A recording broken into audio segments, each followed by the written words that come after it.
All of you worldwide, in Europe with the challenges there, we'll get to that in a moment, and across this nation in this hour at 8:30, claims, all of us waiting to see that. It has been week after week at an 800,000 level, even up towards 1 million, of course, a number of months ago, and the news flow is just simply extraordinary. John, you have been way out front on the distinction between this virus and pandemic on the continent of Europe over to the United Kingdom and the difference with the United States. How urgent is it for Mr. Macron, Chancellor Merkel, and Prime Minister Johnson? Becoming much more urgent, and the difficulty they're having, Tom, is localizing the effort, because many people in the parts of the country that face tougher restrictions are asking the question, what about everyone else? And that was the story here in the UK, as London now gets upgraded to a new tier and faces new restrictions. We're seeing something similar play out in Spain, in France, in Germany, and now Italy too. And as we get deeper into the winter, it's not just about the caseload. I think they're much, much more keen to emphasize and highlight the hospitalizations and healthcare capacity, and that's the reason for the new restrictions through many of these countries in the last 24 hours. Partly folding over into the markets. We'll do some data here along the way. Futures negative 39, Dow futures negative 304. The VIX was near two big figures, now 27.68, showing the risk-off feel. But Lisa Bramatz, I want to go to you on one single Bloomberg chart I saw yesterday, thanks to Zero Hedge on that. And in your world, it is stunning how the high yield interest rate or yield has come in towards full faith and credit. It's just amazing the velocity of that lower yield in the high yield space. Investors are going into junkier credits, the junkier the better, basically saying that the ones that have filed for bankruptcy are already out of the index. The ones that are remaining probably will survive. We probably will get an additional round of fiscal support. And frankly, if the Fed has your back and they are buying bonds and they're going to keep rates this low, you might as well go to credit. I mean, we heard this yesterday from Andrew Sheets. Spreads are too wide. We need to tighten those up. I mean, okay, but John, this is important as you go into 5-hour planning for the real yield tomorrow on Bloomberg Television World wide. I mean, John, there's the bet. You see it in the Italian yield, this yield, that yield, and the other. All my radar is up over the certitude of buy the piece, lower yield. What do you hear this morning? Almost immediately, people talking about more from the Fed, more from the ECB. You'll hear a lot more about November 5th, October 29th. The more we start to face these restrictions across places like Europe, Italy, Spain, France, the UK, Germany, the pressure starts to build on policymakers again. And I think fiscal policymakers did a lot. We all know that. That's a fact. But where's the appetite to do it again? It's not there. It's not there. They're worried about damaging this economy, and they're worried about the price tag that comes with it. That's the difference between now back to March. Not just the healthcare data, but it's more about the appetite to offset the pain of telling people to stay at home. I want to do this quickly, John, before we get to Steve Whiting of Citigroup. Riley just emails in from St. Louis and notices West Texas Intermediate. Plunging is the only word for it right now. 39.53 down $1.52 on West Texas Intermediate, a 3.7% move. We'll try to get that chart up for you here. In the control room, they're like working on the intraday on West Texas Intermediate. We'll get to it in a moment. It's a plunge in oil. That's something that Stephen Whiting looks at. He's with Citi Private Bank, of course, our chief investment strategist, and we're thrilled he could join us today. Stephen, what is this risk-off signal right now? I mean, we've had a pretty good roll of it over the last number of weeks, and suddenly risk-off. Is it a tension that can build? Well, it's been there in the sense that we've had a high level of implied volatility in equity markets, but underlying cash markets haven't done very much. We had a fairly meaningful setback in September for tech stocks, but let's just face the fact that we have a good deal of policy uncertainty out of the United States. We have COVID, which is not under control in the United States or in Europe, as you just heard, and we are not seeing an immediate policy response to this. So you put all of these three things together, and it's should be an environment where we should see wider ranges, and we should see periods of significant risk off within a scenario, I think, of us getting eventually past this COVID. John, you've got to look at it within the negative yields of Europe. I mean, the dynamics there between the Germany 10-year, the Germany 2-year. There's some, the gamma is the phrase the pros use. The acceleration tendency of the yields, John, in Europe is something. Negative yields all the way out through the curve, a 10-year negative 60 basis points in a German bond market right now. Steve, all this talk about fiscal stimulus, the Treasury and how much they've done, how much more they'll do, the budget deficit, the debt load in America, 70 basis points on a 10-year. We broke south of that, Steve. Yeah, no, this is really the issue. At least in the United States, there was some room for rates to drop. But if you take a look at this, the fastest economic decline that we've ever had in history, German bonds fell all of 15 basis points. That the bond market was essentially priced for crisis. Safe haven bonds, government bonds were priced for crisis going into this. So there was limited room for a further drop. And that's one of the issues here. It's one of the reasons why. Steve Whiting there of City Private Bank. My producer tells me we've lost your audio, though I can hear you. Me too. Maybe our producer has lost the audio.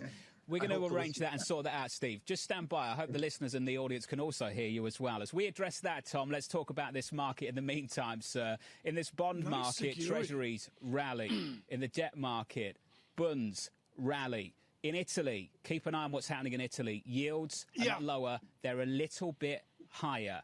And that was the test of this bond market. Would BTPs, would the Italian bond market start to behave like a sovereign? Right. This morning, they're behaving like a little bit of a credit. Yeah, part of that was Ronaldo and the virus over at Juventus. I'm looking, John, at gold under 1,900 the ounce, $18.95, down $12. And again, I want to go back to oil. Riley, if you've got the chart, throw it up if you can. This is a 4-day, 2-day West Texas Intermediate, 39.55. So we're just revisiting back to where we were a number of days ago. But again, John, I'm watching the velocity tendency as well this morning. I think we've still got Steve Whiting with us here with City Private Bank. We'll continue to get back here. It's sort of like setting up for a dual debate tonight, folks. The technology of this right now. There's that chart on oil showing the quick reversion that we've seen. Steve, within a portfolio construction, you and I were weaned, and this is quantitative out of Baruch. I mean, Steve, you got major chops on this. Does a 60-40 or a 60-30-10, does that math still work, or are we just set some new horizon? This is a difficult period for asset allocation because you can have safety or you can have income. We used to have both, right, from that portion of a portfolio, right, that would offset risk. When equities fall, you could earn income and you could have a rally in the bond market. Here in this case, and we just mentioned this in the case with German bonds being as low as they are, you're getting neither of those things. What you are getting, though, is dry powder. That in the sense that if you have some portion of a portfolio set aside in assets that won't drop in price when you get corrections, that at least can be reinvested. But it does change the math of asset allocation. Right now, as you heard earlier, we're willing to take more credit risk. That's despite the fact that the U.S. corporate bond market has needed 2 macro bailouts over the last 15 years. I mean, John, was it a week ago we were talking about the new Apple iPhone? What happened? I think that was last year, wasn't it? The iPhone 12. Steve Whiting, a final question from me, just on policy. I know the team here at Bloomberg are working on a story at the moment, and I think it's an important one. This week is the IMF World Bank meetings, and I think what we've not seen enough of is what we saw a lot of in the last crisis, which is countries and economies working together. Everyone seems to have gone their own way. Why, Steve? Well, I think we lost that along the way. It was very important for the last crisis that we actually had cooperative policy. We had a trade war in between. And I think that this crisis in many ways, I mean, the fact that even at a national level, we're not conducting COVID policy, right? So if you think about some of these massive differences in the handling of COVID, in the case of China, at least we can say they're using restrictions and healthcare policy to treat it. We're using monetary policy, right, to paper over this particular issue until there is a healthcare solution. But the fact that it is not even national in terms of the specifics of healthcare policy, so how would we expect to leap to an international global policy when we can't even necessarily handle it nationally?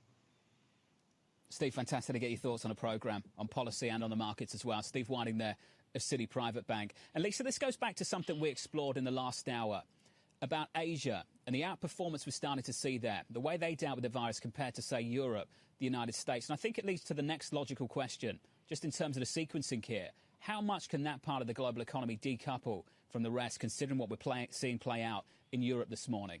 And frankly, the answer is not tremendously, right? Because China is trying to become more of a domestic economy and depend less on exports. And yet you can see their exports increasing dramatically, and they're getting more dominance there as their production is able to gear up. But it's a really good question. I mean, I know the IMF came out.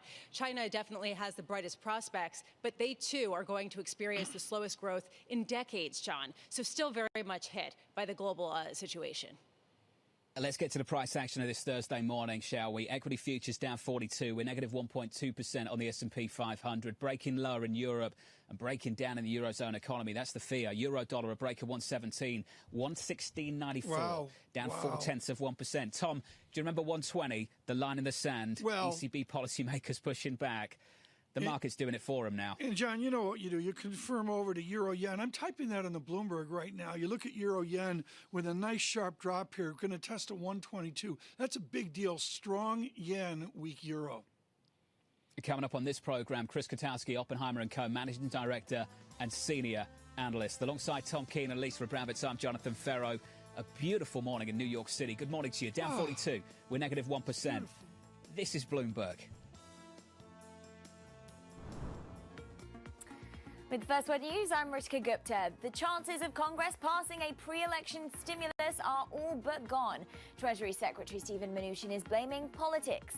Mnuchin says Democrats don't want to give President Trump something to brag about in his campaign. Democrats say the White House never took the need for another stimulus seriously enough to push for a compromise. And Senate Democrats are all but powerless to keep Amy Coney Barrett off the Supreme Court. So they used their final day of questioning at the confirmation hearing to grill her about statements made by President Trump. Barrett declined to answer whether the president has the right to delay the election and an absolute right to pardon himself. New restrictions being imposed in London in an attempt to stop the rise of coronavirus cases. Londoners will be banned from mixing with other households indoors. The new rules start this weekend. London will soon hit an average of 100 coronavirus cases per 100,000 people. And sticking in the UK, British Prime Minister Boris Johnson told EU leaders he is disappointed by the slow progress of Brexit trade talks. Johnson says he'll decide after an EU summit this week whether it's worth continuing to work for a deal. Previously, Johnson had threatened to walk out today if there was no clear agreement in sight. Another sign of the impact the coronavirus is having on higher education. American colleges are seeing sharp declines in enrollment of new students this semester. A report says the number of first-year undergraduates enrolled fell 16%. Global News 24 hours a day on air and on Bloomberg Quick Take, powered by more than 2,700 journalists and analysts in more than 120 countries. I'm Ritika Gupta. This is Bloomberg.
Women leaders were actually better at controlling the deaths from COVID-19.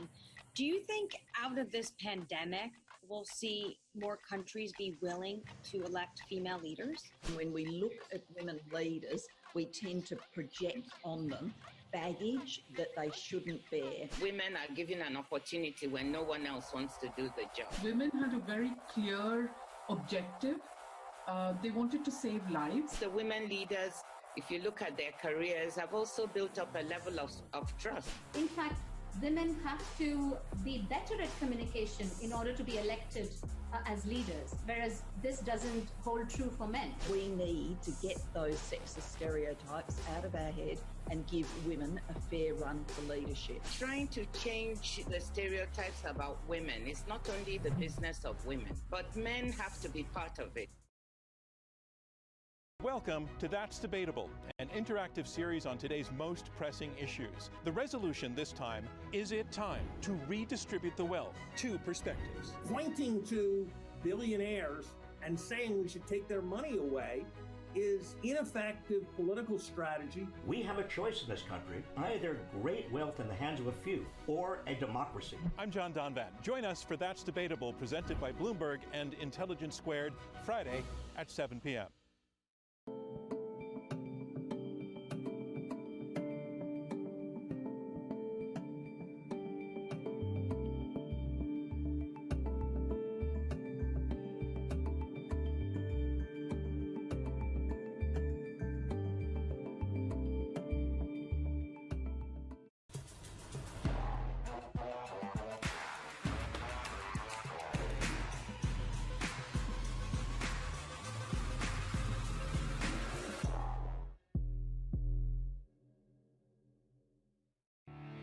We explore the trends, investments, and competition of the European ETF industry. Join us on Bloomberg ETF IQ Europe.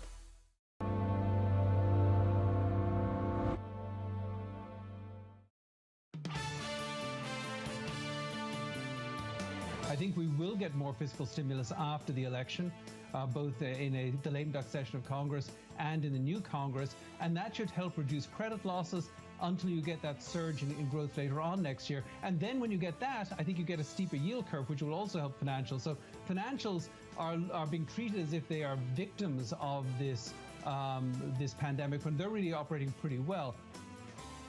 David Kelly of JP Morgan Asset Management, the Chief Global Strategist, making it all sound very easy. This Thursday morning, good morning. Alongside Tom Keene and Lisa Abramowitz, I'm Jonathan Ferro. Your price action, 1 hour and 12 minutes away from the opening bell. Equity futures are negative, down 1.2. We're down 42 points on the S&P 500. The pain is in Europe. The equity benchmark in Frankfurt, Germany, the DAX, we shave 380 points off the DAX, down by around about 2.9%.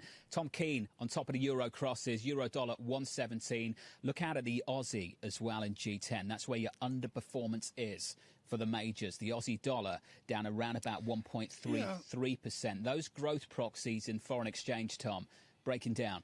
Absolutely. Lots of breaching here of certain levels. As I mentioned earlier, gold $18.95 down $12. Under $1,900 an ounce, get your attention. And Euro Swissy under a 107. Stronger Swiss franc, 1.06984. It really gets your attention this morning. Right now, Christopher Katowski joins us with Oppenheimer, Managing Director, Senior Analyst on the banks, and he's got a varied and nuanced opinion here on the banks. Chris, what's the difference, the distinction between Morgan Stanley and Goldman Sachs? Well, actually, I put them together. I put them more together than apart in the sense that, you know, compared to the ordinary commercial banks, they have a very small loan portfolio. So what's interesting about those companies is that they're benefiting from the very active capital markets and capital raising, right? So trading this quarter, and actually for each of the first 3 quarters, trading was up about 20% year on year.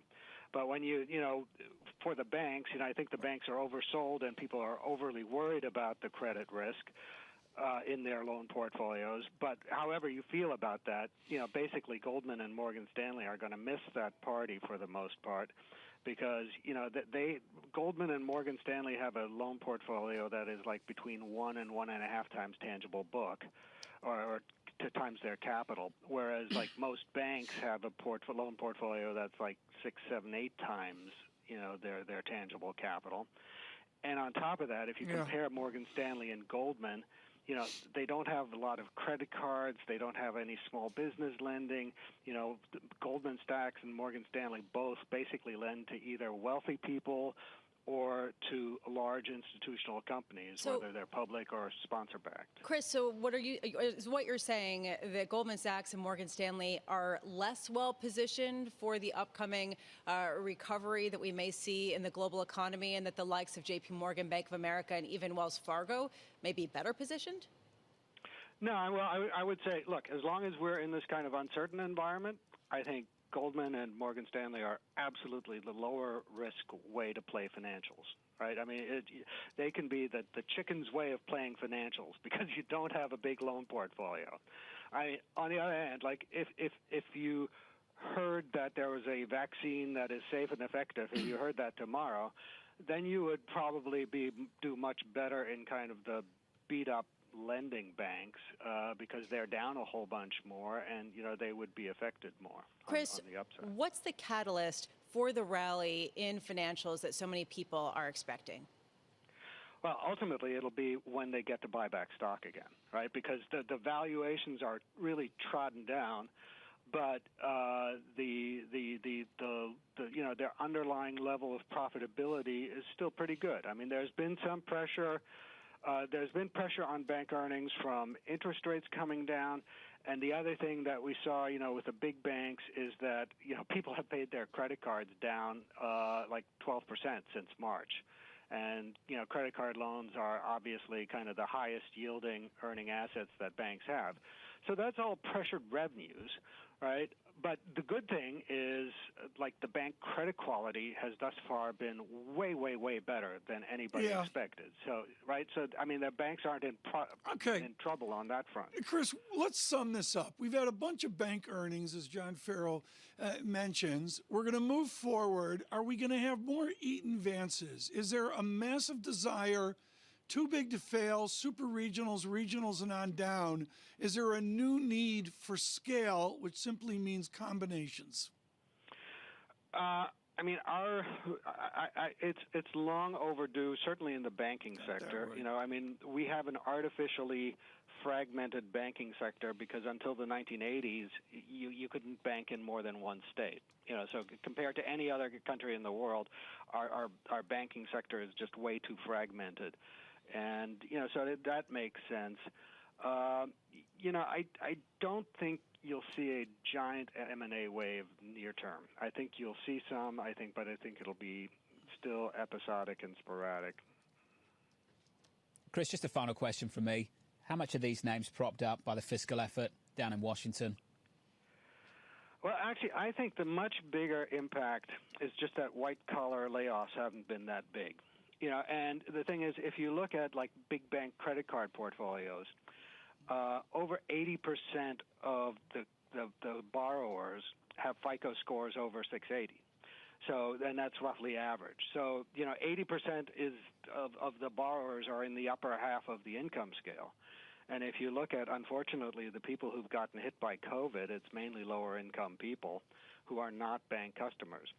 I think people really way underestimate how much the bank customer has moved upscale. I mean, it just, with a stress test and so on, you basically can't lend to the lower half of the income spectrum, and that's what's gotten hit.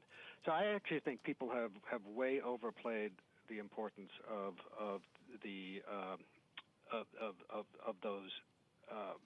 those programs. Mind you, the PPP, I think, kept hundreds of thousands of small businesses afloat when when lots of people, I think, in April and May were thinking, oh God, we just got to shut down. So I think that's just a slight contradiction there, Chris, at the end of your response. Then. Well, I think the PPP helped, but I think it actually. Yeah. I mean, if you really look at why has the bank's credit experience been so good? It's because basically, in a CCAR world, they can no longer really lend to lower-income people. They have to lend to people of means. Chris, great to catch up. Appreciate your time. Interesting perspective. Chris Kotowski there of Oppenheimer on some of these big names. Wall Street earnings, that is a wrap. Equity futures, negative 38. We're down a little more than 1%. We recover off the lows just a little bit, but it's a messy session as the fiscal talks break down. Look, we've been turning the volume up and down on the same song for the last 2 months. It's the same track. I've said that repeatedly. Hardly anything has changed. And Tom, with 3 weeks, 2 weeks, 19 days to go, I imagine we'll hear more of the same over the next couple of weeks as well. I strongly agree with you, John. It's a back and forth of this, but I would suggest the correlations here to disinflation today really get your attention. Coming up on the program, Lindsay Piegza, Stifel chief economist. Looking forward to that chat right here on Bloomberg Surveillance.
De esta manera me gustaría decirle a los empleadores que fueran más humanitarios con sus trabajadores, que les hagan valer sus derechos.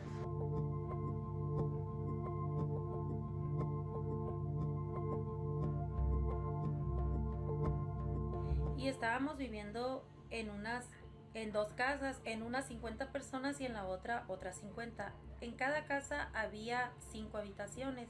En cada habitación había de 3 a 4 camas abarrotadas. Vivíamos de 6 a 7 personas. Un baño para cada habitación y una cocina para todas.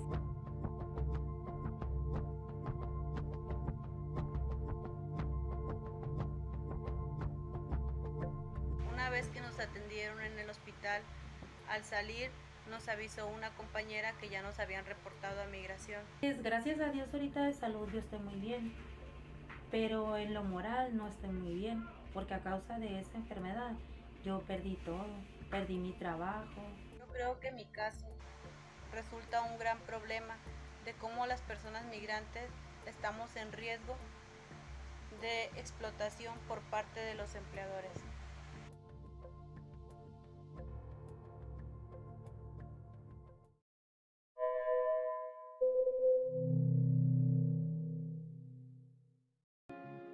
When everything around us, including the way we work and live, has been interrupted, uninterrupted service is peace of mind.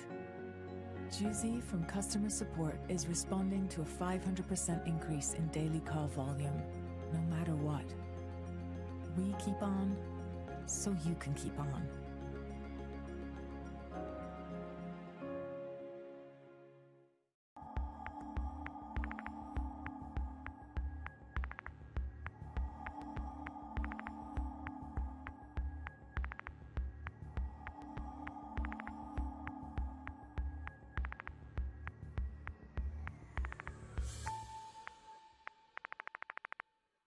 Their CPG history, their experience, and really how we might be able to combine together to really create this fantastic public company. And so we kind of got into the SPAC thing a little bit before it became such a hot method of going public.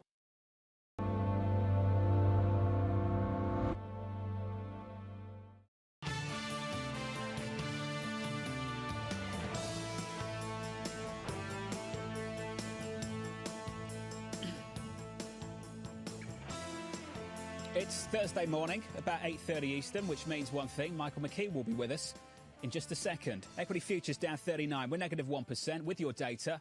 Here's Mike.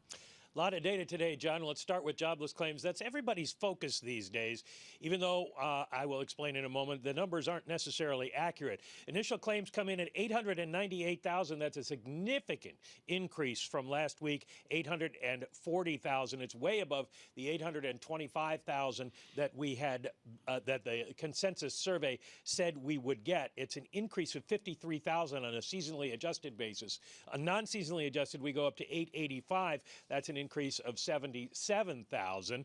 And you look at the pandemic unemployment insurance, that one dropped to 372. It's down by 91,000. So this is all basically new unemployment insurance claims. Total number of claims out there right now, 25,290, down 215,000 as people start to drop off the rolls because they've used up their unemployment compensation after 26 weeks. Other numbers out this morning. Empire Manufacturing, this is starting to tell us the same story maybe as claims, that we do see a slowing in the economy for the most recent month. This is an October number, comes out at 10.5. Last month in September, it was 17. We also got the Philly Fed today. Philly Fed goes the other direction, a significant increase there, 32.3 for the headline number. That was 15 last month. So make of it what you will. The employment index for the Philly Fed drops to 12.7, but the employment index for the Empire Manufacturing rises a little bit. So make of those regional indicators what you will. And then let's just quickly note that import prices rose 0.3%, which is bang on the consensus estimate, but 0.9% last month. So we saw import prices slow somewhat. We've seen the dollar gyrating around, and it is probably related to that. But Mike, really the focus is on jobs. You said everyone's looking at jobs, and that really is the standout here. Much worse than expected in terms of the labor market picture.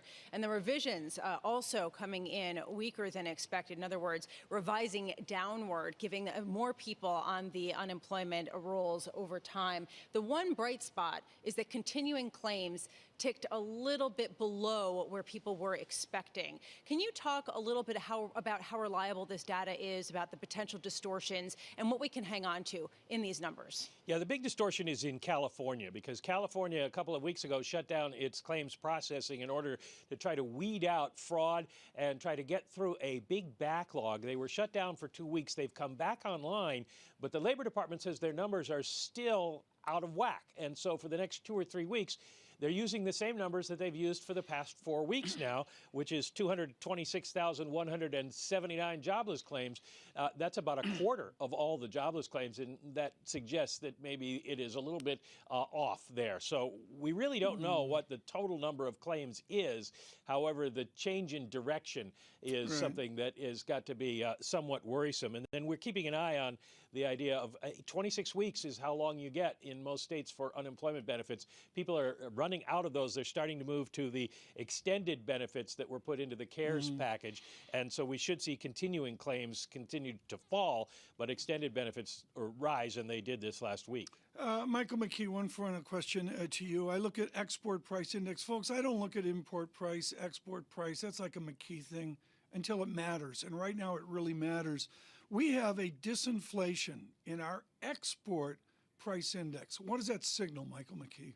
Well, the export price index up 0.6 better than it was, and so on a year-over-year basis, you're negative 1.8. That's also rising, but it's basically a function of the fact that there isn't a lot of demand for U.S. exports yet as the global economy recovers. Import and export prices are a small part of the overall inflation picture for the United States, but it does give you an idea of sort of where we're seeing currency alignments at this point. Very good. Michael McKee, thank you so much. Greatly appreciate that. Our international economics and policy correspondent. Right now joining us, Lindsay Piegza, Stifel chief economist. Lindsay, on the back end of the GDP equation, as Mike and I were just talking, is export and import. What is the view 12 months forward of how our exports could advantage us, or is that a pipe dream? I think at this point, it's going to be a very minimal contribution to the U.S. economy going forward for quite some time, as we do expect the global economy to remain very tepid, translating into very tepid demand for products, whether they're produced domestically or internationally. So I do think that trade right now is going to reflect the ongoing saga of weak global GDP, which we do expect to carry not only into 2021, but potentially much further into 2022 or beyond. You know, I look, Lindsay, at the basics. So I got to get some numbers out of you. 12 months forward, what is your call on GDP? I think we're going to struggle to get back to a 2% sustainable rate. And remember, 2% is not only where we were going into the pandemic, but this is the bare minimum that you should expect from a developed economy. 1% from productivity gains, 1% from population growth. There's your 2%. And I do think that going forward over the next 12 to 24 months, that's going to be our target. And we are going to struggle to reach that level of growth. Lindsay, let's talk about the regional divergence. It's been a story for us all this morning. Asia doing better, China specifically, Europe doing worse, somewhere in the middle, the United States. Do you see any of those regions reconciling one way or another? Well, it depends on the virus. Remember, this isn't a market crisis. This is a health crisis. So it depends on how we are able to control the spread of the virus and get the economy, the local economy, be that China or Europe, back into some sort of semblance of normal. Now, we have seen a resurgence of cases in Europe, which have led to further restrictions, further shutdowns. And of course, then by extension, this will continue to downplay any kind of recovery from a GDP or employment standpoint. And of course, that translates over to the U.S. as well. If we see a resurgence in the virus as weather turns cold in the fall and towards the end of the year into the winter, it's very likely that we will see further restrictions or further safety measures imposed here in the U.S., which will very quickly dampen the modest recovery that we've seen in the third quarter. So, Lindsay, how on earth do you come up with a projection for 2021? Given everything you've just said in the last couple of minutes? It's very difficult. It's very difficult. And I would say that given the number of uncertainties and the unprecedented nature of the virus and the environment that we're in, it's not necessarily as important as pinpointing the precise level of growth or inflation over the next 12 to 24 months, but really understanding more the directional momentum of the economy, which we expect will lead to a very tepid, very bumpy, very prolonged path to recovery. So again, going back to the initial question, we don't see growth recovering anywhere near a robust 3, 4, 5% GDP pace anytime soon. It's likely that the U.S. economy struggles to crawl back to a more tepid 2-ish% pace. I mean, Lisa, Lindsay, Lisa's aisle. Yeah, okay, Lisa, I got Lisa too. Lindsay, the issue here is you're talking less than 4% nominal GDP. I would suggest that's politically unacceptable. So do you just assume whatever the election, a massive stimulus like proposed January 26th? Well, wait a minute. We were championing the ongoing recovery going into 2020, and the growth rate had slowed to 2% real growth. So I don't know if that's necessarily unacceptable. I think the bar of expectations for the U.S. economy has declined so precipitously that if we got back to a sustainable 2% level, that would be championed as a resurgence back to a recovery or a strong economy. You know, I looked, Lindsay, finally at this, at the claims at 800,000. We all agree it's unacceptable. What is your modeled unemployment rate for the United States of America? If for the year of 2020, I think we could get down to a low of about 6%. Going forward, I think it's going to be very difficult for the economy to maintain a level below that, as I do think the timeline for businesses to come back online, reconnect with employees, reconnect with supply chains is simply going to take time, even under the best case scenario. So I do think that the unemployment rate is going to be stubbornly around 5.5% to 6% for the foreseeable future. Lindsay, great to catch up, to get your thoughts. Important morning. Lindsay Piegza there, Stifel, Chief Economist. Some headlines coming from Secretary Mnuchin, speaking to CNBC, just to bring you some of those headlines right now. We're going to keep trying to get a stimulus deal.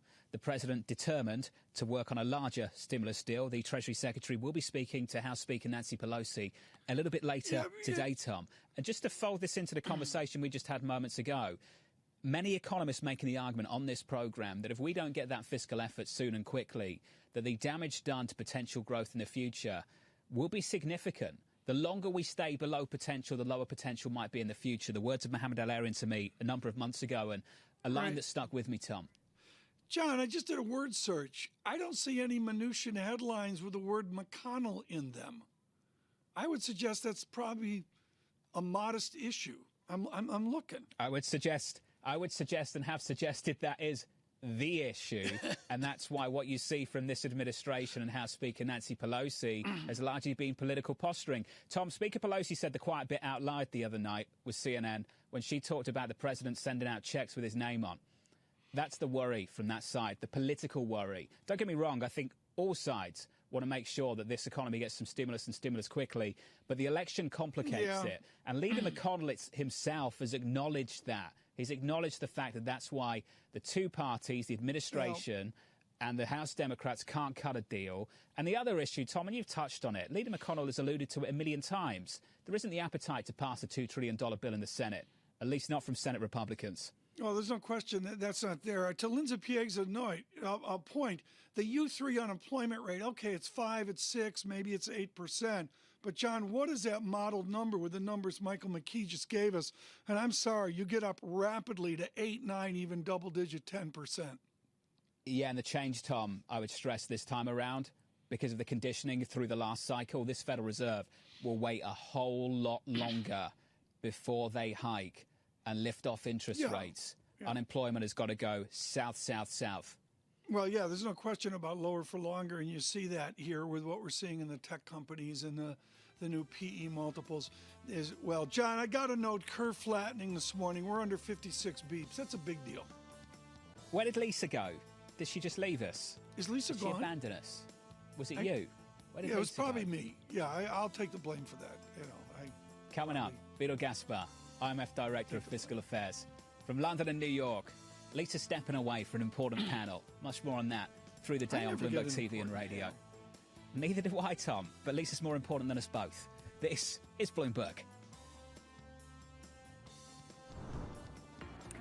With the First Word News, I'm Ritika Gupta. Don't count on another pandemic stimulus package before the election. House Speaker Nancy Pelosi told MSNBC the two sides are far apart on worker safety, school funding, and a strategic testing plan. Meanwhile, Treasury Secretary Steven Mnuchin says Democrats don't want to give President Trump something he can brag about in the last weeks of the campaign. And Democratic presidential candidate Joe Biden raked in a record $383 million last month. That broke the mark the Biden campaign set the month before. The massive fundraising hauls have helped Biden and the Democrats reverse President Trump's one-time financial advantage. And Q-Song Lee is now the sole CEO at Carlyle Group. He recently sat down for his first major broadcast interview since taking over at the private equity giant. He discussed a wide range of topics, including why retail money represents huge potential. This is going to be a big opportunity moving forward. I do think there's going to be an acceleration. I think it points to the fact that alternatives are really more mainstream than you'd think because of our performance and the alpha that our asset class can generate. And we'll have more of that interview with Carlyle's CEO throughout the day. In France, President Emmanuel Macron has imposed a curfew in Paris and other major cities. That extraordinary step is part of a series of new measures aimed at containing the spread of the coronavirus. Rising infections in France have started to fill up hospital beds. Global news 24 hours a day on air and on Bloomberg Quick Take, powered by more than 2,700 journalists and analysts in more than 120 countries. I'm Ritika Gupta. This is Bloomberg.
This is Bloomberg Best, your weekly review of the most important business news, analysis, and interviews from Bloomberg Television around the world. Ken Burns, welcome to Bloomberg Big Decisions. We have always been a mixture of things.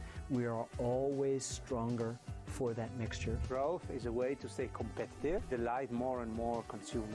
Welcome to the Best of Bloomberg Technology. I'm Emily Chang. They've moved the needle by acknowledging that they have to monitor the content. What is one word of advice you'll take with you? Learn how to listen. And that is certainly something that has served me well. Ankiti, where do you go from here? It's a huge market, it's a huge opportunity. I want to go 100x from here. Our philosophy is to partner where we can and stand apart when we should. This is a market that over the past few weeks has made it clear it wants to go higher. It got a little spooked by the idea that geopolitical tensions are rising. Some things you see coming, some things you don't. The trick is to be ready for anything.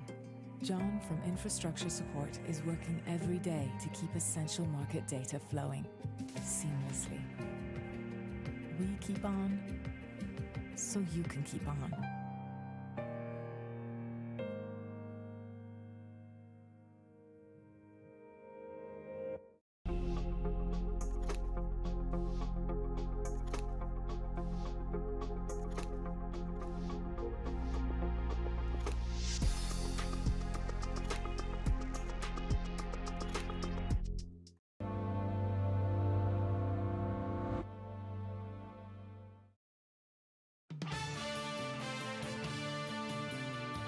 The worries about debt levels going up are not for now. For now, the biggest worry is that we don't do enough to support the economy until we have a durable exit from the health crisis. The words of Kristalina Georgieva, the IMF Managing Director. Much more on the fiscal effort and the International Monetary Fund in just a moment. From London and New York this morning, good morning. Alongside Tom Keene and Lisa Abramowitz, I'm Jonathan Ferro. In about 15 minutes on Bloomberg TV, catching up with Dan Suzuki of Richard Bernstein Advisors, the Deputy CIO, Tom, as equities break down a little bit and the epicenter of that concern this morning over in Europe. No question about that, John. Over in Europe, the challenges of this pandemic and, of course, the pandemic worldwide. Just to give some color to the data check, we deteriorate on futures. Negative 41 has become negative 43 rather, on SPX futures. Dow futures, negative 344. We're out two big figures now in the VIX, showing some of those tensions. I'm monitoring on a global basis. Euro Swissy, I would suggest, under 107 to a 1.06982. It is a time of year where we set our calendars. That always means Francine Lacroix and myself in Washington for the meetings of David Malpass's World Bank and Ms. Georgieva's International Monetary Fund. And one of the high points live in the atrium of the IMF is Vitor Gaspar with the International Monetary Fund. He is Director of Fiscal Affairs and, of course, steeped in the tumult of the economics of his Portugal. We're thrilled that Dr. Gaspar could join us for an update this morning. I loved your summary, Vitor. You went right to the heart of it, which is when private is on its back in a pandemic, it is public investment to the rescue. Why is this so difficult? Why is it so hard to commit public investment in democracies? Thanks for having me, Tom. We do make a very strong case for public investment in the fiscal monitor. We argue that in moments of extreme uncertainty like that, which is caused by COVID-19, public investment allows for a bridge over the uncertainty and provides the private sector with opportunities for profitable investment.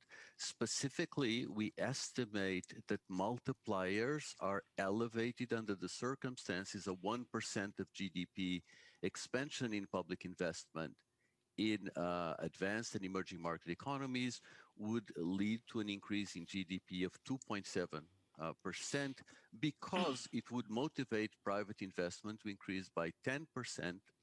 And more importantly, private and public investment would lead to employment creation of between 20 and 33 million jobs, according to our estimates. Public investment is always difficult, Tom, because the payoff normally comes later. It's only when public investment affects potential output that the benefits come to fruition. And that takes time, and the political systems around the world are not patient.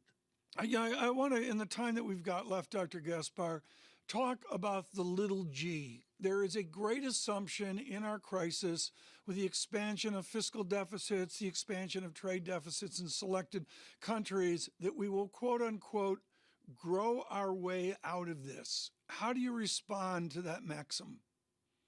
So we do have, for the first time since the start of COVID-19, we have medium-term projections, so we can actually answer your question. We do see some permanent scarring in terms of the level of output, but not in terms of the growth rate. So basically, there's a permanent loss, but the growth rate regains. That is crucial for the public debt to GDP ratio going forward.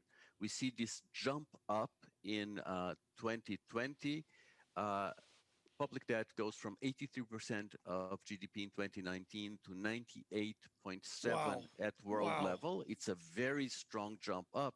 But wait, Tom, in countries like the US or the UK, the jump up is even greater at more than 20% of GDP. But going forward, very low interest rates for long and the rebound in economic activity means that the contribution of the interest payments and growth actually helps public debt coming down. And there is also a correction in our baseline of the primary deficit. So the primary deficit comes down and the debt level at world level stabilizes at around 100% of GDP. If I could fold one final question into what we've observed this morning in Europe, which is a real reaffirmation of disinflationary tendencies. Vitor Gaspar, on the experiment of negative interest rates, how has that worked? Look, central banks have for many years developed monetary policy strategies based on a monetary transmission mechanism that relies on interest rates. Now, when inflation is very low, when interest rates are very low, there are constraints on the traditional monetary transmission mechanism. That does bring additional uncertainty. We have less knowledge about the transmission mechanism under those circumstances. And that's one of the reasons why central banks around the world are conducting monetary policy strategy reviews. I mean, it's very interesting. Vitor Gaspar there with a really important point. We have less information. I can't say enough about the 3 publications of the IMF, always at their October meetings. The Blue Book gets all the press, all the glory. The mathiness of the Green Book on financial stability is important. But the benchmark of this is the balance sheet as witnessed by Vitor Gaspar's work at the IMF on fiscal affairs. I urge any of you to consider that at the IMF as well. It is an extraordinary day in America. We have never seen this politically.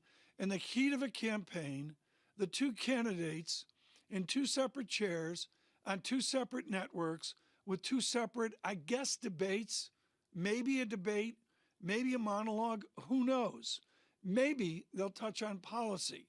We will address that with Jared Bernstein coming up on Bloomberg Radio, a chief economic advisor to Vice President Biden, and we will talk to him just possibly about what the policy is for. I'm really looking forward to this with Dr. Bernstein. He's been a good friend of the program over the years, and maybe we'll glean Biden policy and even glean Trump policy from Jared Bernstein. On the market, well, there's a shift. We've had a number of growthy days, even growthy weeks, and we reverse. Futures at negative 43, Dow futures negative 343. Even the NASDAQ comes down, a greater percent, 1.5% on NASDAQ 100 futures. The VIX now out to daily worst, 2.10, big figures 28.47. The dollar's stronger. It is a risk-off day. Please stay with us through the day. On Bloomberg Television, on Bloomberg Radio. Good morning.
When everything around us, including the way we work and live, has been interrupted, uninterrupted service is peace of mind. Kimmy from customer support is responding to a 500% increase in daily call volume, no matter what. We keep on, so you can keep on.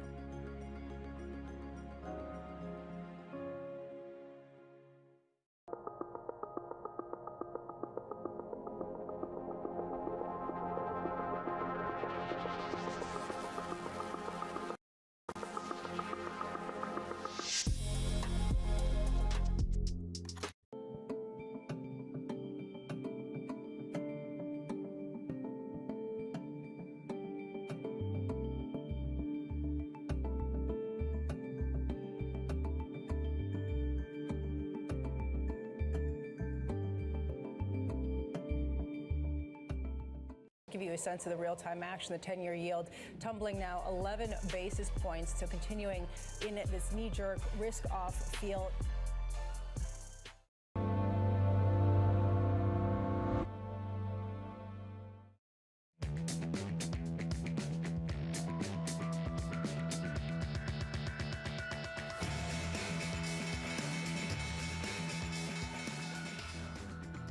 From London and New York, for our audience worldwide, good morning, good morning. This Thursday morning, 30 minutes away from the opening bell, the countdown to the open starts right now. Equity futures down 42, we're negative 1.2%, and we begin with the big issue. New virus cases surging in Europe.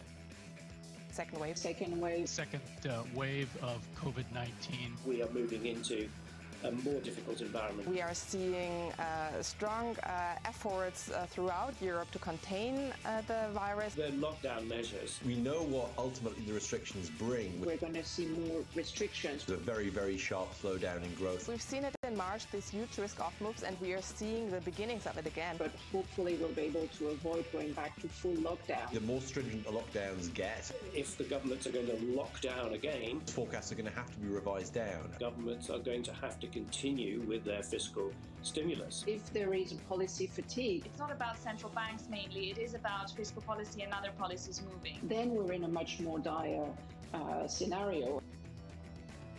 Some of Europe's largest cities facing drastic restrictions, with new infections surging to record levels across the continent. France imposing a curfew for some of its biggest cities. Germany taking a series of piecemeal measures, and tighter curbs coming to the UK, banning London households from mixing with others indoors. Joining me now is Bloomberg's Guy Johnson. Guy, it's October 15th.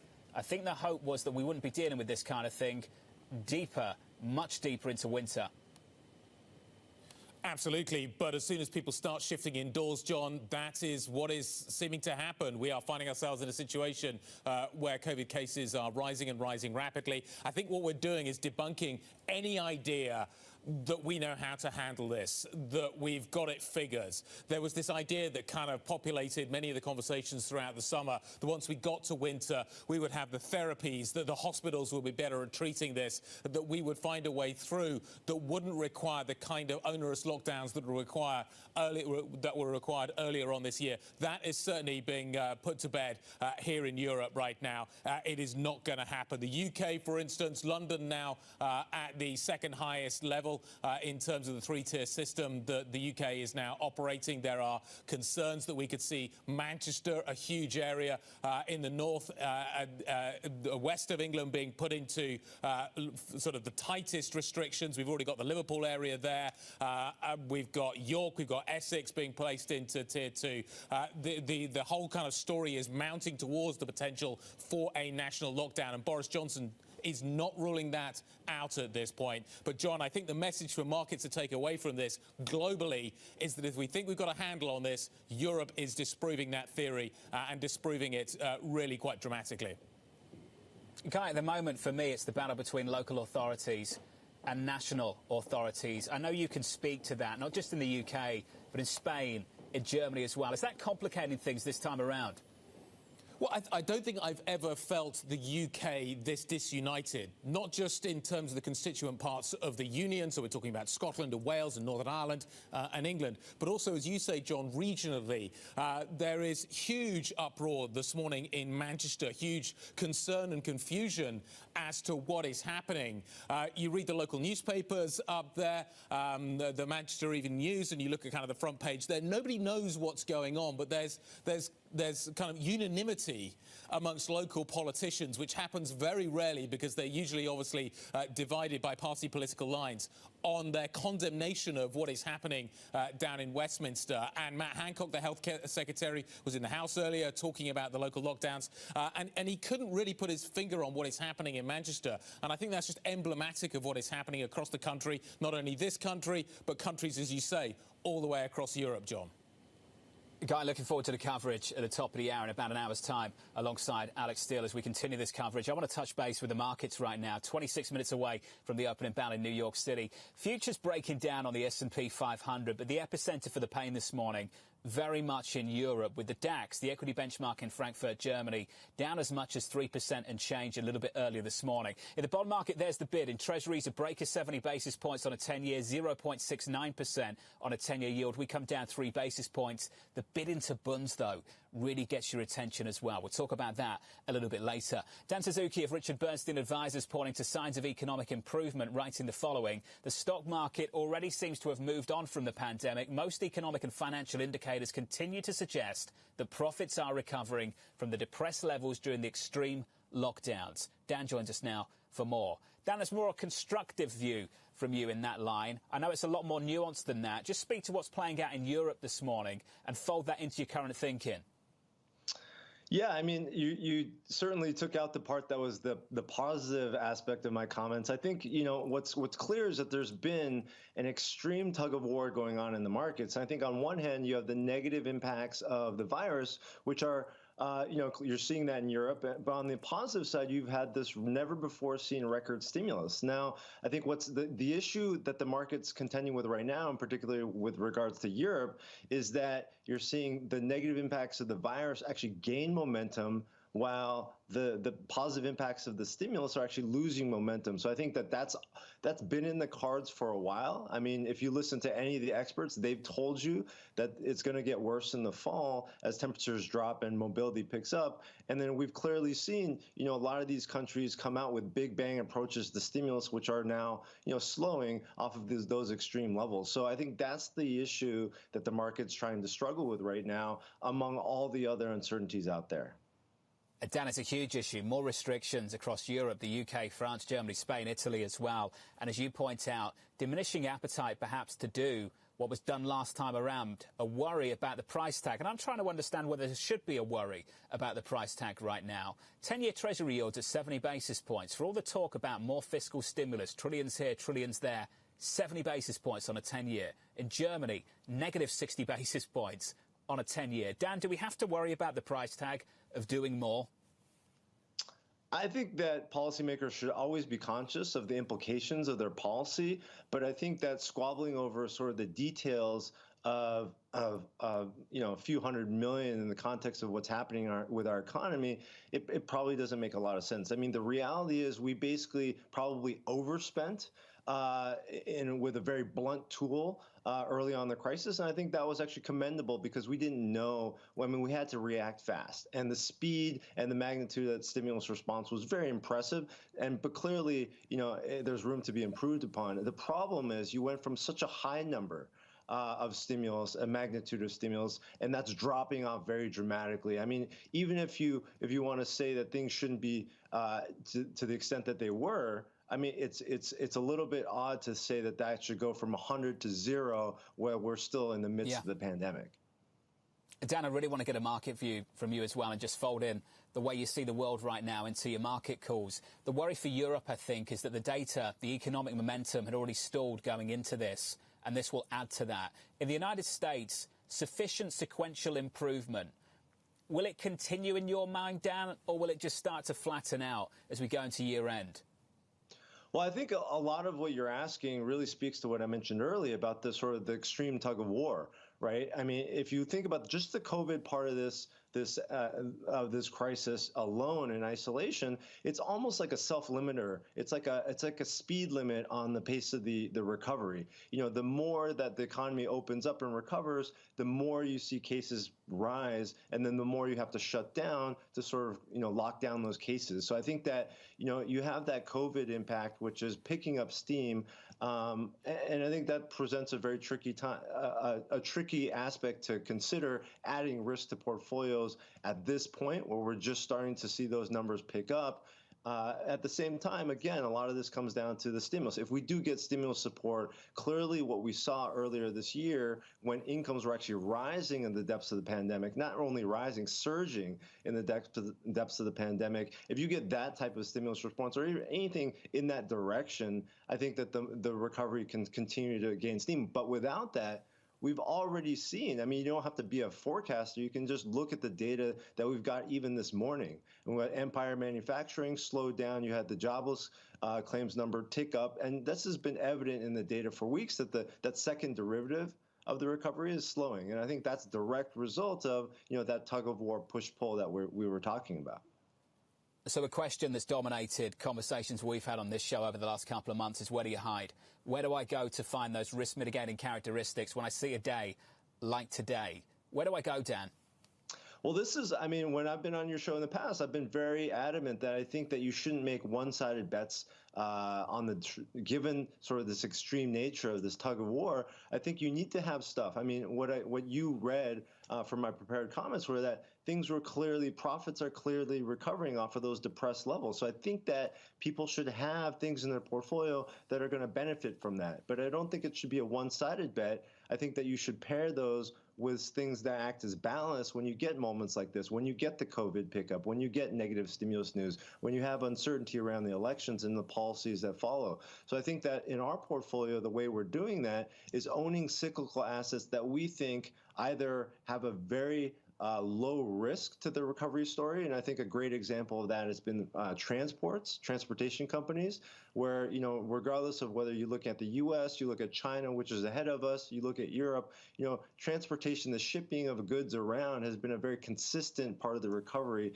whether it was online or not, because you just got to move those goods have to get to your door one way or another, whether it goes to the store first or it goes to you. So you're still going to have to ship those goods.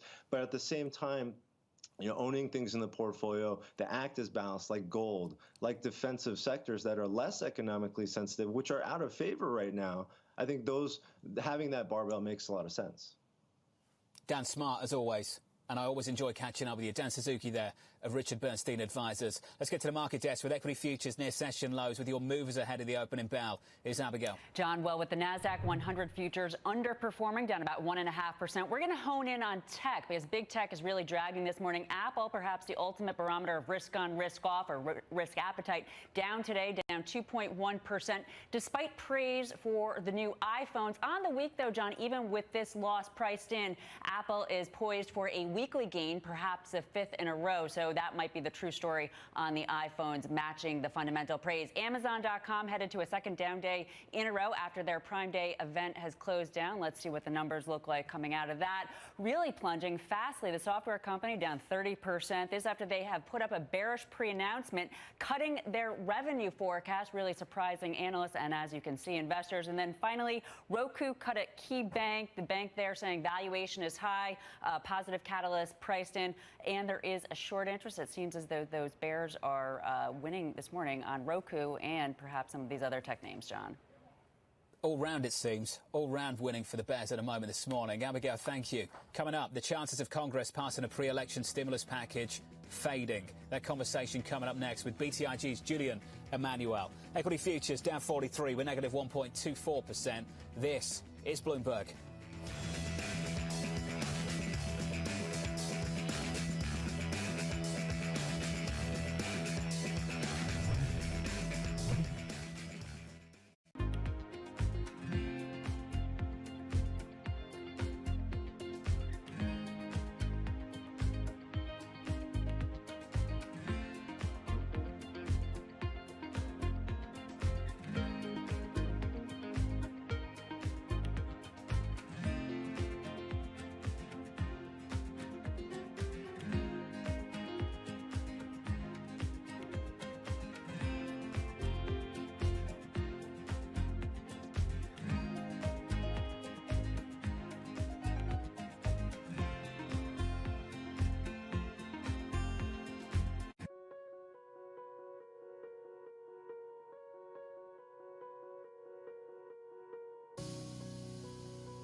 It's really a reminder, isn't it, just how sensitive the markets are to any commentary about trade. We did see some pressure on the yuan, we did see some pressure on the futures. That is now being reversed.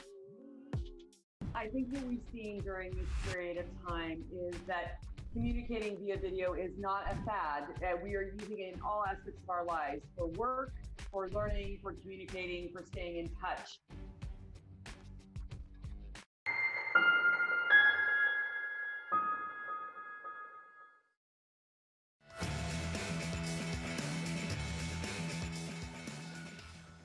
I'd say at this point, getting something done before the election and executing on that would be difficult, just given where we are and the level of details, but we're going to try to continue to work through these issues. Fiscal talks breaking down 19 days ahead of the election, with President Trump trailing by almost 10 points in the real clear average of polls.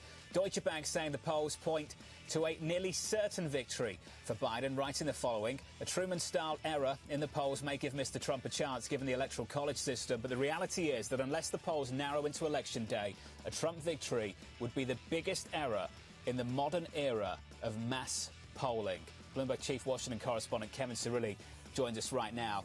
Kevin, Deutsche Bank doing some work on this, and let's pour cold water over the whole 2016 issue and the polling error, in inverted commas. It's important to recognise that on the day of the election, I think the lead that Hillary Clinton had 4 years ago was about 3 points. And in the end, in a popular vote, what was it, a couple of points for Hillary Clinton?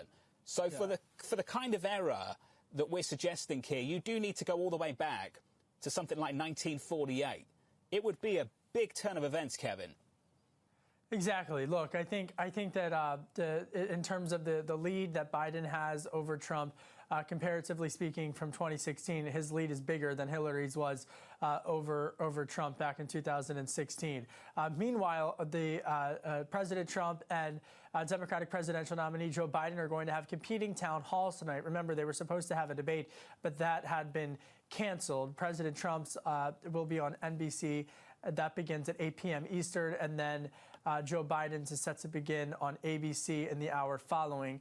So an opportunity for both of the campaigns to speak to a national audience directly in a town hall format. That third debate in Nashville, Tennessee for next week still scheduled. They're moving forward with that. And meanwhile, from an economic standpoint, which I do anticipate will come up in both of the town halls, we just got words and headlines crossing the Bloomberg terminal that Secretary Mnuchin saying on CNBC that he is planning to speak with Speaker Pelosi today, and that they are still going to continue to negotiate on the fiscal stimulus front. But again, it comes after his comments at Milken virtually yesterday, in which he said that it would be hard to get a deal before the election. Kevin Cirilli, great to catch up, sir. Kevin, thank you. Some more happy talk around the stimulus plan, with a difference this morning. Equity futures did not bounce off the back of the headline. Equity futures did nothing, maybe conditioned by the moves of the last couple of weeks. S&P 500 futures down 42. We're negative 1.2%. BTIG's Julian Emmanuel saying markets are entering a period of historic uncertainty, running the following: if we've learned anything in 2020, it's that anything can happen and probably will. The election could have a clean outcome, and the virus stays contained, lifting the S&P to 4,000. The election could be contested, the Senate and House gridlocked, and stimulus an issue unresolved, driving stocks to 3,000. Julian joins us right now. So, Julian, when you read that out to clients and they turn around to you and say, thanks, Julian, a band of about 1,000 points, what do I do? What do you tell them? Well, our view is pretty consistent here, John.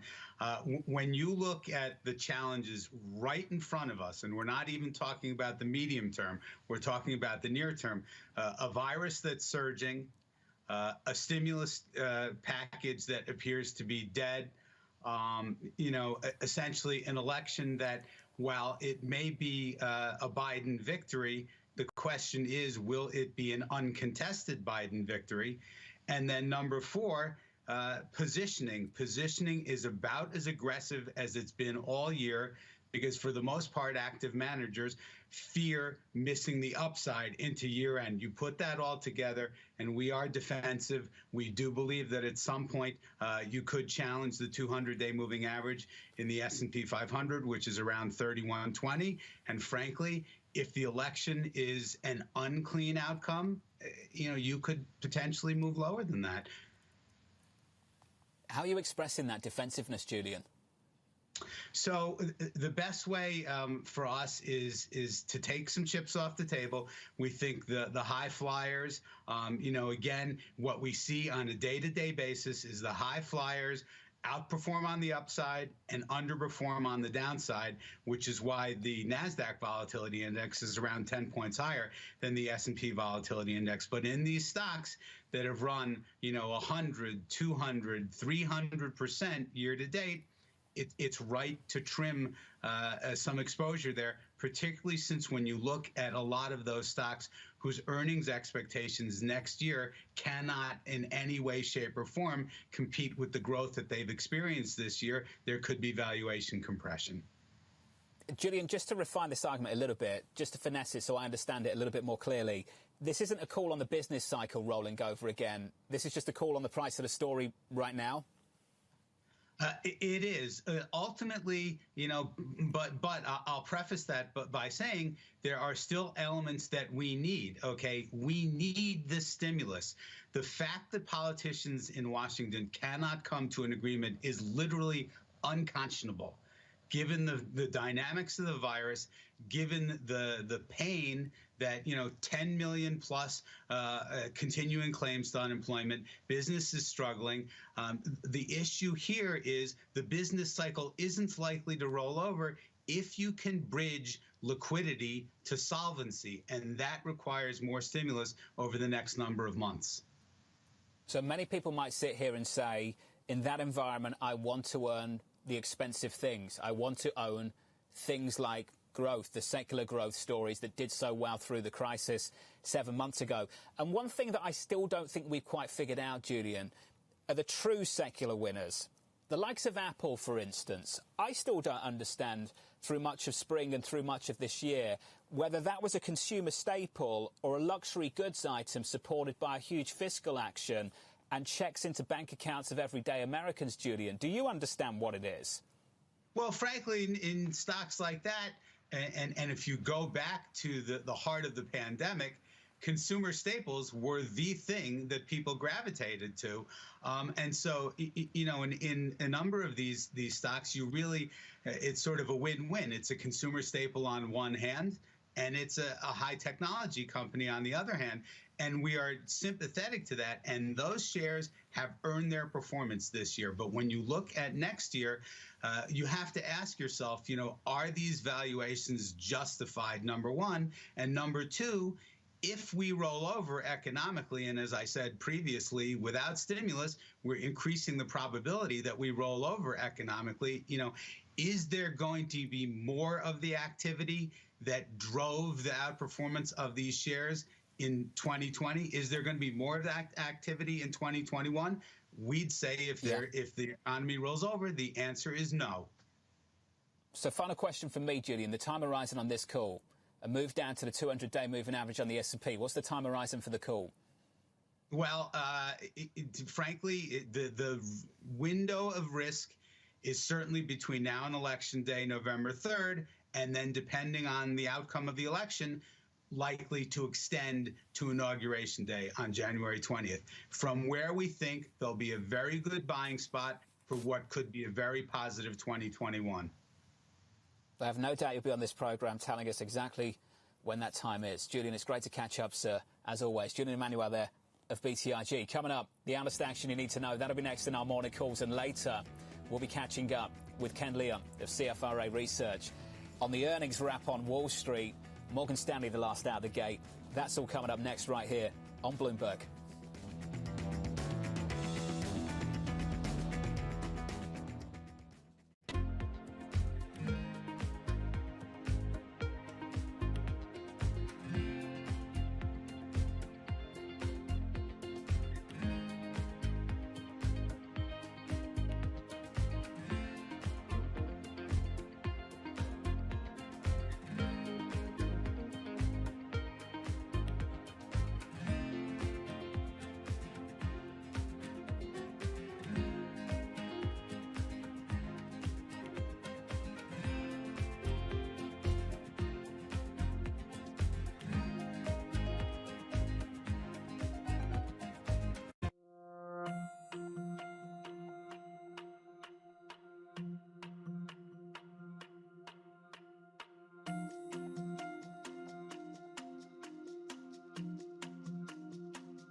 The Census Bureau has asked Congress for a 120 extension. I don't know that you even have to ask, and I think 120 days isn't nearly enough.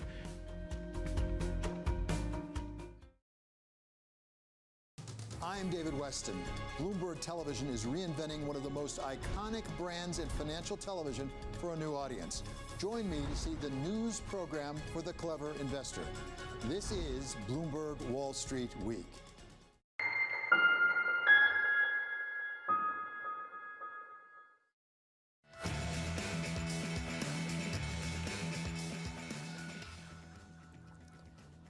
Five minutes away from the opening bell in New York City, equities breaking down 40 on the S&P 500. We're down a little more than 1%. The headline you all expected from Leader McConnell saying that the Supreme Court justice vacancy does have the votes for Senate confirmation. Amy Coney Barrett is that individual set to fill that vacancy. That headline just crossed into Bloomberg. Apologies for that. I'll get to your morning calls now. We'll start with KeyBank downgrading Roku to sector white with a price target. Without a price target, the analyst saying investors have priced in the positive fundamentals following recent gains. Bank of America upgrading Sonos to a buy with an $18 price target. The analyst cited the stock's valuation and encouraging demand signals. And finally, Guggenheim downgrading Mondelez to neutral with a $60 price target. The analyst seeing little upside, with the company benefiting less than its peers from the pandemic. That stock down by 0.8%. Up next, the opening bell and rounding out earnings on Wall Street. This is Bloomberg.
Ada 3 kelompok pengungsi tersebut yang sudah berpencar arah. Kemudian kami dari Polsek Banda Sakti berkoordinasi dengan perangkat desa Kampung Jomblang melakukan upaya pengumpulan secara persuasif serta minta tolong kepada warga. Alhamdulillah warga yang terpecah semuanya berkumpul.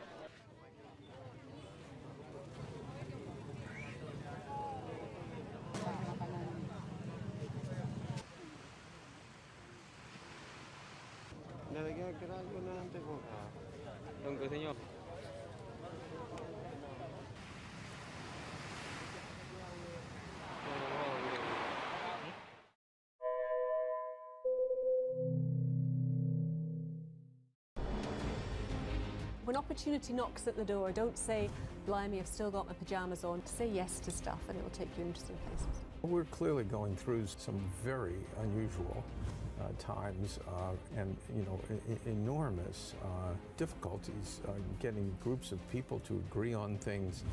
From Bloomberg's European headquarters in the City of London, join us on Leaders with Lacqua.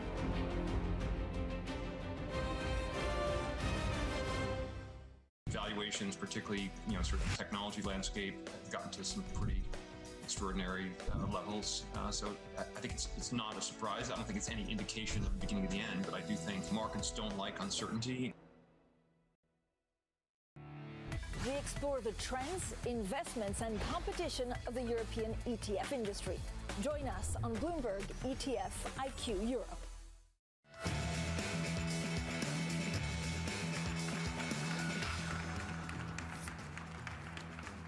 23 seconds away from the opening bell in New York City, equities Some weight to this tape. We're down 43 on the S&P 500, negative 1.24%. Your underperformance coming from the Nasdaq, down almost 200, negative 1.66%. Fiscal talks breaking down. That's the story in the United States, the story of Europe. The economy could be breaking down again. Extra restrictions on key economies across the continent responding to another surge in COVID-19 cases. In the bond market, yields come in 2 basis points to 0.7% on a 10-year. We come back a little bit there. In the FX market, euro-dollar a break of 117, 116 and about 90, down 0.4%. And there's the move in crude. It's ugly. WTI back with a 39 handle, $39 and around about 50 cents. We come in about 3.6%. That is the cross-asset price action this Thursday morning at the market desk with your movers. Here's Abigail. John, it's certainly a risk-off morning, as you just illustrated. And beyond the mega-cap tech names such as Apple and Facebook and Amazon, mega-cap internet as well, trading lower. This year's highest flyers, high flyers, are dropping as well. Really the risk, exemplifying the risk-off tone, although Zoom now catching a bid. But Tesla, the NASDAQ 100's top stock on the year, up 450% on the year, down 2%. Investors wanting out of that. Zoom, the second best stock on the year, had been lower in the pre-market, up just slightly, a tiny bid there. And then take a look at NVIDIA, the chip maker, lower, and JD.com, the fourth best stock for the NASDAQ 100, up 130%, also lower. So investors mainly want out of risk on the day. And of course, a piece of this is wanting stimulus and not seeing strong signs out of DC that this will happen. But of course, the resurgence of the virus. And if we take a look at the truly sensitive stocks to the virus, such as the airlines, the cruise operators, and some of the energy companies, we see solid declines there. The airlines, interestingly, yesterday had outperformed, suggesting that maybe some sort of skinny deal around airlines stimulus would get done. But today we see American Airlines down 1.3%, Carnival down 1.5%, and ExxonMobil is down as well, down 1.4%, in sympathy with oil. That big decline in energy right now, the worst sector on the morning, down 1.8%, John.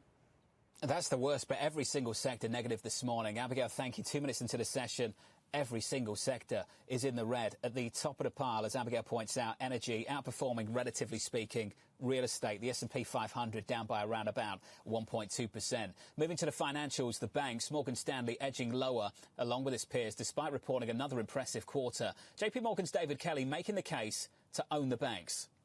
Financials are being treated as if they are victims of this pandemic when they're really operating pretty well. I'd rather own financials, to be honest, because I have to have more than a 12-month view. I'm not going to try and time this thing. I think that's crazy.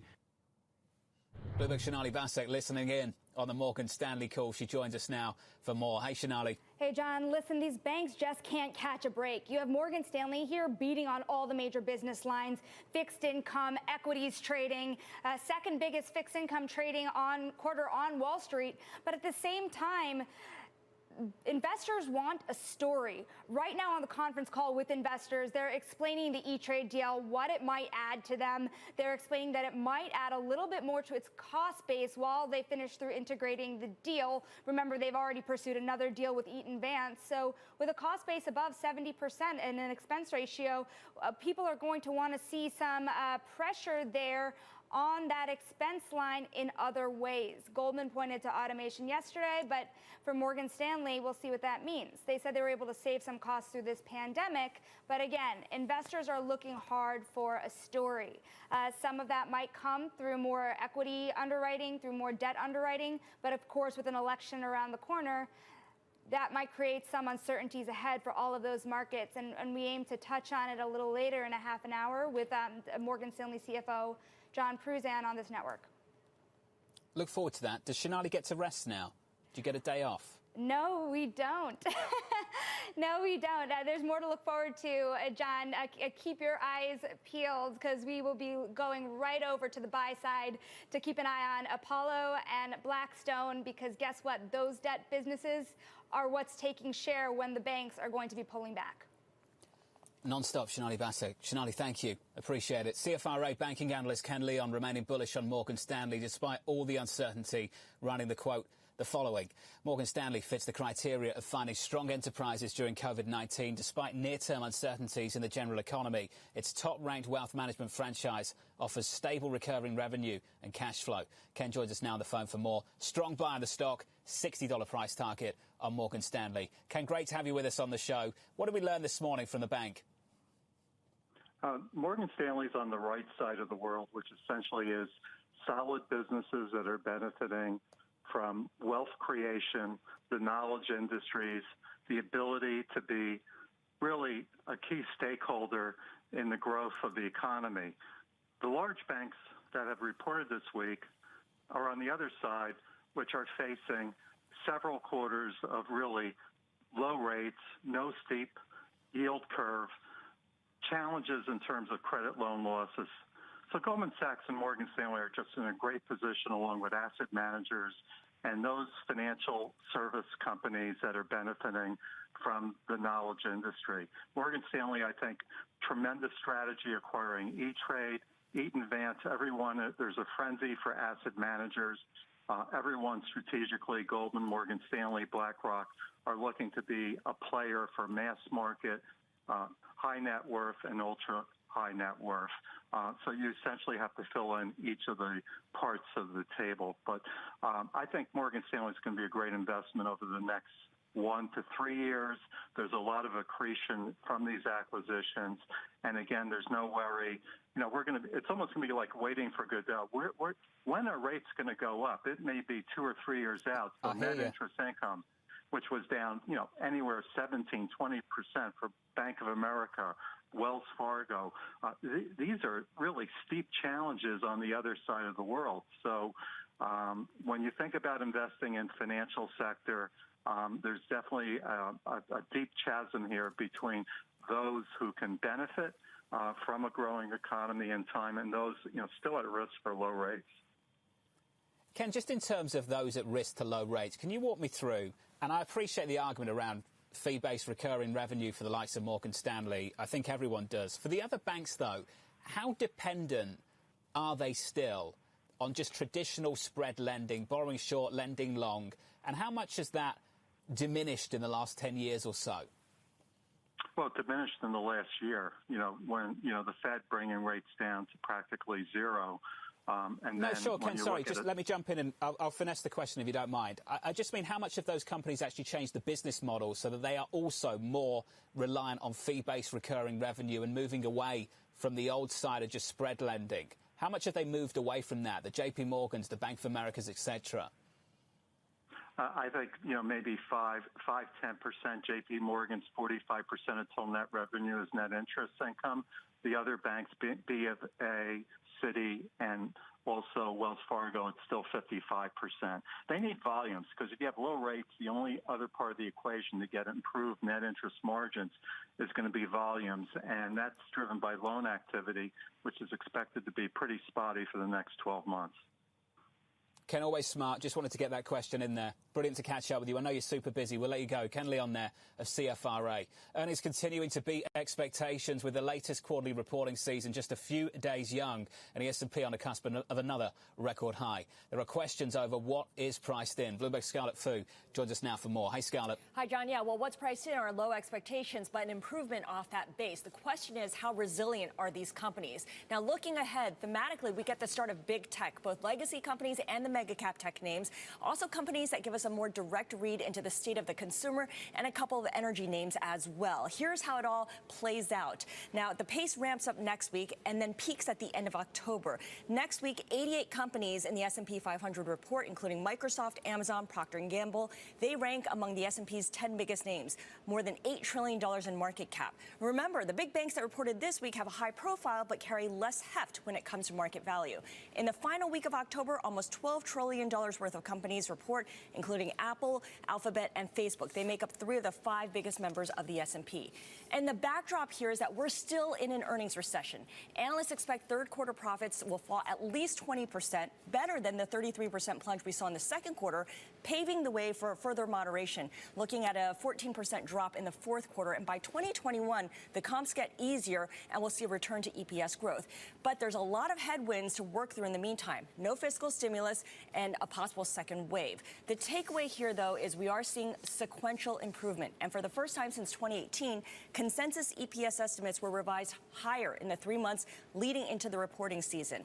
According to Gina Martin-Adams over at Bloomberg Intelligence, the third quarter earnings season may mark the first opportunity for companies to guide expectations now that most global economies are functioning. But investors will be very quick to punish those that don't have the ability to get through it. Sean? Scarlett Fu, thank you. All the companies lining up to report over the next couple of weeks. Full coverage right here on Bloomberg. I believe in about 2 weeks' time, we do get the earnings from Apple, October 29th. Looking forward to that. Equities down by a little more than 1% on the S&P, much more so on the NASDAQ. At the market desk with your movers, here's Abigail. Well, John, we do have those major averages slightly off the lows, but nonetheless, you were mentioning that underperformance for the NASDAQ. Let's take a look at the big drag there. And of course, it has to do with mega cap tech and internet. Apple and Amazon, the two biggest point drags on the S&P 500. Nothing new really being reported on either of these companies. So a barometer of the risk-off tone around both the squashed hopes right now, at least for stimulus and fears around the virus.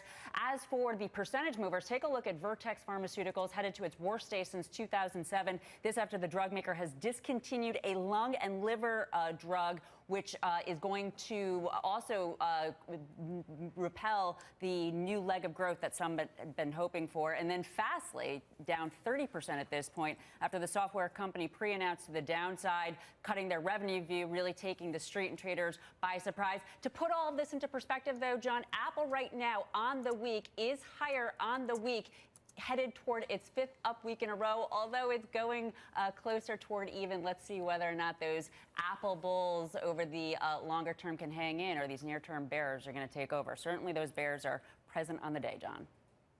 Abigail, thank you. Just to bring you some breaking news quickly. Senator Harris, halting travel after an aide of hers has tested positive for COVID-19. Vice presidential candidate Senator Harris halting travel after an aide of hers has tested positive for COVID-19. The Biden campaign saying 2 individuals have tested positive. Campaigning in 2020, difficult. Just a couple of weeks, in fact, 2 weeks to the day almost, since the President of the United States also contracted COVID-19, or at least tested positive for it. We understand that Senator Harris, vice presidential candidate on the Biden ticket, halting travel after an aide of hers has tested positive for COVID-19. The Biden campaign saying 2 individuals have tested positive. More on that still to come. From London and New York, this is Bloomberg.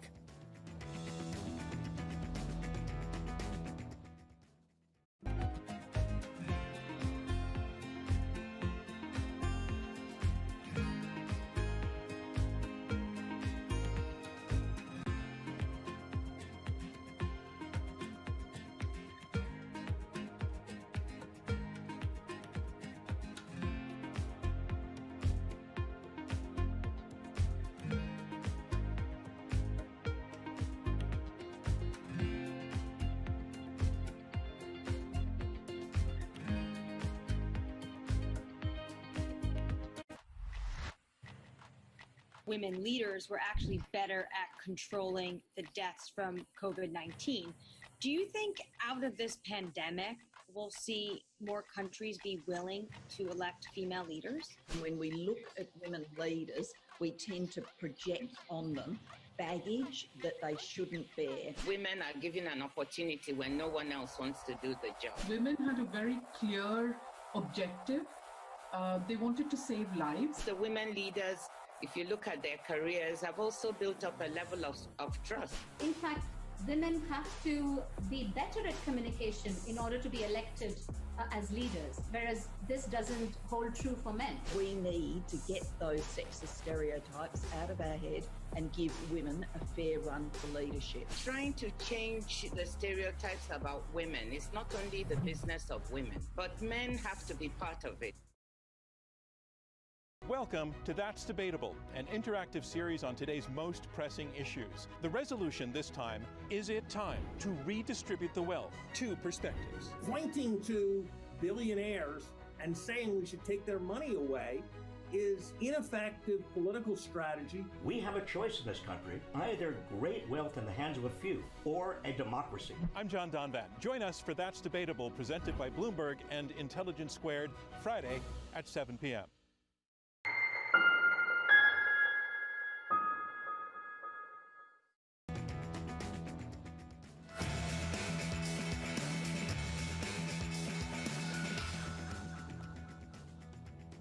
14 minutes into the session, here's your price action, down 0.9% on the S&P 500.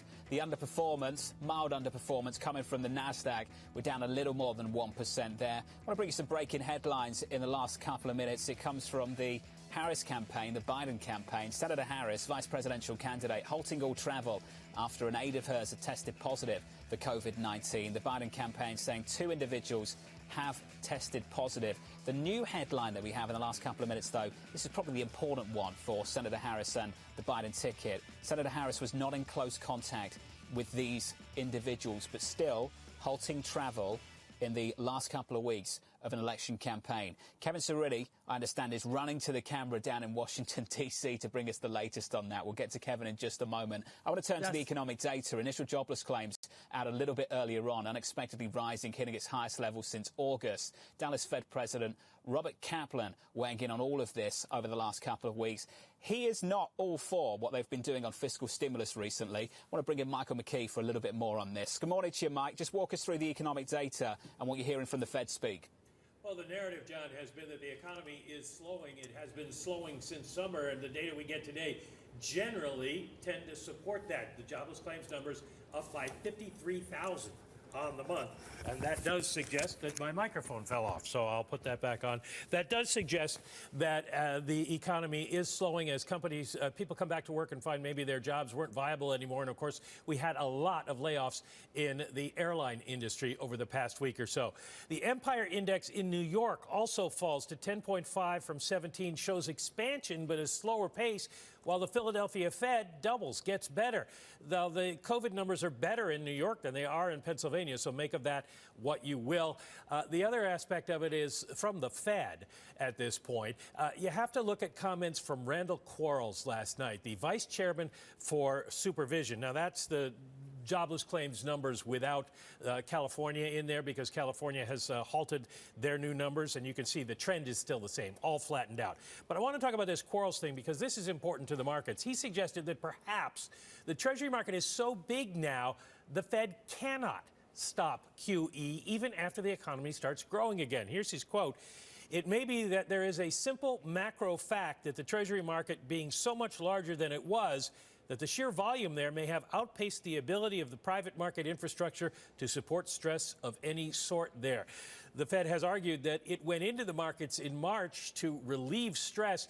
If they get out of the markets, stress could come at any time. So Quarles, who emphasized he hasn't made a decision yet, thinks that there is a possibility the Fed can't stop QE, that the market's so big now they need to continue to be an active participant, which would have major implications for trading treasuries.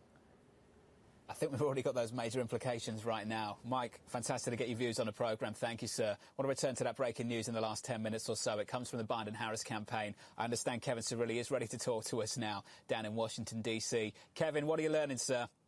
2 staffers to Senator Harris, the Democratic vice presidential nominee, have tested positive for COVID-19. She will halt all travel through Sunday and will resume to the campaign trail on Monday, according to a statement from the Biden campaign. Senator Harris writes in her statement that she has not had direct close contact with the 2 individuals who have tested positive for COVID-19 as defined by the CDC. We should note Senator Harris has kept an aggressive campaign schedule. She has also, of course, been attending the Senate Judiciary Committee hearings as it relates to Judge Amy Coney Barrett. But again, she is halting all travel through Sunday. According to the statement, they learned late Wednesday evening, New York time, that 2 staffers on the part of the vice presidential nominee's entourage, so to speak, political entourage, had tested positive for this, and that she will halt all travel through Sunday. Democratic presidential nominee Joe Biden, as well as has not been in close contact with either of these individuals, according to the campaign. He, of course, is set to appear at a town hall tonight that will be broadcast on ABC in about the 9 o'clock p.m. Eastern New York hour.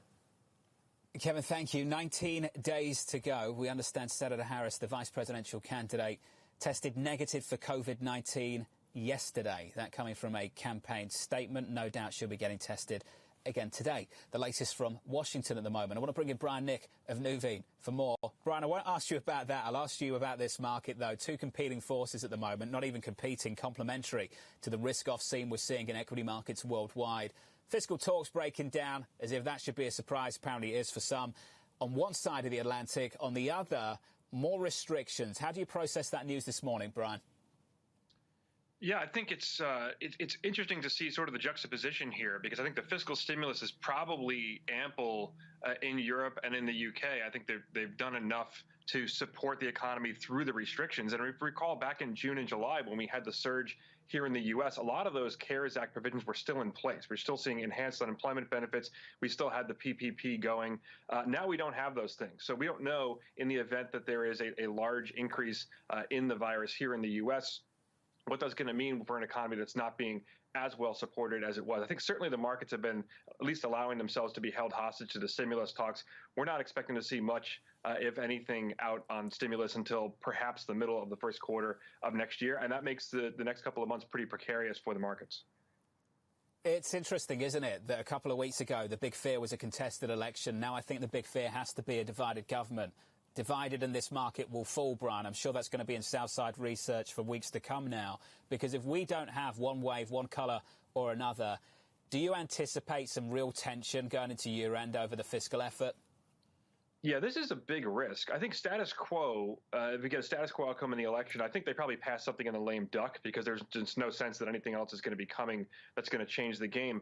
If we get an arrangement that looks more like, say, post 2012 election, where we get that austerity package, and the formula for austerity in the United States has been Democrat in the White House, at least Republican partially controlled Congress. And that's not what we need right now in terms of an economic program in the U.S. So I think it remains to be seen if, there's a slightly higher chance in some of these kind of polling models and betting markets that Joe Biden will win the presidency than there is that the Democrats will take the Senate. And that gap, I think, represents probably some near-term risk for the markets, because it would be so uncertain come January what could actually pass through that kind of arrangement.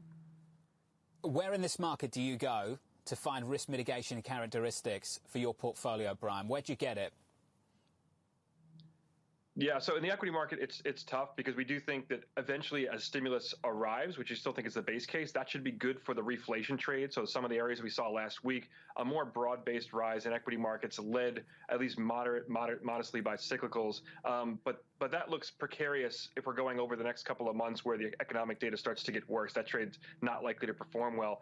We may take a step down or two in terms of risk, moving into, say, parts of the credit markets, even high yield credit, to get some income, try to bank some of those returns in the form of interest payments, as opposed to waiting for multiples to continue to rise. So one thing that we continue to be focused on is just where in a portfolio you can get income from. Certainly the equity market provides part of it, but I think also the credit markets, to us, look reasonably priced for the risks that we see ahead. Brian, always great to catch up. Sorry to squeeze the time just a little bit. Brian Nick there of Nuveen. Thank you, sir. The breaking news in the last 10 minutes or so: Senator Harris, vice presidential candidate on the Biden ticket, halting travel after an aide had tested positive for COVID-19. We understand the senator tested negative herself just yesterday. The plan, according to a statement from the campaign, is for Harris to return to in-person campaigning this coming Monday. Keep an eye on the headlines coming out from Washington, D.C. That's the latest from Washington. Up next on this programme, the trading diary, the market-moving events you need to be watching going into the weekend. From London and New York, with equities down and down much harder across Europe, this is Bloomberg.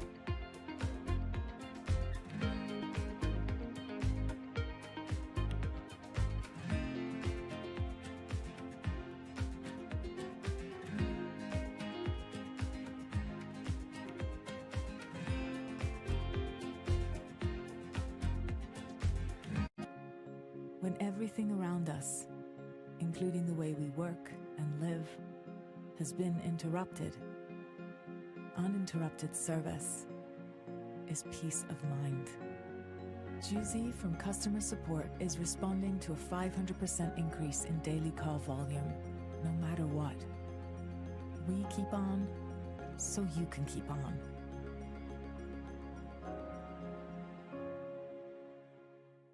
The second half will be a lot stronger than the first half in China. We're heading to what we call the golden season of auto sales. We are very confident, we're going to have another big growth 2021 versus 2020. We did not see people kind of holding back. Chinese customers are into, right now, buying individual mobility.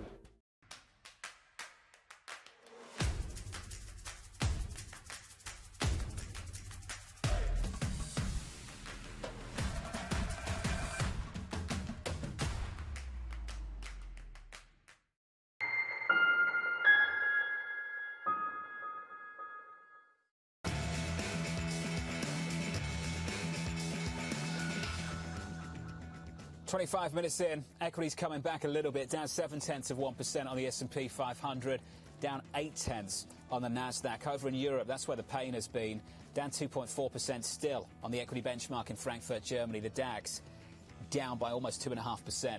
That's the story in the market. Let's get to the trading diary. What you need to be watching through this week: President Trump speaking at a campaign rally in North Carolina at 1 p.m. Eastern. Minneapolis Fed President Neil Kashkari discussing the outlook for the U.S. economy at 5 p.m. this evening. Then at 8 p.m., replacing the second presidential debate, President Trump and Joe Biden holding competing televised events. And finally on Friday, closing out the week with the biggest data point of the week, U.S. retail sales. 26 minutes into this session, equities lower, recovering slowly. This was the countdown to the open. For our audience worldwide, catch me on Twitter at Faro TV. This is Bloomberg.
This is Bloomberg Best, your weekly review of the most important business news, analysis, and interviews from Bloomberg Television around the world. Ken Burns, welcome to Bloomberg Big Decisions. We have always been a mixture of things. We are always stronger for that mixture. Growth is a way to stay competitive, delight more and more consumers. Welcome to the Best of Bloomberg Technology. I'm Emily Chang. They've moved the needle by acknowledging that they have to monitor the content. What is one word of advice you'll take with you? Learn how to listen. And that is certainly something that has served me well. Ankiti, where do you go from here? It's a huge market. It's a huge opportunity. I want to go 100x from here. Our philosophy is to partner where we can and stand apart when we should.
Months after Hurricane Maria, Puerto Rico is still in peril.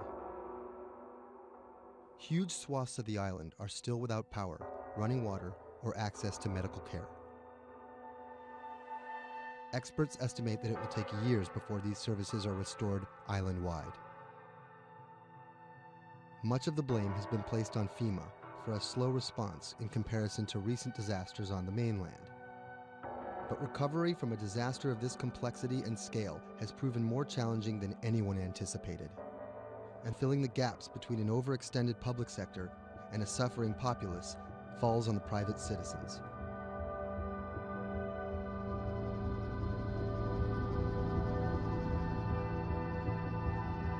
Robert Anderson is a Puerto Rico resident of 4 years. The eye of the storm came in south of El Yunque, swept up towards San Juan, and out to Arecibo. Everything on the right-hand side is what we call the dirty side of the storm. This isn't his first time in a disaster zone. With a military and telecom background, Anderson worked on repairing damaged cell phone towers in New Orleans after Hurricane Katrina. Some might be tempted to label him a disaster capitalist, seeking lucrative government contracts for his expertise. But as Anderson finds himself in the middle of a humanitarian crisis, he and his associates are developing a variety of pro bono recovery projects that target the island's hardest hit areas. I see two Puerto Ricos. We're here in San Juan. They have telecommunications restored. They may or may not have power, but basic services are in place. They're able to get food, they're able to buy things, they're surviving. And when you look outside of the San Juan area, you can go 15 minutes from here and find areas that are devastated. I'm working on the devastated side. Today, he's put together a boots-on-the-ground mission to provide medical care to some of the island's most isolated and vulnerable residents. Steve Berenbaum is one of Anderson's business associates. He offered an extra car and a set of hands. So we received an initial report from a nurse that was out in the area. We're headed to the northeast region of Utuado for some people that are in need of urgent medical assistance. Dr. Sally Priester is a physician from San Juan. She filled a van with medical supplies at her own expense and brought along a team of nurses. Google Maps estimated our first destination to be a 90-minute drive. But it didn't account for obstacles like this.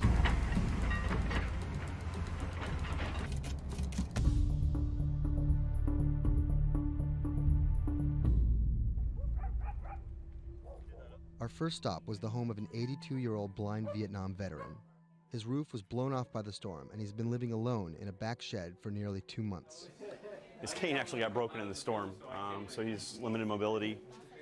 He has a number of medical ailments. Dr. Priester's having a look at him. We called the VA. They're going to get him set up with what he needs, get him stabilized so he can then be transported either to an evacuation center or off the island. It's when the chain gets broken, when those families that are connected to them leave the island or take off, these guys get left at the end of the road, and it's tough. FEMA was not officially part of Robert's team, and their arrival caught everyone by surprise. Their job here was to survey and report back to their superiors, and did not come with medical aid of any kind. People think that FEMA is there to hand out bottles of water, and it's not what they do. FEMA has a role to play. They have a very specific role. They bring in ships, they bring in airplanes, they bring in tractor trailers with pallets of things. But they're a big machine, and there's gaps in that thing. And you're seeing one of the gaps here, and we help fill that role.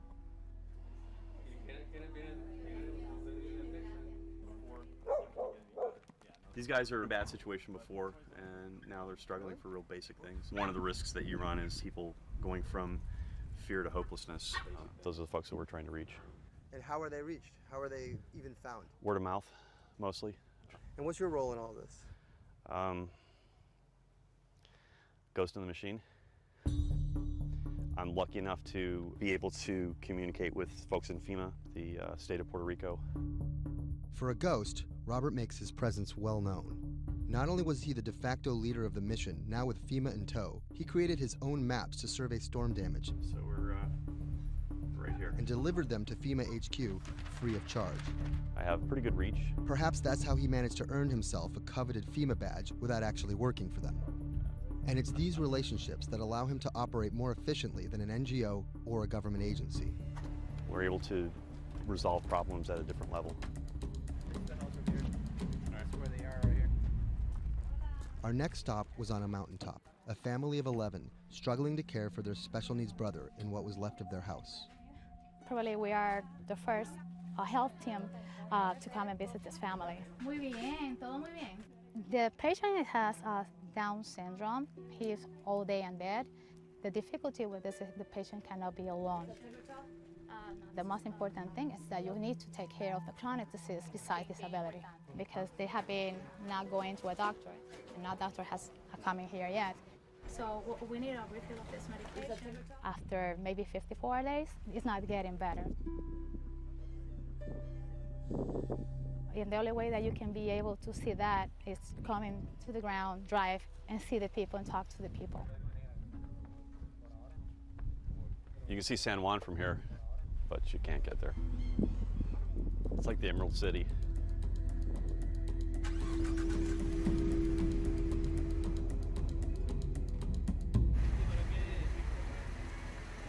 On this stop, we caught word that a man living alone at the edge of the jungle was in need of care. So we decided to take a little detour, come up here and check out and see what's going on. One of the challenges is to find those people that are at the end of these roads that need help.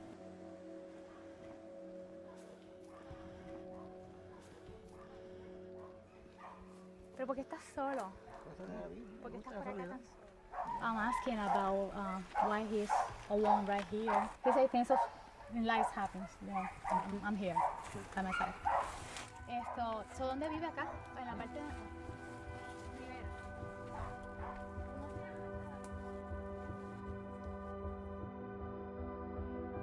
This is not a job. To do this, you need to have passion for what you can do.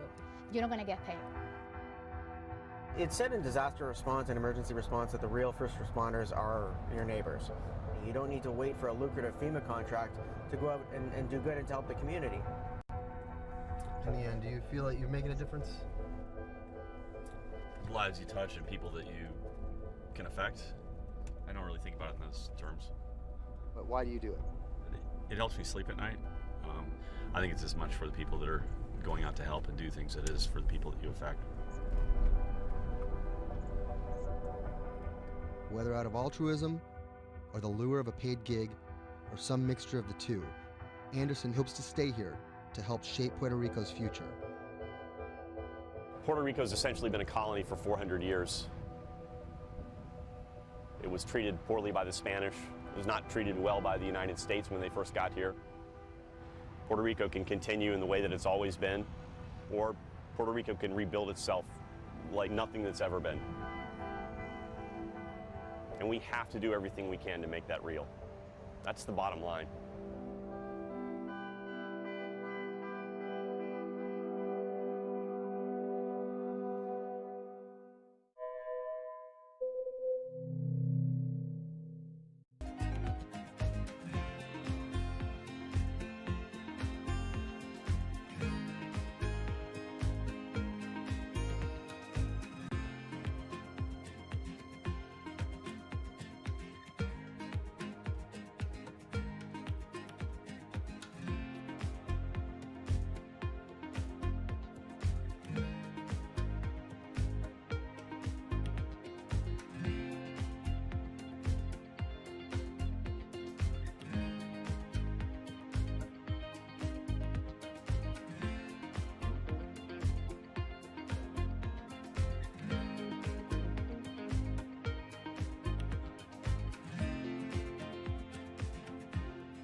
When I met him first online, I found him to be really sweet. I think I was the one who was talking for an hour. He was just listening. When we met, I saw her. She was beautiful, intelligent, and kind, which was, something that I was looking for.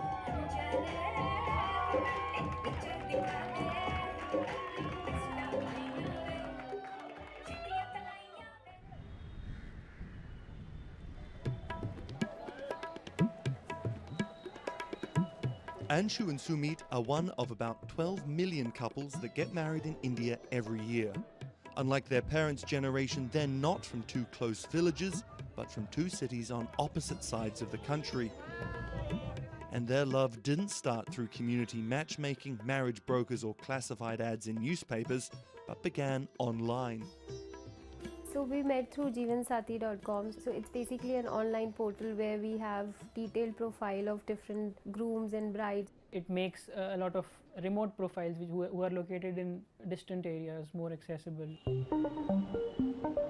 Thanks to growing internet and smartphone usage, matrimony websites and apps in India are starting to disrupt the matchmaking industry. More and more people are finding their partners at the click of a mouse. jeevansathi.com, where Anshu and Sumit met, is one of the biggest players.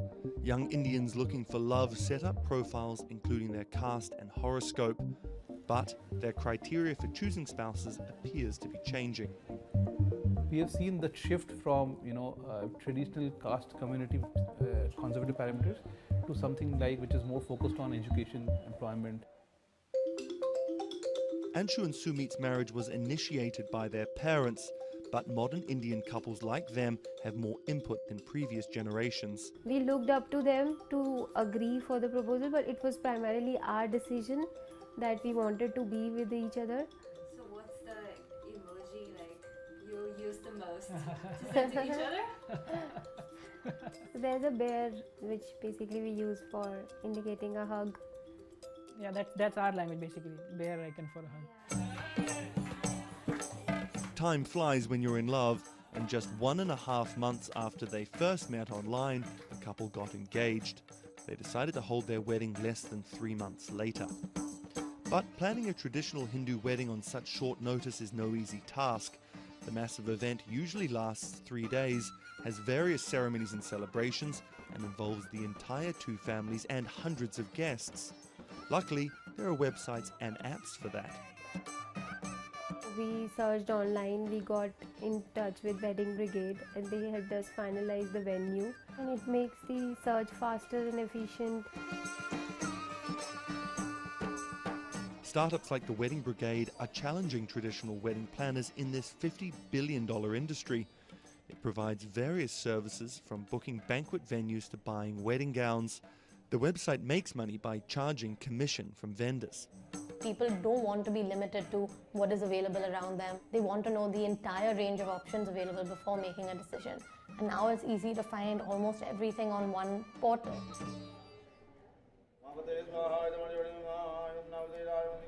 Anshu and Sumit are officially married in a ritual that has gone on for thousands of years, but their love started in a very new way. Technologies might be changing the way couples meet, date, and get married in India, but they're definitely not changing everything. The technology was only the first level help that we could get to find each other. Everything else was like very humanly and emotions and feelings based.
Massachusetts Senator Elizabeth Warren has become a symbol of everything the Republican Party stands against. Everyone gets a right to basic health care. We need strong oversight of these banks. A legal scholar and a consumer advocate turned politician, Warren has branded herself as a champion of the working class and made a career out of standing up to big business. While rumors of a 2020 presidency bid remain just that, I'm not running for president. her Senate seat is up for re-election in 2018, and Republicans are already pumping millions into super PACs to defeat her.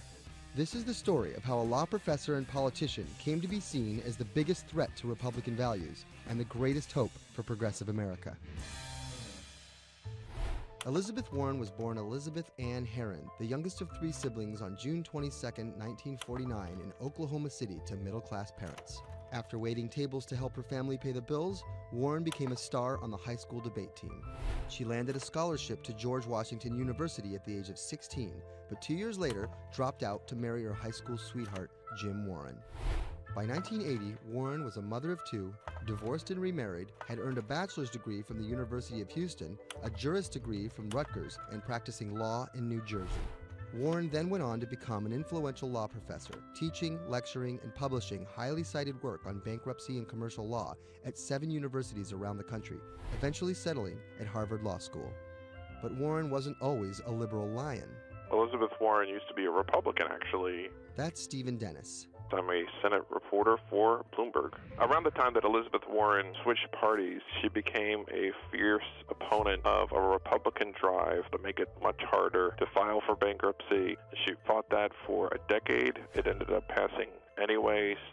While her efforts ultimately failed, her warning calls were heard in 2008.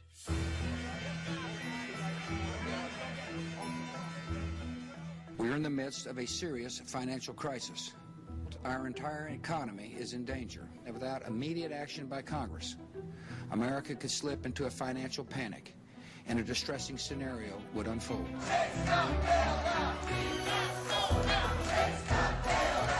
Professor Warren was tapped to help with oversight in the government bailout. She would excoriate bankers and their bonuses and their practices. Why should the U.S. taxpayer alone carry SIP?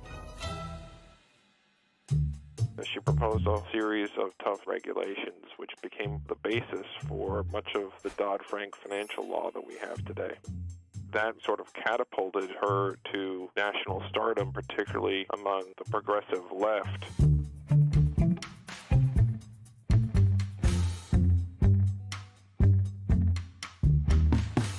Encouraged by her newfound notoriety, Warren declared her bid for the U.S. Senate on September 14, 2011. During the race, her opponent Scott Brown tried to derail Warren by accusing her of falsely claiming Native American heritage, a controversy that earned her the nickname Pocahontas. Nevertheless, she was victorious and won the Senate seat by a comfortable margin. She used her new tenure to challenge everyone, from banking regulators and Treasury officials to members of Wall Street and Congress. I'm really concerned that too big to fail has become too big for trial. We need tough new laws to hold corporate executives personally accountable. No one should be above the law. She called for Wells Fargo CEO John Stump to resign for fraud, introduced the Bank on Student Loans Fairness Act, and reintroduced the 21st Century Glass-Steagall Act. In 2016, after staying silent during the Democratic primary battle, Warren finally endorsed Hillary Clinton and had some harsh words for candidate Trump. Donald Trump is a loud, nasty, thin-skinned fraud who has never risked anything for anyone, and that is just one of the many reasons he will never be president of the United States. But she was wrong. The forgotten men and women of our country will be forgotten no longer. Warren wasted no time resisting Trump's agenda. Have you ever managed or overseen a $1 trillion loan program? I have not. How about a $1 billion loan program?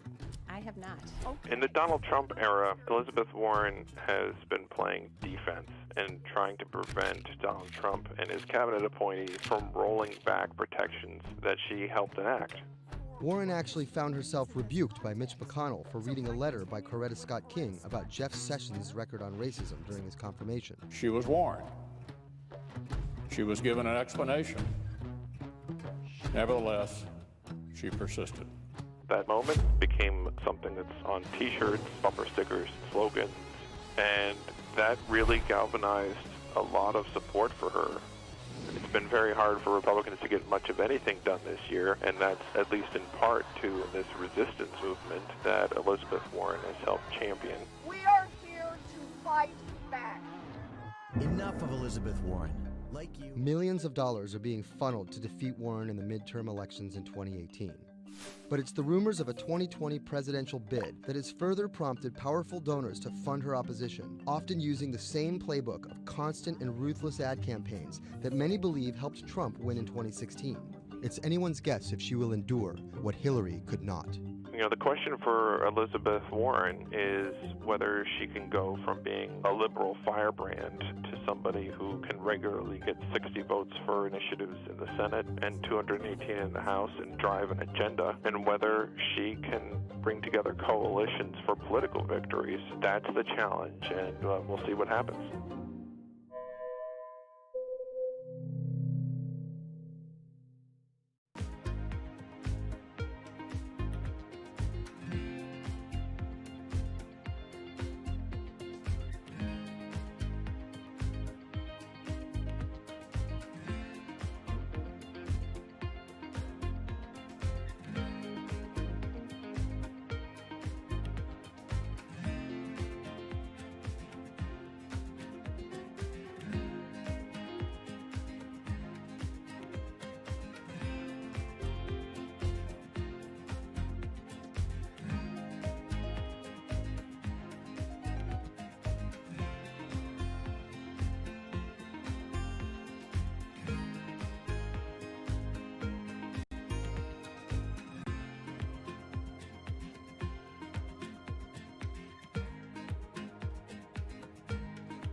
Sadiq Khan, the mayor of London, has made some powerful opponents. He doesn't know me, never met me, doesn't know what I'm all about. I think they're very rude statements, and frankly, tell him I will remember those statements. My message to Donald Trump and his team is that, your views of Islam are ignorant.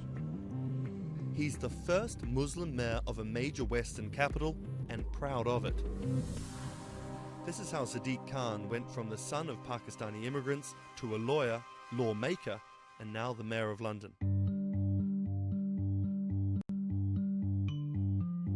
Khan's parents emigrated from Pakistan. His father was a bus driver, his mother a stay-at-home seamstress. The 10-strong Khan family squeezed into a 3-bedroom flat in South London. He wanted to be a dentist, but TV in the 1980s convinced him otherwise. Objection! LA law with its swagger and ill-fitting suits caught Khan's eye. He graduated in 1991 with a degree in law from North London University and joined a human rights firm. Khan worked a number of high-profile cases, often clashing with London's Metropolitan Police Force. But he had bigger political ambitions. This is what being a new MP is like, squatting on a bench in the absence of an office, dealing with letters from constituents. Reports are just coming in of an explosion here in London. And there's just explosions, and then it was just smoke everywhere. Everyone's just asking what's happened. Only 2 months after Khan entered the Commons as a Member of Parliament, London was attacked by Islamist extremists. That day will stay with me for the rest of my life. He spoke out against the attacks both as a London MP and as a Muslim. He has been very clear about his opposition to violence, opposition to terrorism, and has set out to make the case for a more open and peaceful Islam. That's Thomas Penny, one of Bloomberg's Westminster correspondents. Here is a man who is a Muslim, and he is standing up and being open and straightforward and being clear that the problem here is not Islam, but it's Islamic extremism. In 2015, a decade after the attacks, Khan ran for mayor of London, and his faith was back in the headlines. His opponent, Zach Goldsmith, trying to link Khan to radical Islam. The debate got again personal and nasty. The Goldsmith camp has called Khan extreme and accused him of associating with, quote, those who seek to do our police and capital harm. It's a pattern of behaviour. Even the former Prime Minister David Cameron repeated the allegations. He shared a platform with Sajil Shahid, the man who trained the ringleader of the 7/7 attacks and accused the United States of bringing 9/11 on themselves. But the smears didn't stick. Zach Goldsmith ran a very negative campaign that was based on what people knew was a lie. This election was not without controversy. And I'm so proud that London has today chosen hope over fear and unity over division. After taking the mayor's office with a comfortable majority, Khan has brought a business-like efficiency to the role, scrapping expensive vanity projects like the Garden Bridge and the new Routemaster buses, which cost £350,000 each. The former lawyer who used to fight the police in court is now praised for his close relationship with them. I was talking to a very senior police officer in the Metropolitan Police who said there was a sea change when he went into City Hall, and the police were saying how much they welcomed this because they knew where they stood and he was more straightforward to work with. So he works like a lawyer, he works like a government minister. Khan's kept his faith at the fore. He's an outspoken voice for moderate Muslims across the world.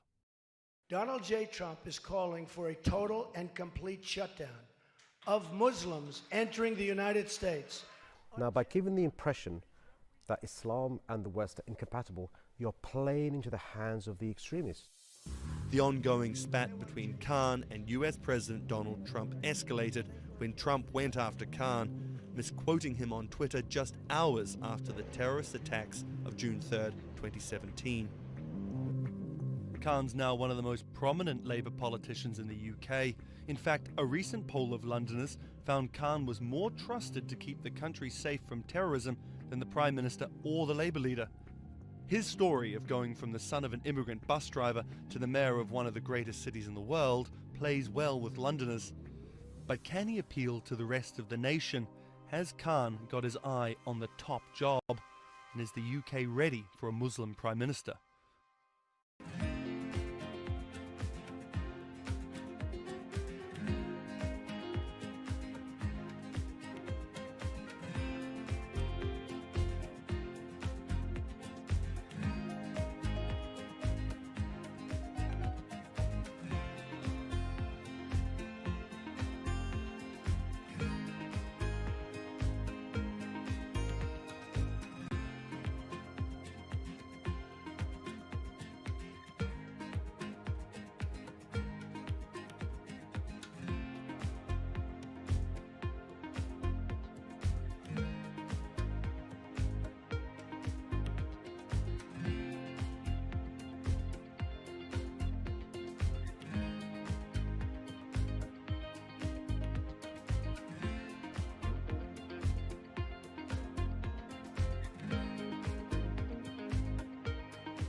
What does it take to change the world? A big army? A cure to a pandemic? A revolution? All of these take either a lot of people, thousands of hours, or massive amounts of space. But for Julian Assange, all he needs is one room, an internet connection, and the world will listen. Assange is located here, and more specifically, right here. And from that location, he's posted government secrets, classified documents, and leaked emails from some of the world's most powerful people. And in doing so, has been labeled a hero, a villain, a nihilist, and everything in between. This is how an Australian programmer sequestered in the Ecuadorian embassy in London became one of the most influential and notorious people in the world.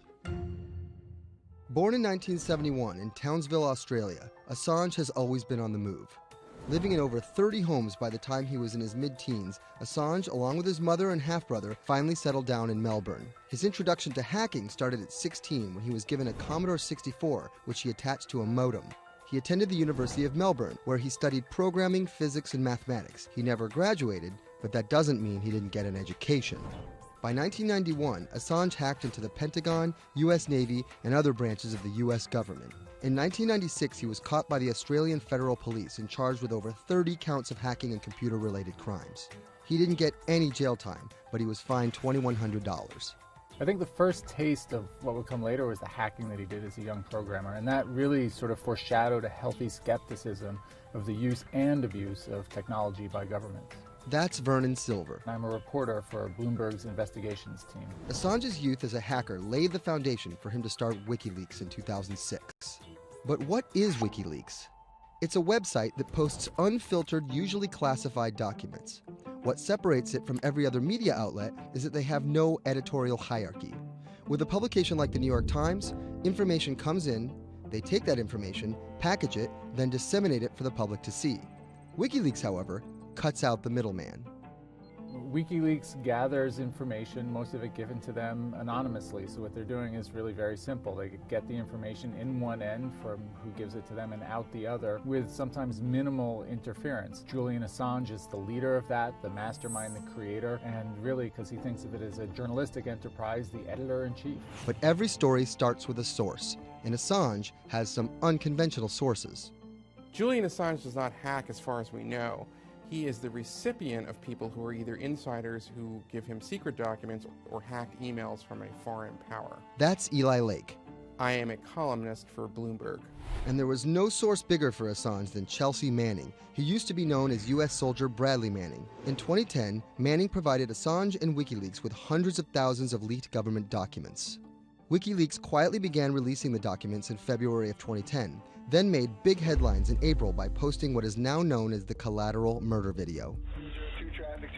Come on, fire! It was a vivid, graphic video. It changed the debate on the Iraq War, and importantly, it put WikiLeaks on the map when they put it online, and they couldn't be ignored at that point. And those leaks were just the beginning. They went on to post more than 90,000 leaked documents known as the Afghan war logs, 390,000 documents known as the Iraq war logs, and 250,000 private messages between diplomats called cables in what is now known as Cablegate. These leaks were met with very real ethical questions. The problem with publishing those cables was that a number of confidential sources for U.S. diplomats who faced real danger when their names were exposed. Then Secretary of State Hillary Clinton drove the point home that every country, including the United States, must be able to have candid conversations about the people and nations with whom they deal. Shortly after Cablegate, the Swedish government issued an arrest warrant for Assange on allegations of rape and molestation. He claimed the allegations were fabricated to get him extradited to the United States, a claim the U.S. government denied. Either way, Assange's next move was to seek refuge in the Ecuadorian embassy, which really was the beginning of the new chapter in his life and what we're dealing with now, which is him being stuck in London. What was supposed to be an office in an embassy is now Assange's self-imposed prison to this very day.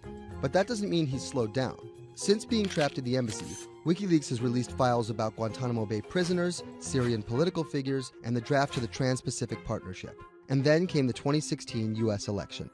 Thousands of leaked emails showed Democratic Party officials possibly plotting against Bernie Sanders in his race against Hillary Clinton. Over the course of 68 days, WikiLeaks released 20,000 confidential Democratic National Committee emails. In terms of the presidential race, if you look right here, when Assange released the first batch of emails, Trump actually takes his first lead against Clinton. I think we've had enough of the Clintons, in all fairness. Once WikiLeaks started exposing secrets of the Democratic Party, Julian Assange became a hero to many on the right. Public opinion kind of flip-flopped. WikiLeaks! From the emails, we now know Hillary Clinton's campaign manager makes risotto, and also how the DNC squashed Bernie Sanders' campaign. One thing we don't know is who gave Assange the stolen emails in the first place. Many leading Democrats say they suspect it was the Russians. They released an analysis from a private cybersecurity firm that had said it was the Russians. But Assange claims our source is not the Russian government and it is not a state party.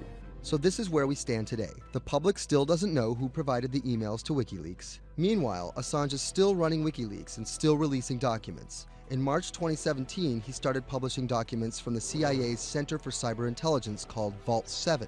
The CIA, the agency charged with finding and keeping our top secrets, can't keep its own secrets. As long as Assange has a connection to the world, no government secret will be too far from exposure. Julian Assange is still in the embassy. Maybe he'll leave, maybe he won't. Kind of regardless, his work has been done. He's changed the way people think about their governments, about their own secrets, about their own hackability, and really the world has changed because of him.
When it debuted, the 4G wireless we have today allowed people for the first time to hit the road and explore unknown places with only a smartphone for directions.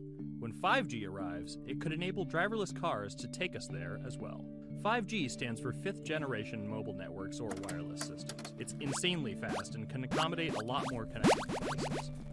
But the reason it's being called revolutionary is because 5G will allow connected devices to speak to each other as well as people. Right now we're living in a world where really it's a one-way experience. That's Bloomberg tech reporter Ian King. The network talks to your phone, you look at your phone and access data, then you send something back to the network. What we're being told about 5G is that really for the first time we're going to see machines communicating with each other over mobile networks in a meaningful way. 5G could end up being 100 times faster than what we have now, with speeds that could reach 20 gigabits per second. In plain English, that means downloading a full-length HD movie in seconds. 5G will also increase total bandwidth, which we will need in order to accommodate the growing Internet of Things. We're talking about the class of devices like internet-connected refrigerators, thermostats, dog collars, but 5G will enable many, many more. Things like your utility network, factories, where machines are just sat there not connected at all.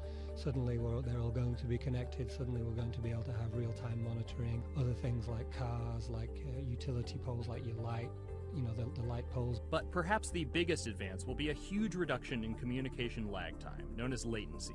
A network of driverless cars will need the speed of 5G to ping each other multiple times per second to avoid collisions. Near instantaneous data transfers could allow doctors to perform surgery remotely with a robotic scalpel. So how will all this work? First, you need to improve network density. And that's just a fancy word for saying you put more towers out there. What we're being told is that's not actually the case with 5G. The idea is 5G will not only use the existing mobile spectrum, but also tap into higher frequencies called millimeter waves. Millimeter waves can carry more data, but only travel short distances. This may mean you'll see a lot more of these base stations around town. And the new towers may have as many as 100 antenna ports, compared to about a dozen on 4G cell towers. So when will we get 5G? Getting 5G ready is expected to cost providers $275 billion over 7 years in the US alone. Look for the first 5G service to pop up in big cities sometime in 2019.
When people think of Vladimir Putin, they think of capital P, power.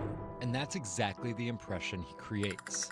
Whether it's physical power, firing different weapons, riding in various James Bond-esque modes of transportation, or tossing hapless opponents in judo.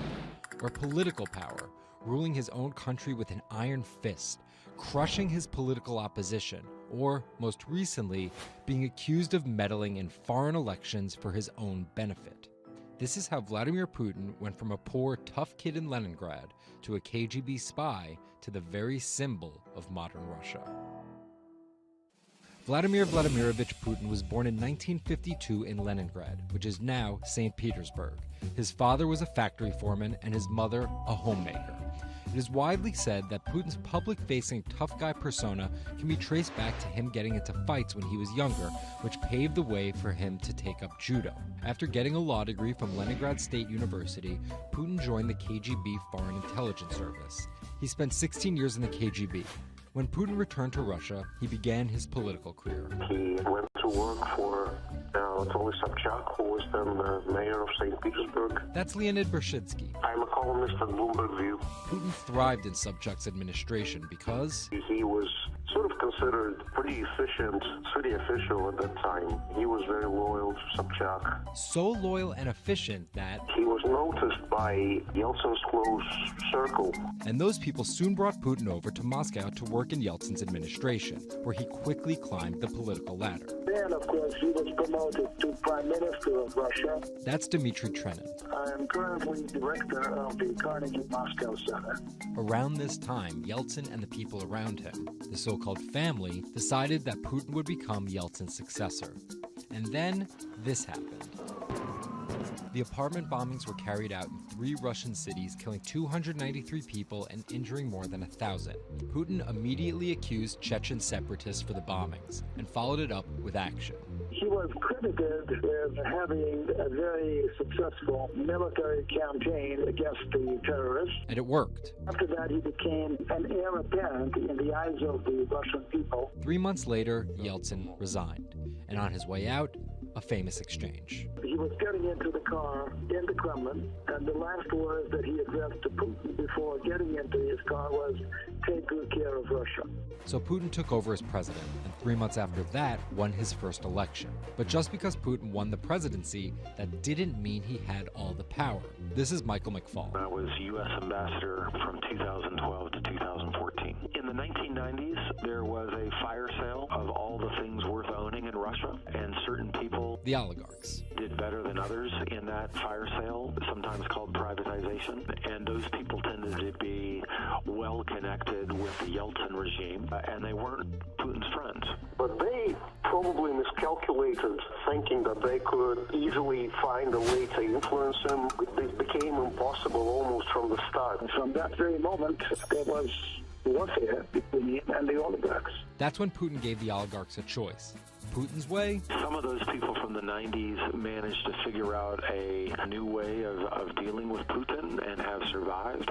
Or prison. Others could not find common vision, and so they lost their assets. Khodorkovsky once was Russia's richest person, worth $15 billion, but he ran afoul of President Vladimir Putin and spent a decade in prison. With domestic power consolidated, Putin focused on restoring Russia's global influence. Putin is the guy who believes in the expansionist Russian state. Georgia and Ukraine and all the other Soviet republics that split off when the Soviet Union fell apart, he still believes that they're traditional Russian satellites. A lot of his strategy is about keeping them in the orbit. That Yeltsin line, take good care of Russia, that's how he understands it. And he used annexation and invasion, as well as oil, gas, and trade to keep former Soviet republics in Russia's orbit. In 2008, Putin's 2 terms were up, and he decided to step down as president. Dmitry Medvedev stepped in as president, and Putin went back to prime minister. But really, Putin never left power. He pretty much continued running the country, and Medvedev was a bit of a figurehead. There was actually a period of cooperation between Russia and the U.S. that benefited both countries during Medvedev's presidency. Because Medvedev did not have the same negative attitude towards the West as Putin did. But when Putin came back to run for a 3rd term, in the lead up to the 2012 election, it was widely believed that both the presidential and parliamentary elections were rigged, and Russians took to the streets. Putin blamed the protests squarely on America, and more specifically, Secretary of State Hillary Clinton. He believed that she had sent, and this is his words, a signal to demonstrators. Still, Putin won by a huge margin and set about crushing the protest movement immediately upon his return to the Kremlin. Over the next few years, Russia's economy tumbled. Putin annexed Crimea, leading to sanctions. The price of oil fell drastically. The ruble hit a new low, and America played down Russia's influence, with Obama calling Russia a regional power. Despite all of that, Putin's approval rating remained sky high, and then an opportunity for payback. I think I'd get along very well with Vladimir Putin. In 2016, there was one candidate who called Vladimir Putin very smart. Trump exhibited tolerance towards Putin's actions annexing Crimea, and similar views on NATO and sanctions. Secretary Clinton didn't support any of those views. even though Putin denies any wrongdoing. U.S. elections. Yes. The U.S. has accused Russia of being behind the leaking of 20,000 Democratic National Committee emails, which many say helped Trump beat Hillary Clinton in the presidential election. Which leaves us here, with the possibility of a President Putin until 2024, positioning Russia to be the world power he always imagined it should be.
Jack Ma is Asia's richest man and most recognizable business tycoon.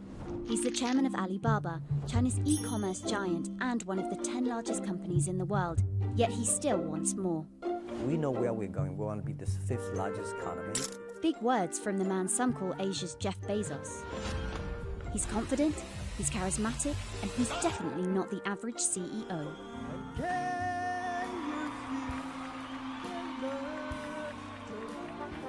This is how a poor school teacher went from the classroom to being one of the most influential multi-billionaires in the world.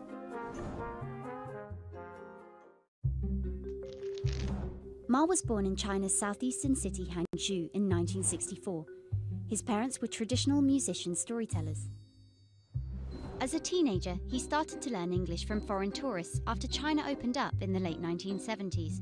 And then for 9 years, Jack Ma hung around outside the Hangzhou Hotel, which is now called the Shangri-La. He would get up at 5 a.m. to talk to travelers. That's Bloomberg technology reporter Lulu Chen. And I cover China Internet for Bloomberg. Ma failed China's National University entrance exam twice before being admitted to local teachers' college. He graduated in 1988. He applied for 30 jobs and got rejected, including from the fast food giant KFC. When KFC come to China, come to us, say, 24 people went for the job. 23 people accepted. I was the only one guy. Then Ma got a job at a local university and taught English there for about 5 years, earning just $15 a month. On the side, he started a translation company with several friends. During a company trip to the US in 1995, Ma had his first encounter with the internet at a friend's place in Seattle. I searched the first word beer. I don't know why, because it's easy to spell, baby. And I see beers from Germany, beers from USA, beers from Japan, but there's no beer from China. So he searched for the word China instead and still couldn't find anything. And that got him thinking. He wanted to build something that would put China on the world's map. He started China Pages, a Yellow Pages-like website, but it didn't take off. Then Ma joined a government agency in Beijing to help set up a website. By 1999, the internet stock boom had gripped Wall Street, and back in his Hangzhou apartment, Ma decided to try again.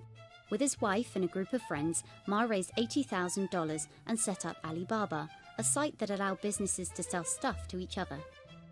人家美国人强就强它的硬件，强就强它的系统建设，这方面确实比你早。但是玩信息玩软的，中国人的脑袋绝不比你们长。我们在座的所有人的脑袋绝不比你们长。 By 2000, Alibaba had raised $25 million from investors, including Goldman Sachs and SoftBank. He had no business plan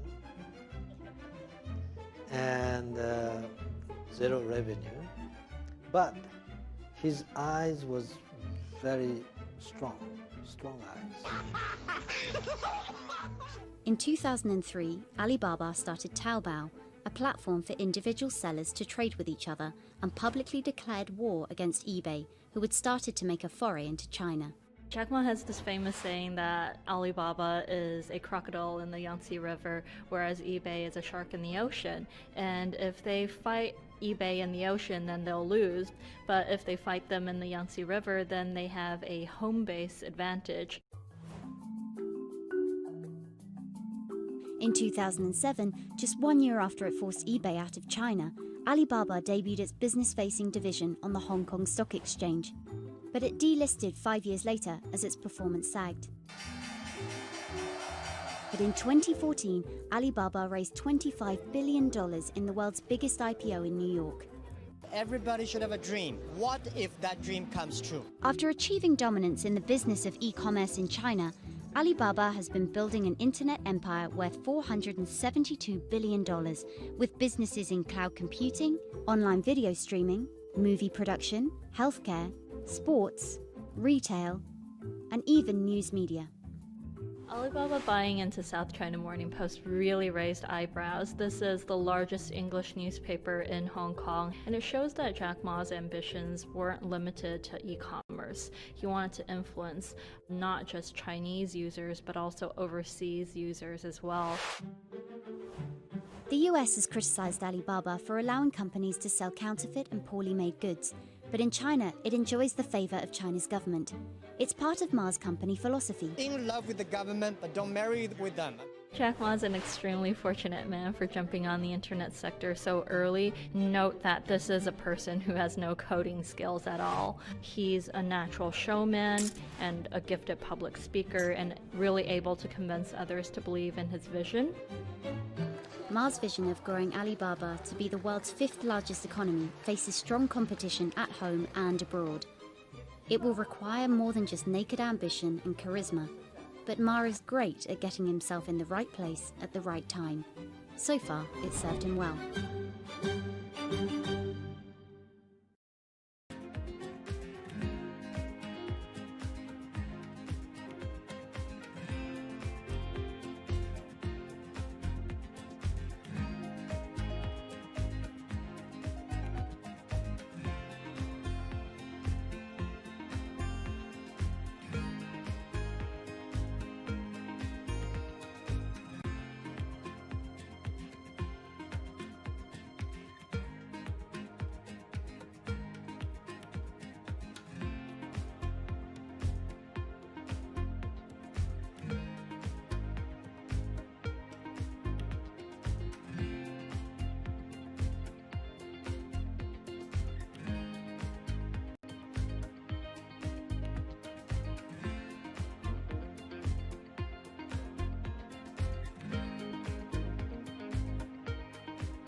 Peter Thiel is a walking contradiction. He got his bachelor's and Juris Doctorate from Stanford, but speaks out about the horrors of higher education, saying college is as corrupt as the Catholic Church was 500 years ago. He's a staunch supporter of the free press, yet he bankrolled a lawsuit to bankrupt an independent media company. But these were not journalists. And most of all, he's an immigrant libertarian who's the most public supporter of Donald Trump in all of Silicon Valley. What Trump represents isn't crazy, and it's not going away. This is the story of how an openly gay, immigrant genius, libertarian billionaire went from tech contrarian to Silicon Valley's biggest Trump supporter. Peter Thiel was born on October 11, 1967 in Frankfurt, West Germany, to Suzanne and Klaus Thiel. Peter's family emigrated to Cleveland, Ohio when he was 1. An Ayn Rand devotee during his youth, Thiel attended Stanford University majoring in philosophy. His Stanford experience shaped a really big part of who he decided to surround himself with. That's Lizette Chapman. And I cover technology and venture capital here at Bloomberg. He and his Stanford friends made their first big splash in tech with PayPal. After selling to eBay for $1.5 billion, they would become known as the PayPal Mafia for each incredible success after PayPal. For Thiel, that began with an early, modest $500,000 investment in Facebook. And in VC speak, early means big risk, but also big reward. He turned that initial $500,000 investment into more than $1 billion in cash. But Thiel was just getting started with Facebook, and he went on to make a whole bunch of wildly successful investments. From SpaceX to Airbnb to one of the largest, most powerful companies in the United States, if not the world, and of course that's Palantir. The incredibly controversial secretive data mining startup he founded with his colleagues from PayPal. It connects data silos and then allows non-technical people to search that information for patterns. Data like financial information, feeds from video cameras, biometric details, passport information, flight manifest. Palantir doesn't talk much about how they collect this data, who has access to it, or what they do with it. But they have contracts with the Department of Homeland Security and the CIA and the Department of Justice and the Securities and Exchange Commission and several other federal agencies. It's the richest company you've never heard of, valued at $20 billion. But there are plenty of obscenely wealthy people in Silicon Valley. What makes him different... He's a complex ball of multiple contradictions. Take college, for example. Even though college was extremely important for Thiel, there's something called the Thiel Fellowship. In exchange for dropping out and a promise not to pursue college, Thiel would give them $100,000 each. You basically tell people that if you get a diploma, you're saved. Otherwise you go to hell. You go to Yale or you go to jail. Also, his relationship with the press. Here's another contradiction. He's donated to free press initiatives, including the Committee to Protect Journalists. But he also secretly spent tens of millions of dollars bankrolling a lawsuit filed by Hulk Hogan over the publication of a sex tape and bankrupting the independently run Gawker Media. Why did he do this? Because in 2007, one of Gawker Media's blogs, ValueAg, outed him as gay. And with the lawsuit, he found an opportunity to get back at them by funding the lawsuit that Hulk Hogan was able to bring then, but he wouldn't have been able to do that without Thiel's money. And finally, Thiel's biggest contradiction, his endorsement of Donald Trump. When he was asked about his support for Trump, he was surprised at the outrage that came with it from many of his colleagues in Silicon Valley. He didn't want more of the establishment. No matter how crazy this election seems, it is less crazy than the condition of our country. After briefly supporting Carly Fiorina in the primaries, Thiel pivoted to Trump, donating $1.25 million to Trump and his associated super PACs in October 2016. And he didn't just help Trump financially. He gave a full-throated keynote speech supporting Trump at the Republican National Convention. I'm not a politician, but neither is Donald Trump.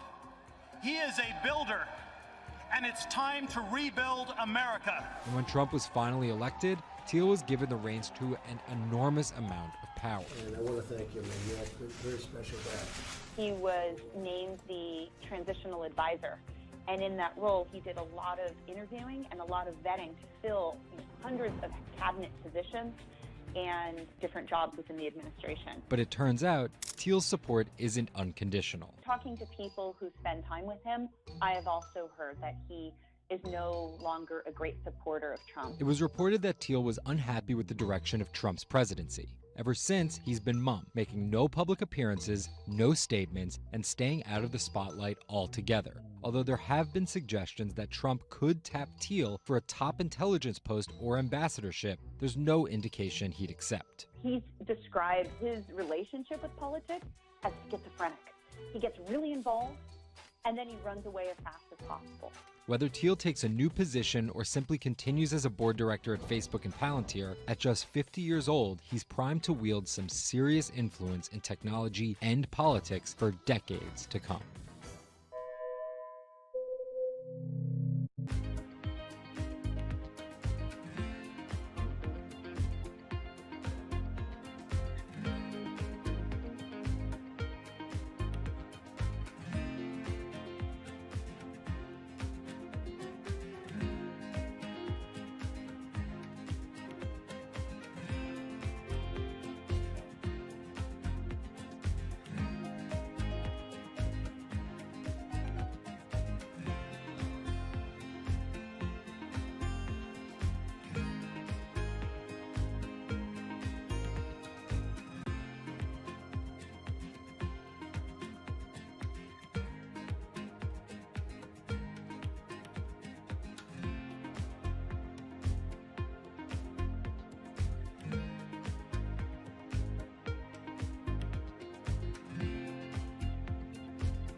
Two 2016 was again the hottest year on record, and the previous 17 years have seen our 16 most scorching. Scientists overwhelmingly agree. Global warming is the culprit. And it's just getting started. Ice caps, extreme weather, wildfires, droughts, and the hits keep coming. What are we doing about it? In 2015, the world took its boldest step yet to stem climate change with a historic accord in Paris. But now comes the hard part. Nations must change energy policies and invest huge amounts of money, and they will likely do it without the United States. President Donald Trump announced on June 1st that the U.S. would withdraw from the accord. The reality is that withdrawing is in America's economic interest and won't matter much to the climate. Here's the situation.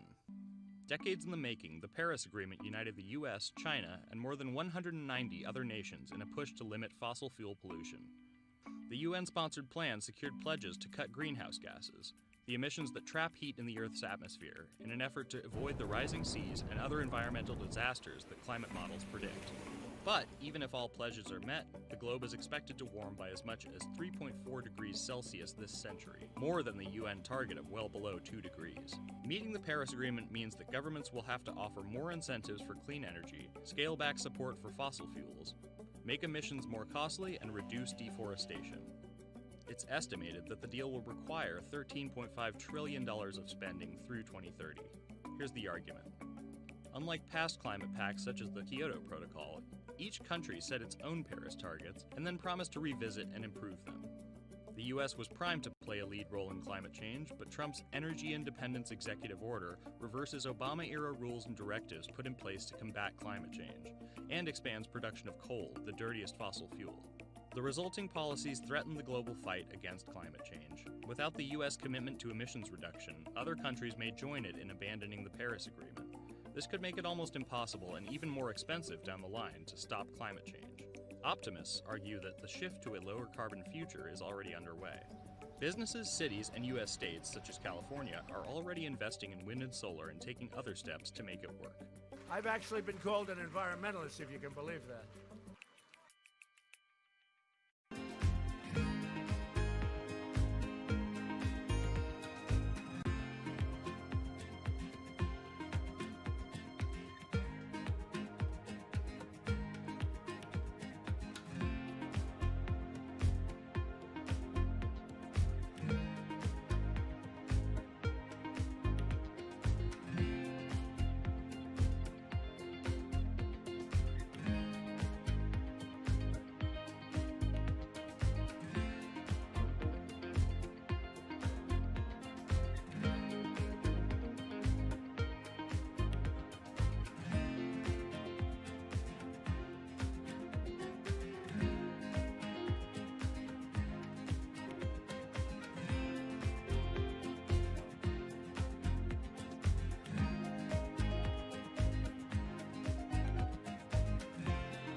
There's an inherent attraction to light and being human. And I think on a very deep psychological level, light is this way in which we experience the energy surrounding us in a very personal manner. My name is Matt Dilling. I'm the founder of Light Bright Neon Studio, and we manufacture, produce, and restore neon works of art and design.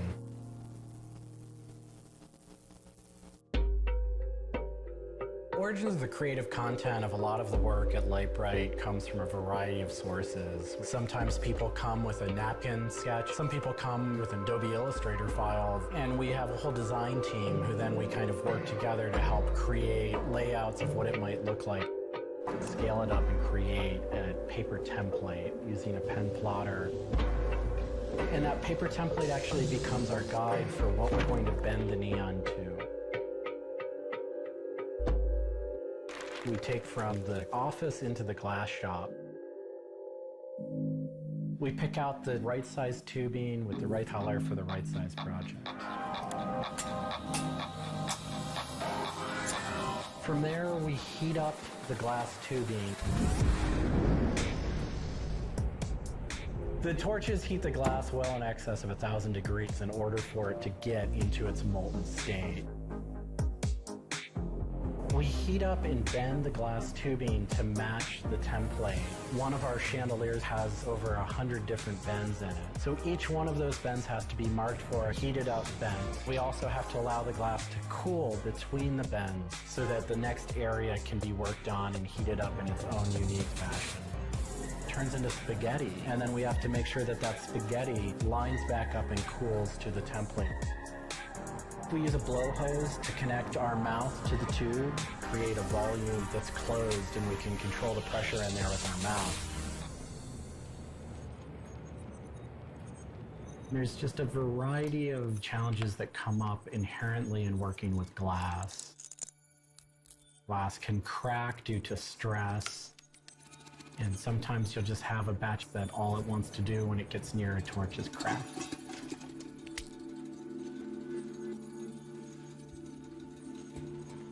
After we've bent various components, we have to go in using the crossfire or the hand torch and actually weld all of those pieces together. The last step on that is then to weld on electrodes onto either end. Each one of those steps is very, very specific. I draw inspiration from so many different experiences. It's hard to come up with one thing that's particular, but one of the ways that I really am able to connect with the creative is to float. Floating is a similar experience to meditation, to psychedelics. Going into a blackened room and laying out in a body of water and salt that's heated to your body temperature, and it allows for all sort of external stimulation to fall away. And your internal world really begins to bubble up and manifest. You really get to experience a different relationship to your mind.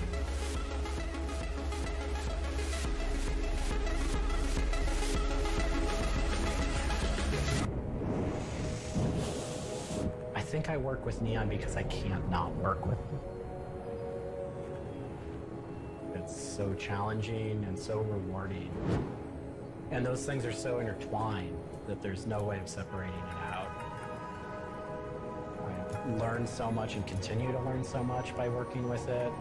I find so much inspiration in working with it, and I just continue to experience new and different things through the medium. It's that close to me at this point.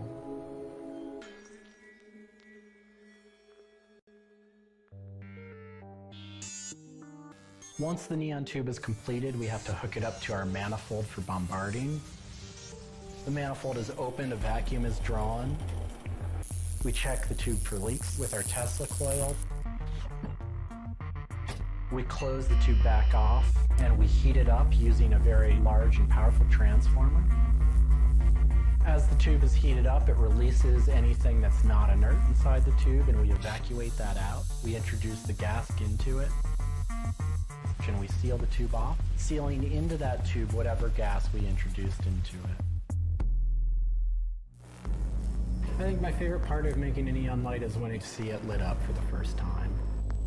Different gases, when electrified, emit different wavelengths of light. Neon gas is this very bright orange, fiery red color. Argon gas creates a very intense blue, but that light output that is produced can then be expressed in a different wavelength by coating the inside of the tubes with a phosphor coating. that takes that one wavelength of light and emits a different wavelength. We bring it over to the aging table where we hook it up to an age-in transformer and allow it to settle, age the gas in that we've introduced to it. There's always a stray particle of something left inside the tube.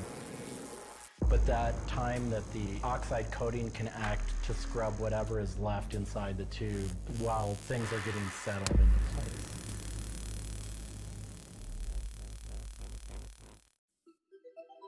Once the tubes are aged in, we move on to our process of assembling two halves of the fixture together in a jig, gluing up the center of the fixture to its spindle. Once the adhesive dried, we would connect the wires from the fixture together into a transformer, and we turn on power and it lights up.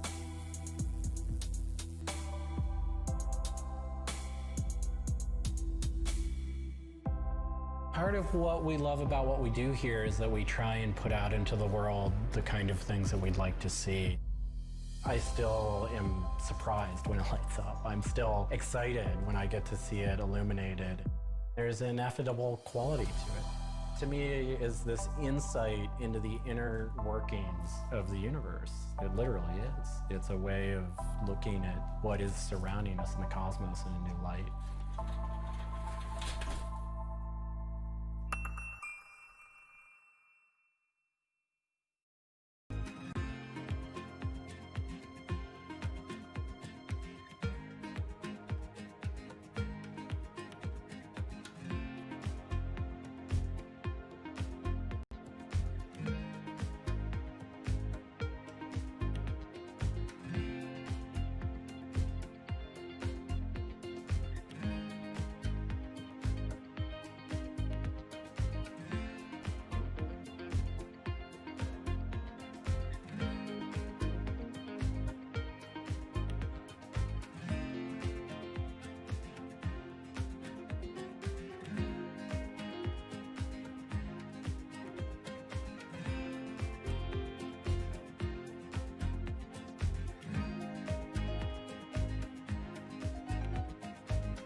a bit like an addiction. You've got to make something, you have to do something. It's borderline obsession. And every bike we build is my favourite bike at the time, and as soon as it's done, I want to build another one.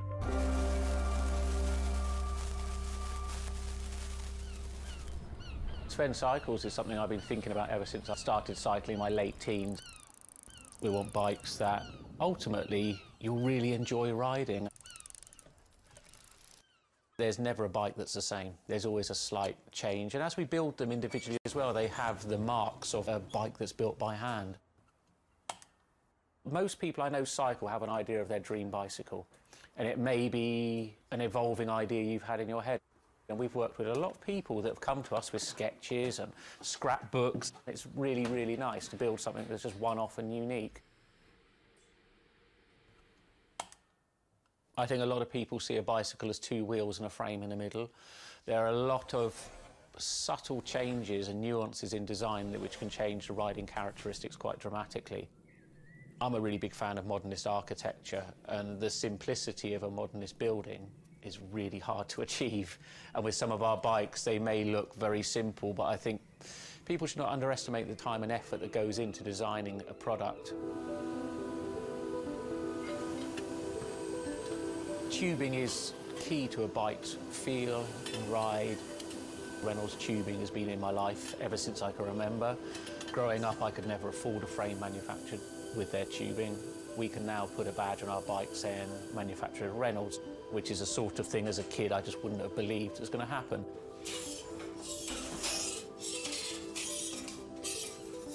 Every part of the bike has a specific tube.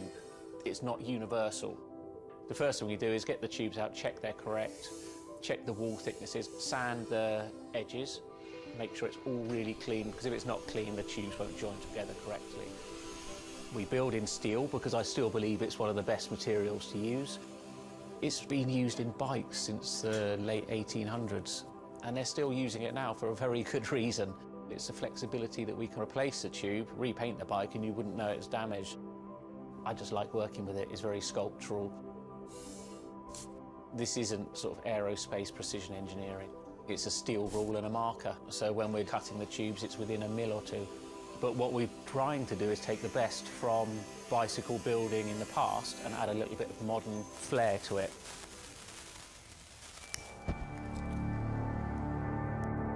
There's various techniques for building bicycles.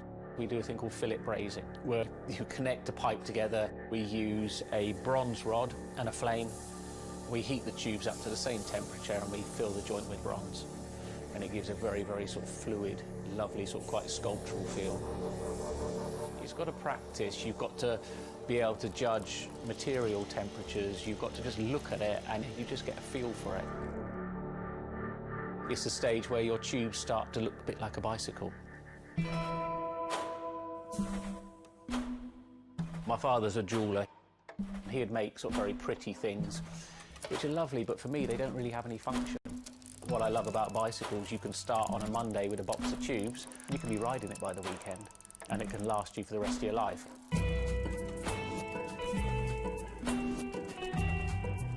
Outside of the frame and forks, the other most important part is the wheels and tyres. When you build the wheels, you have to lace them, so there's little holes going all the way around the rim. You poke the spoke through.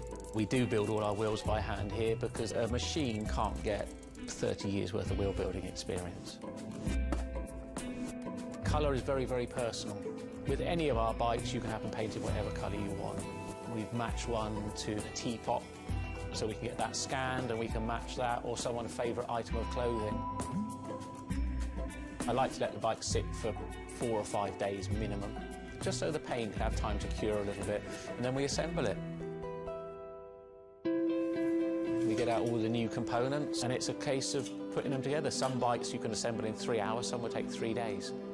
And we've built bikes that cost in the £10,000 plus mark. Some people, they're saving up and this is their bike and they're going to own it for the rest of their lives, so we just want to make sure they get the right thing.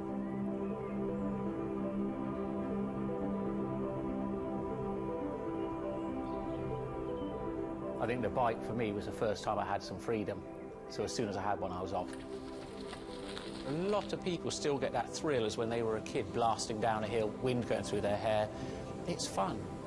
Everyone has their favourite jacket or something that just makes them feel good. If you've got a bike that fits well, you actually feel part of it.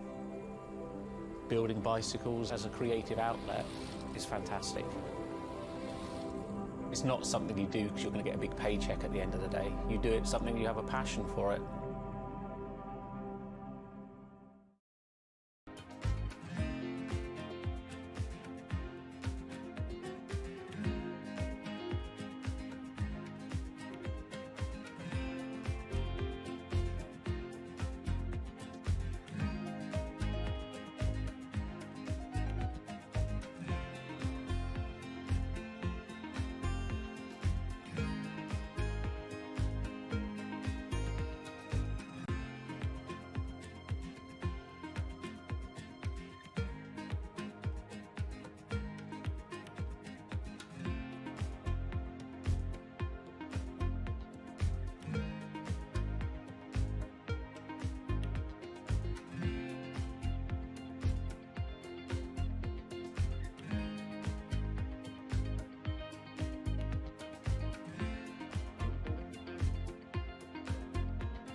If you ever saw a wooden surfboard, it was probably hanging in somebody's house or underneath the deck. But kind of in the last 10 or 15 years, wood has made a big comeback. They surf wonderfully. It's beautiful and it feels great to be on one of them.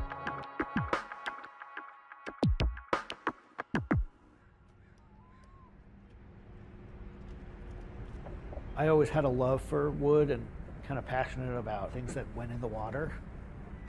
I've kind of been around wooden boats most of my life. There's just so much character. The way they're built, the stories that come with them, a lot of that has translated over to why we build surfboards the way we do. When we first started thinking about building surfboards, wood was the natural material we chose. They have a very high strength to weight ratio. Wooden surfboards have the longest history of use in the surf world than any other material. People have been surfing wooden surfboards since kind of the first documented history of people riding waves. The board starts in CAD, where we take a 3D model, break down the shape, and kind of create frames and templates and all the inner parts of the board that we get cut on a CNC machine. We take those frames and we just pop them out, assemble the frame into kind of a skeleton. We go out to our lumber shed, pick a bunch of cedar, and bring them into our mill shop, put glue along the edges, clamp it all together into a panel. Everything's book matched, you have symmetry in the colors and texture of the wood. Cut your outline. take our assembled frame, gently put it down right on top of the plank.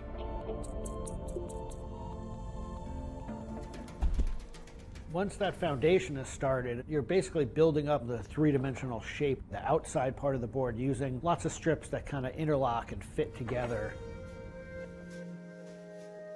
Every piece of wood is going to be different, and it's all going to react differently. There are frustrations with it, but I think that's one of the things that keeps it challenging. You learn to read the kind of what the grain lines are doing and what the color of the wood is telling you.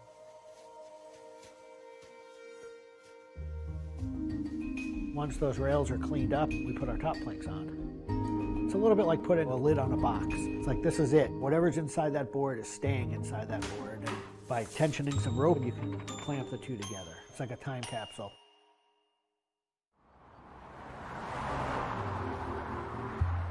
What makes our boards unique are they are built right here in York. They're built using material that grows right here in the state of Maine. They're built 100% by hand by local craftspeople and surfers. There's a lot of time that goes into these boards, between 40 and 60 hours, start to finish. We wanted to build surfboards that were as hollow as they could be, but still be strong enough to work well. Too light and they don't surf well, but too heavy and they don't surf well. So there's a balance point there, and that's where we try to be. Taking the board off the rocker table, once the top has gone on, that is by far one of my top favorite parts. It's just you and a shaping stand, a board, and a hand plane.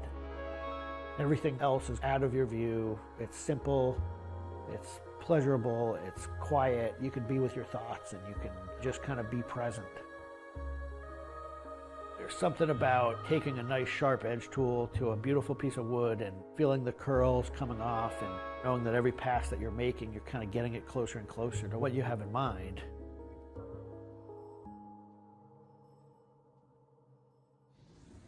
Once we've shaped it down and the board's looking like it's supposed to look like, it's time for it to go into the glassing room. 4-ounce fiberglass, laying it over the board, draping it over the edges, cutting it, applying epoxy, and on the board. Once both sides are lamb coated, it's time to put in the hardware. Drill and router and install the fin box. And on the other side, we drill and put in the leash plug and a vent. There's a lot of air just naturally inside the board, and that air wants to expand and contract with temperature changes. And that vent has a little piece of Gore-Tex fabric in it, and it allows air to kind of breathe both ways, but it doesn't allow water to get in. Once all that hardware is put in, it goes back into the glassing room. We brush a nice, beautiful, thick coat of epoxy over the whole surface, and that we call a gloss coat. That's supposed to look beautiful and glossy and shiny and flawless. You get to see that board come to life. Whatever the colors in the wood, they really come out. It just makes it look like candy. You just want to touch it and run your hands down it, and it's just kind of the icing on the cake.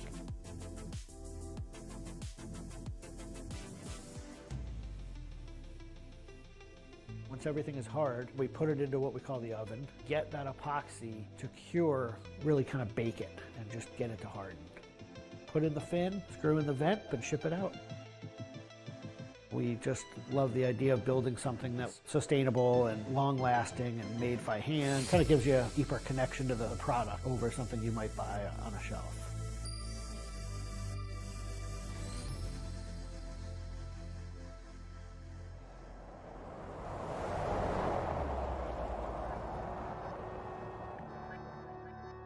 When a customer gets the board, they feel it. They 100% feel the amount of work and the amount of passion that went into the board.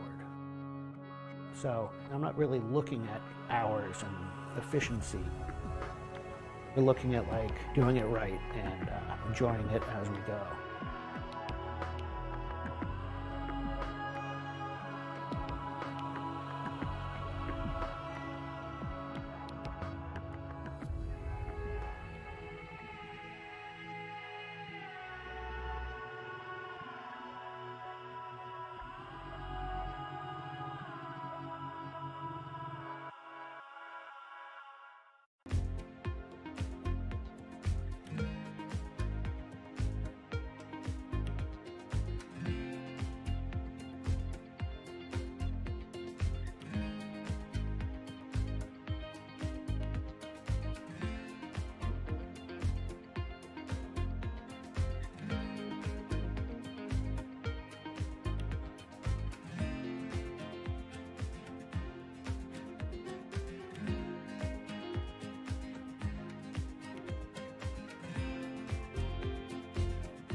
Ma Baoli, better known as Gang La, is one of the 4 Grand Marshals leading New York's Pride Parade this year. But in the country he comes from, being gay is still a social taboo. The CEO of a Beijing-based internet company is on a mission to improve the lives of millions of gay men in China. 对于每一个 LGBT 人群来说，即使这个国家不允许你跟同性爱人结婚，但是你仍然要勇敢地去选择你自己的生活，你仍然应该拥有幸福生活的权利。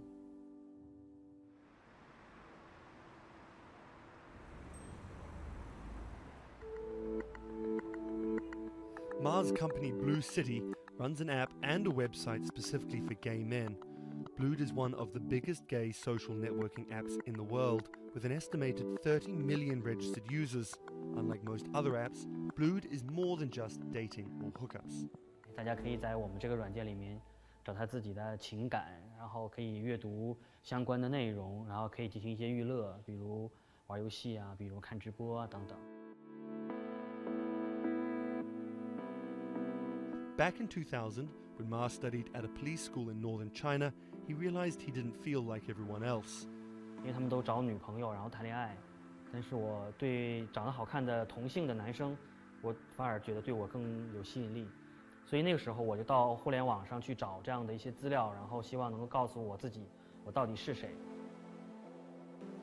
互联网上所有的信息都是负面的，都是错的，就是说同性恋要电击疗法，要被治疗，然后要吃药等等。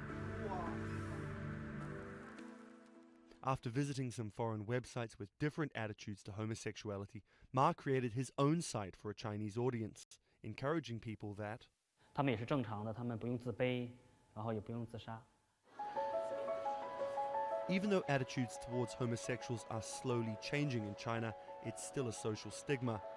The virtual world of Blued, where members can be open about their sexuality, is for most a striking contrast to their real lives. This is live streaming, a function added to Blued in late 2015, right as the internet craze was starting to take off in China. Many self-made stars like Jin make decent amounts of money by receiving audiences' virtual currencies and gifts. 我们不是彼此的初恋，初恋这种事儿多不靠谱啊。For Kyle and Klaus, a couple who have come out, live streaming on Blued means something different. 其实我经常会收到很多粉丝的一些互动的留言，就是类似就是说你们让我们看到了同志情侣之间的一些希望啊，我看到这样的留言我是很欣慰。The government's rules for acceptable content online may shift quickly in China, with LGBT material in a grey area. Many companies feel the chill of the recent internet crackdown, but Blue City still runs as usual. Ma has won the Chinese government's trust by helping with HIV prevention among gay men. A third of the company's staff are dedicated to screening pornographic and politically sensitive content. 我不太多的愿意去对抗，我更多的愿意去对话，去改变他们的想法。我觉得这个可能在中国来说是更有效的。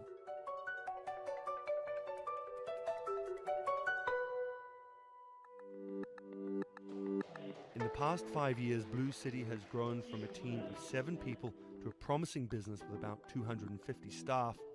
Ma said the company earned over $15 million last year, mainly through advertising and selling virtual currencies to live streaming audiences.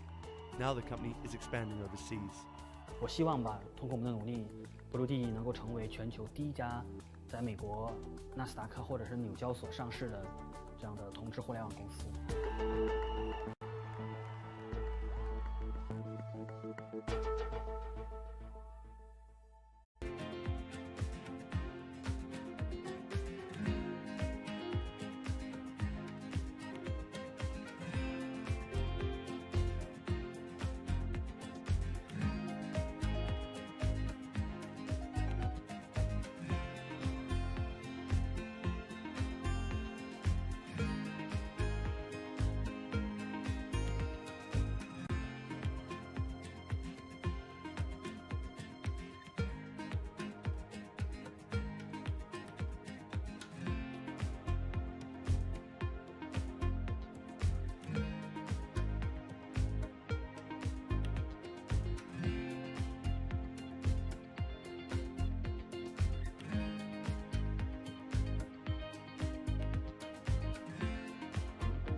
This is Rich Chiga.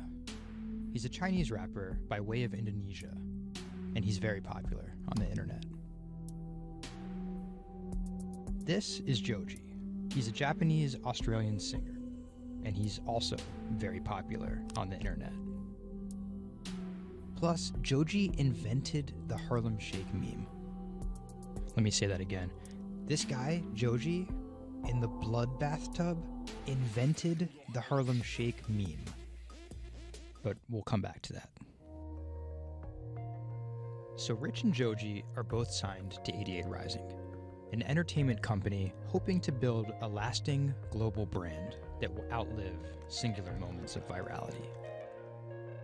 They primarily create content combining Asian culture and hip-hop, a formula that apparently pleases the internet gods greatly.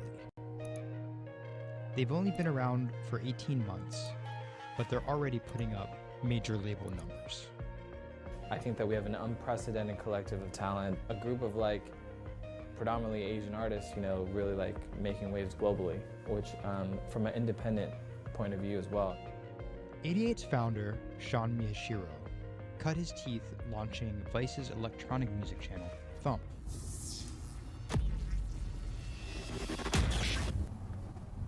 But quickly, Sean became interested in life beyond dance music. I knew that after launching a whole content platform that I have kind of the ability and the know-how to do it again, but for what was the question. So Sean moved to the Bronx to start over and figure it out. He couldn't afford an office space, so he worked out of his car at the top of a grimy parking garage. Everything kind of started here. If you look around, this is my environment. This is my serenity, really. 88 Rising was built here. Built on the grounds of LA Fitness, residence in a parking garage. I was living in the Bronx. I'm just like, damn, where the hell do I go? So I just come up here and I just kind of figure things out every single day. Being like, okay, what the hell is this thing? Coming here was kind of like my own kind of private office, basically. To be honest, I would even go to the bathroom here. I would take pisses here, you know what I mean? It's just too far to go back down there. When I need Wi-Fi, I'd spend a good part of the day at Dunkin' Donuts. Hi, how are you? Can I get a chicken snack wrap? Before 88 Rising officially launched, Sean caught a surprise break in the form of a Twitter friendship with a funny 16-year-old kid from Indonesia named Brian, who taught himself English by watching Rubik's Cube tutorial videos on YouTube. Seriously, that's true. I thought his Twitter was genius, from the future, just crazy, and just the shit that he was saying, the memes he was making.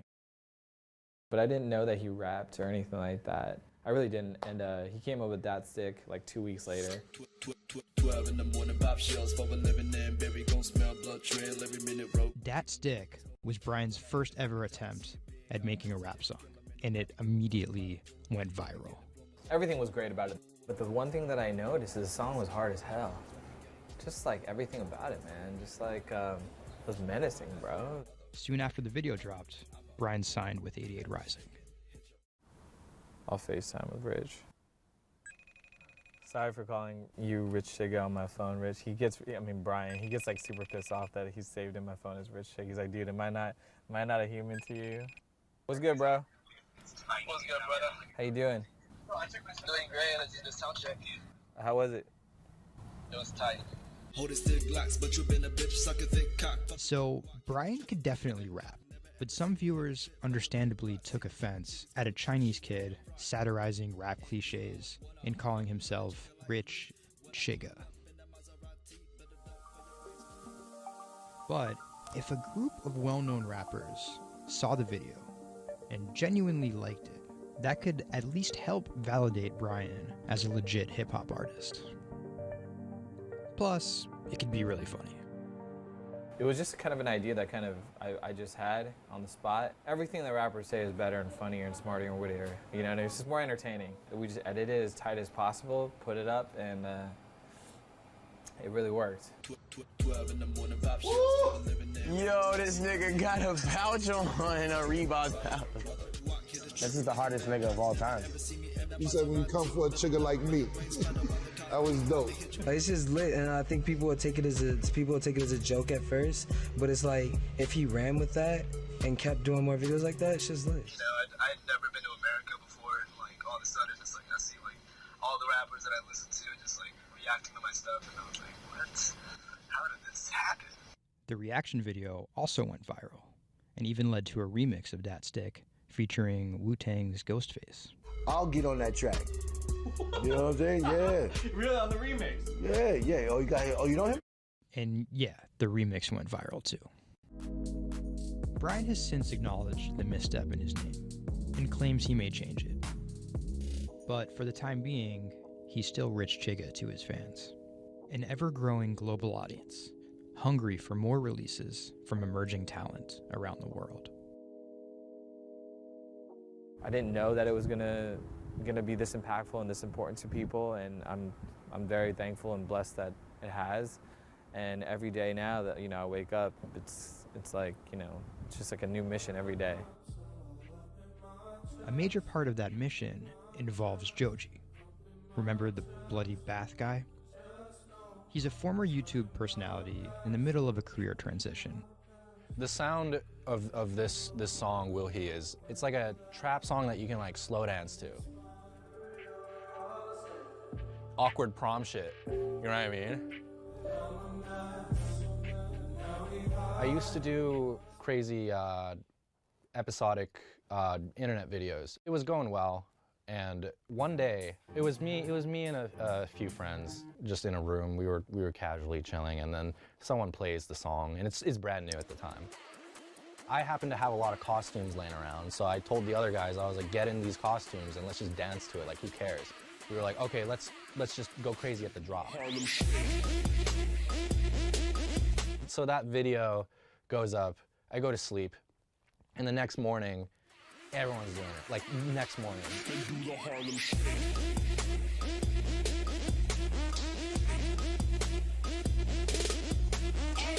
That taught me a lot about the internet, how people want to just be a part of something. And from that point on, something changed, and I was a little better at understanding demographics and people and what they want to see and what they want to hear.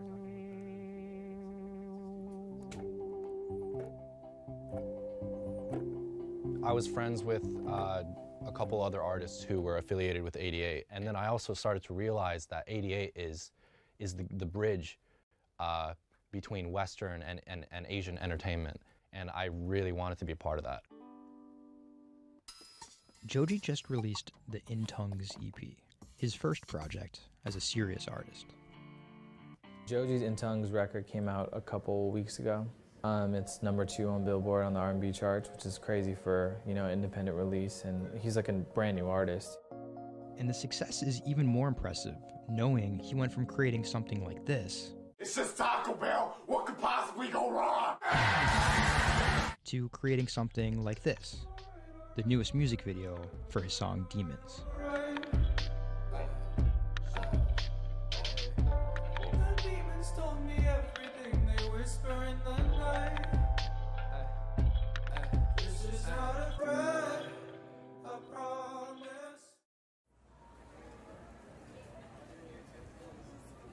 Tonight, Rich Chiga has a show in New York City. Tickets sold out in an hour. I came here, I'm first online. I was here at 1. Yeah, I was the third person online. So why'd you get here so early? Because I want to see Rich Chiga. I want to touch him. What do you guys think of Joji? Oh my God! That's my dad, son. You guys cop the new EP or like? Yeah. I woke up at 6 in the morning just to cop that shit. And then I listened to it, and that shit started making me cry. This is actually kind of exciting. Every time, this never gets old. Like, you live online and social media, but like, there's nothing like just being with the people.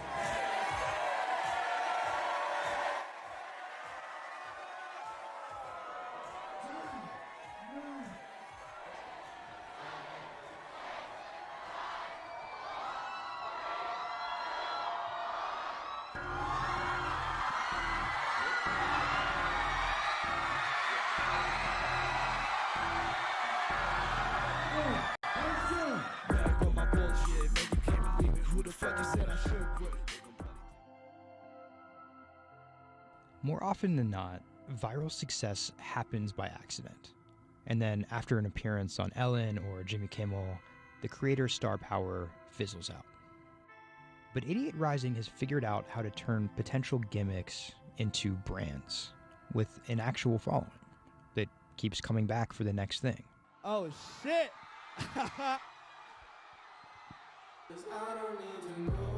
So keep an eye out for 88's next move.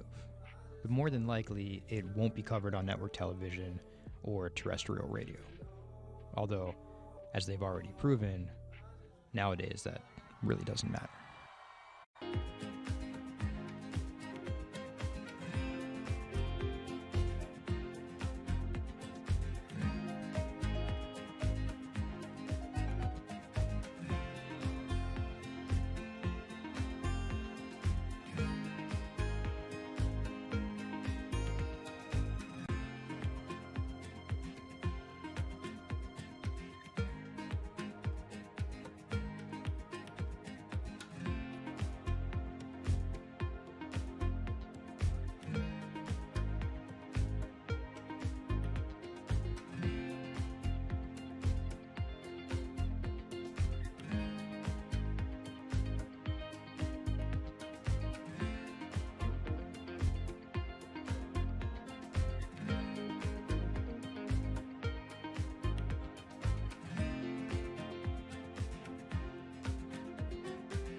Online retailer Farfetch is betting it can shape the future.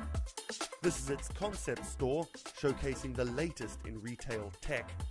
How do you capture all of that fantastic information that you gather in store with customers, touch and feel products? And we created a concept called the connected rail. And this is using a combination of RFID and ultrasound. The RFID signal recognizes the product, and the ultrasound recognizes the movement.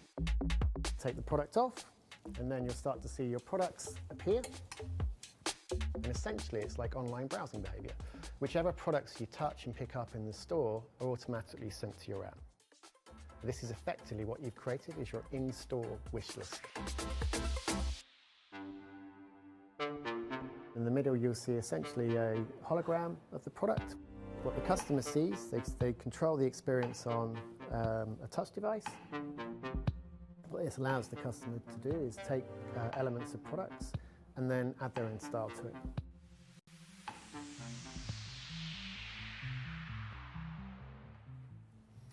Right, so this is the connected mirror. So in this example, I see my products. I select a coat, and that's tried it, and it's slightly too big for me. So what I can do is choose an alternative size and send a request to the sales associate, and they'll bring that size to me in the fitting room mirror. You'll also see that we've got some product recommendations here. Crucially, the sales associate's able to push items into the mirror from their device. If you wanted to, you could simply use the mirror and pay and go. Your items would then be packed and dispatched to you afterwards.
Do you want me to turn you so you're looking outwards?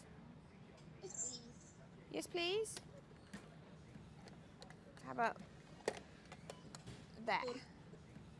First time we came out with B, Jade said it feels like I've been released from prison. Do you want these, Mrs? Definitely. Definitely. Right. Yeah. And she could say hello to everybody, people she hadn't seen for months. It's Hi, it's Jade. Oh. So you can talk to Jade through this. Hi, Katie. She's there. Hi.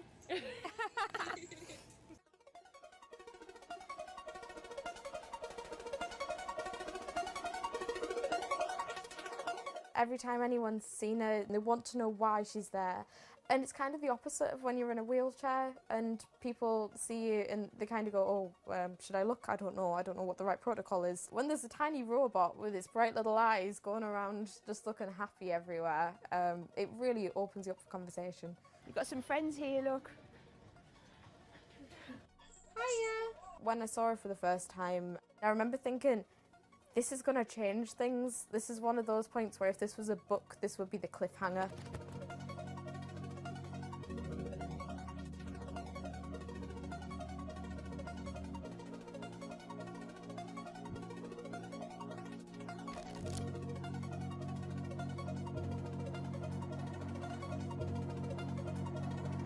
have a condition called Ehlers-Danlos syndrome, which means that I have a lot of dislocations, there's a lot of pain, and a lot of seizures and whatnot. So I can end up on my own in my room for long periods of time.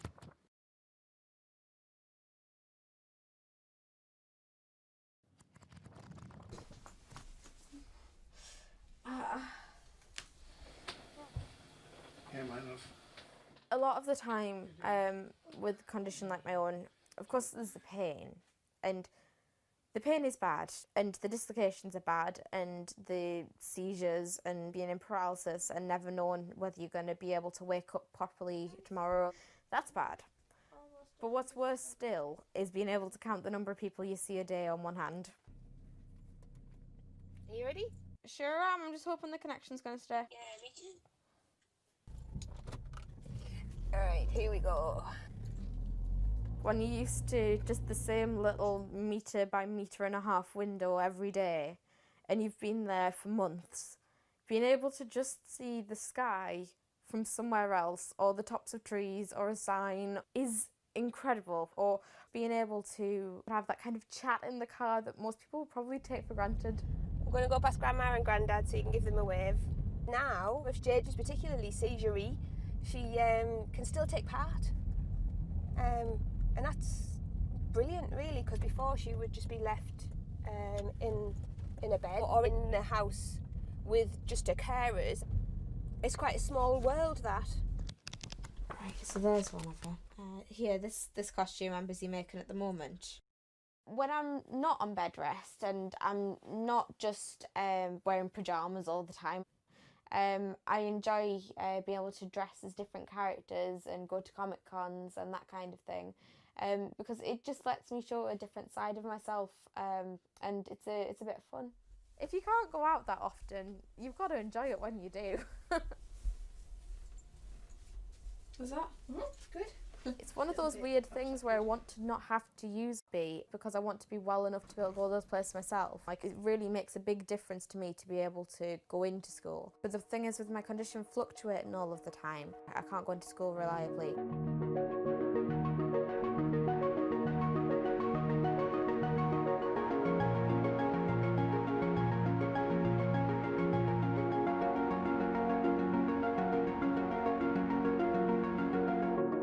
He's written it out bigger on the board. Thank you.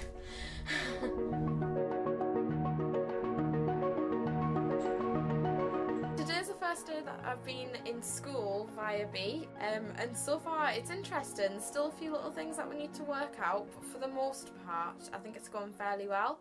And it's brilliant because I can really tell the difference between today and yesterday. How yesterday I forced myself to go into school when I wasn't very well, and I was really tired afterwards and ended up having loads of seizures, whereas today I've been able to do all of the work. I've been able to keep a clear head and not be ill, which means I'm able to be more focused on my schoolwork. So there is my first step of working, is to simplify root 8. The algebra test is next week. Now I'm trying to make friendships which I'll be able to maintain with B. Before that, I've ended up letting people down quite often.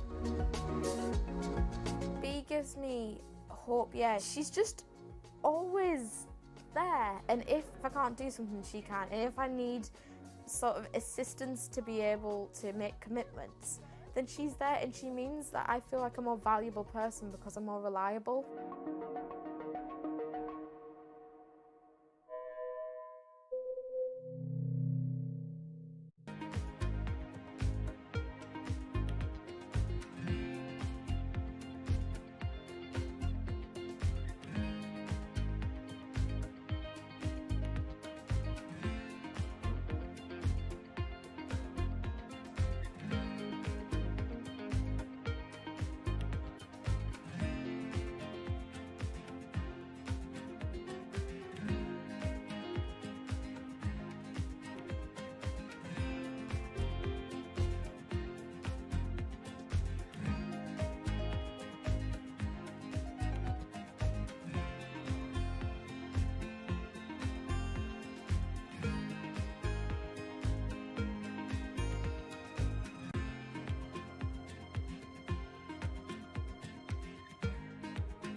When it debuted, the 4G wireless we have today allowed people for the first time to hit the road and explore unknown places with only a smartphone for directions. When 5G arrives, it could enable driverless cars to take us there as well. 5G stands for 5th generation mobile networks or wireless systems. It's insanely fast and can accommodate a lot more connected devices. But the reason it's being called revolutionary is because 5G will allow connected devices to speak to each other as well as people. Right now we're living in a world where really it's a one-way experience. That's Bloomberg tech reporter Ian King. The network talks to your phone, you look at your phone and access data, then you send something back to the network. What we're being told about 5G is that really for the first time we're going to see machines communicating with each other over mobile networks in a meaningful way. 5G could end up being 100 times faster than what we have now, with speeds that could reach 20 gigabits per second. In plain English, that means downloading a full-length HD movie in seconds. 5G will also increase total bandwidth, which we will need in order to accommodate the growing Internet of Things. We're talking about the class of devices like internet-connected refrigerators, thermostats, dog collars, but 5G will enable many, many more. Things like your utility network, factories, where machines are just sat there not connected at all. Suddenly they're all going to be connected. Suddenly we're going to be able to have real-time monitoring. Other things like cars, like utility poles, like your light, the light poles. But perhaps the biggest advance will be a huge reduction in communication lag time, known as latency. A network of driverless cars will need the speed of 5G to ping each other multiple times per second to avoid collisions. Near instantaneous data transfers could allow doctors to perform surgery remotely with a robotic scalpel. So how will all this work? First, you need to improve network density. And that's just a fancy word for saying you put more towers out there. What we're being told is that's not actually the case with 5G. The idea is 5G will not only use the existing mobile spectrum, but also tap into higher frequencies called millimeter waves. Millimeter waves can carry more data, but only travel short distances. This may mean you'll see a lot more of these base stations around town. And the new towers may have as many as 100 antenna ports, compared to about a dozen on 4G cell towers. So when will we get 5G? Getting 5G ready is expected to cost providers $275 billion over 7 years in the US alone. Look for the first 5G service to pop up in big cities sometime in 2019.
The cubicle represents a tyranny.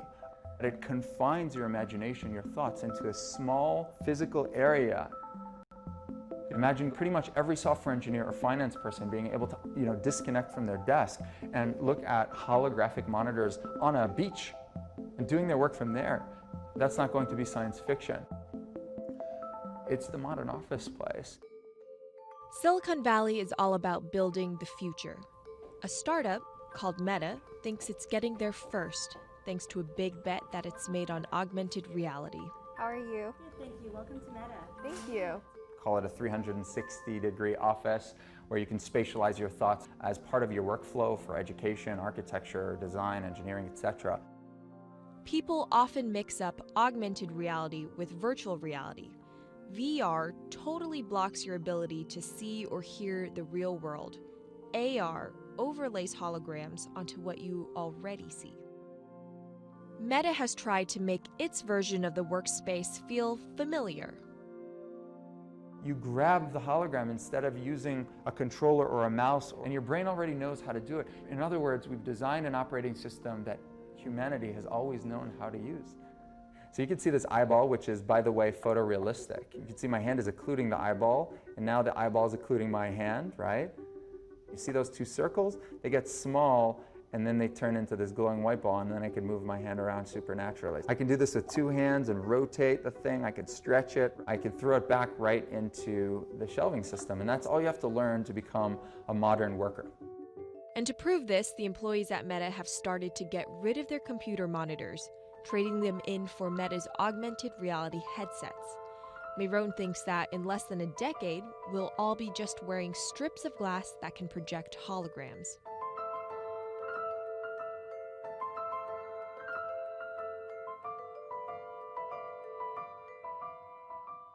In the early 80s, everybody had computers on their desktop, but no one was using them because they had a lot of work to do. So they were still using typewriters. And at some point, the CEO took all the typewriters away and everybody was forced to use their computers. So it's very exciting to see a new generation of technology, a new paradigm. I consider us like pioneers in the holographic wild. I'm pulling up my browser with my hands and sending out emails to colleagues and just kind of really acclimating to the new environment.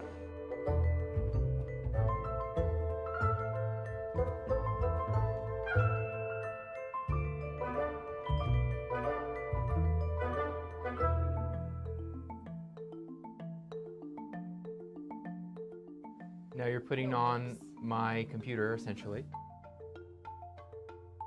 Our digital lives live on our phones. We have all of our pictures and notes and all these kinds of things.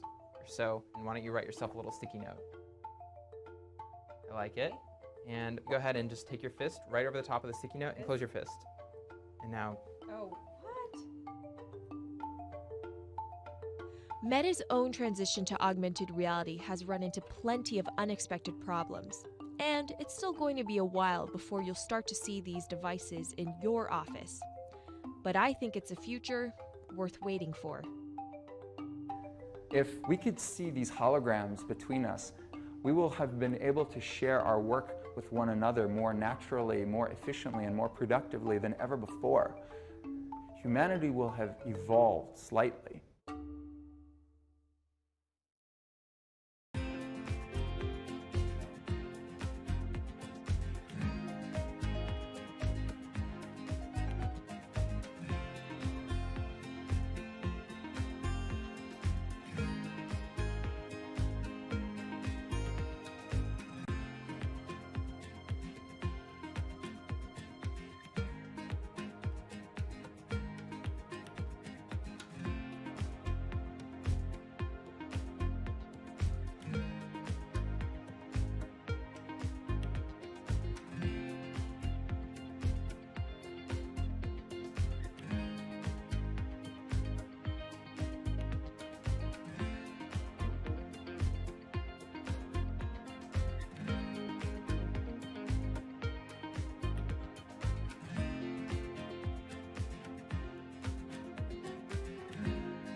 This is Hatsune Miku, Japan's sensational virtual pop star.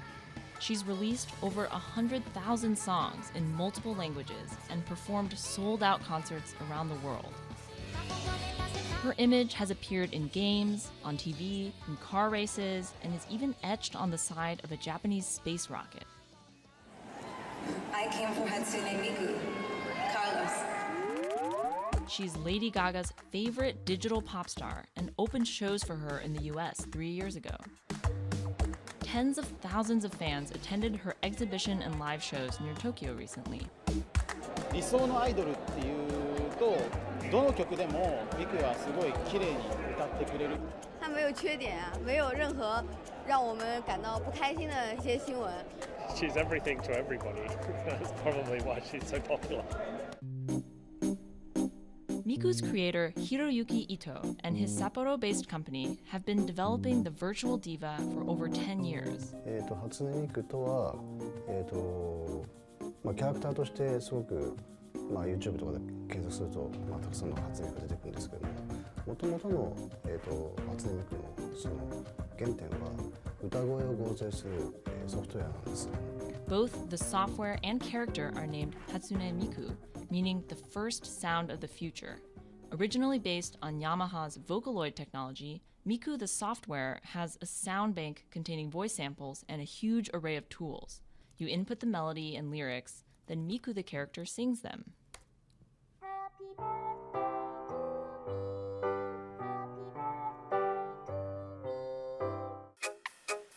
To date, Krypton has sold 120,000 software licenses at $200 each to fans around the world who use it to create numerous songs and share them online. Some of the fan-created songs are chosen to be part of Miku's concerts, for which they're paid a royalty fee. もともと初音ミクっていうその、存在自体がそのボトムアップっていいますか、中にはアマチュアクリエイターじゃなくて今もうすでに、プロになって活躍している方もいらっしゃるんですけども。The company also has other revenue streams. It makes money from merchandising, licensing deals, and concert ticket sales. According to the real-life musicians who perform with Hatsune Miku, the virtual pop star is interesting and surprising. 今年で3年ぐらい、ちょうど3年ぐらいやってきて、ライブも数十本、数百本だったの。そういうことが演奏によって起こせるためのそういう器みたいな感じになってきて。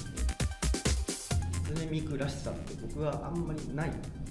初音ミクって何だってありっていうか。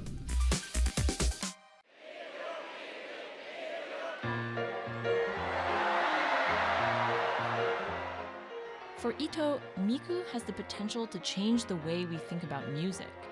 そういう新しいそのテクノロジーによって新しい音楽のあり方っていうものを模索していきたいと思っていました。And for her fans, it goes even further. ミクって魂がないので、だからみんな魂を作り上げるために存在する。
Now, there are a lot of fitness gadgets out there.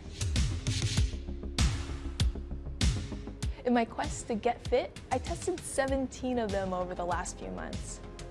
At least one personal trainer I know was a little bit skeptical.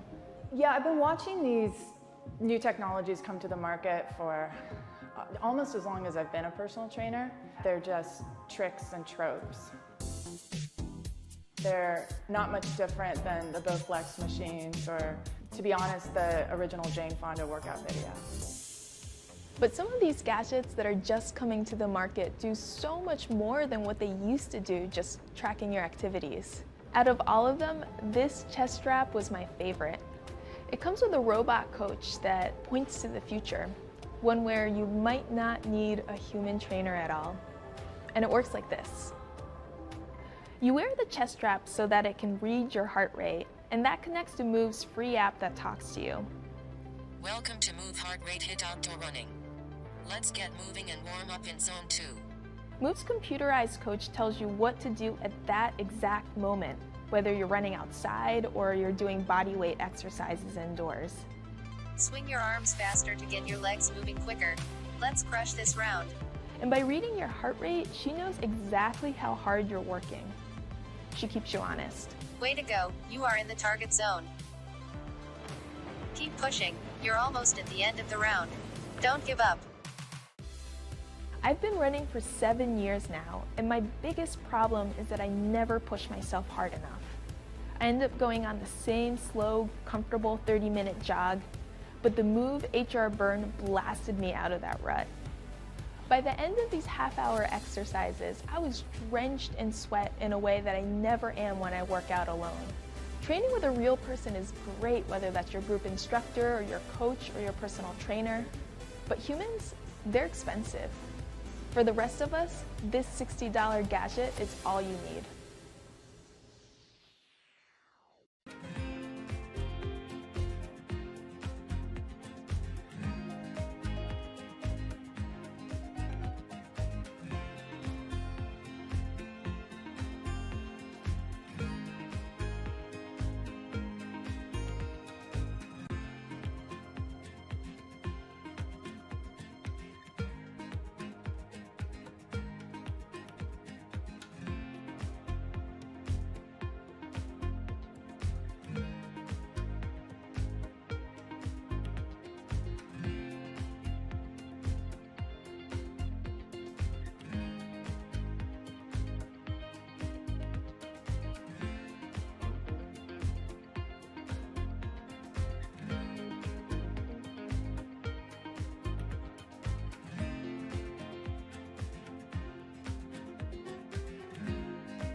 what does it take to change the world? A big army?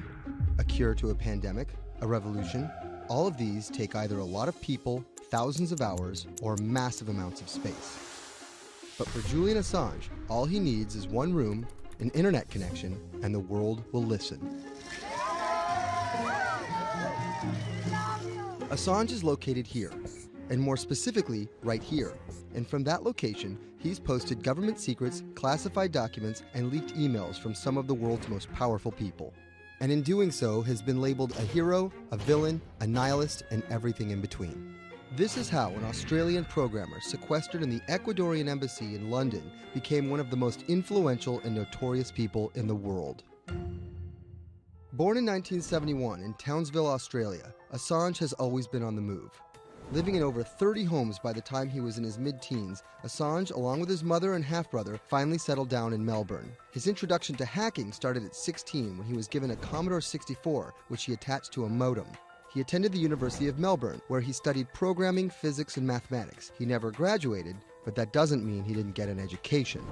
By 1991, Assange hacked into the Pentagon, U.S. Navy, and other branches of the U.S. government. In 1996, he was caught by the Australian Federal Police and charged with over 30 counts of hacking and computer-related crimes.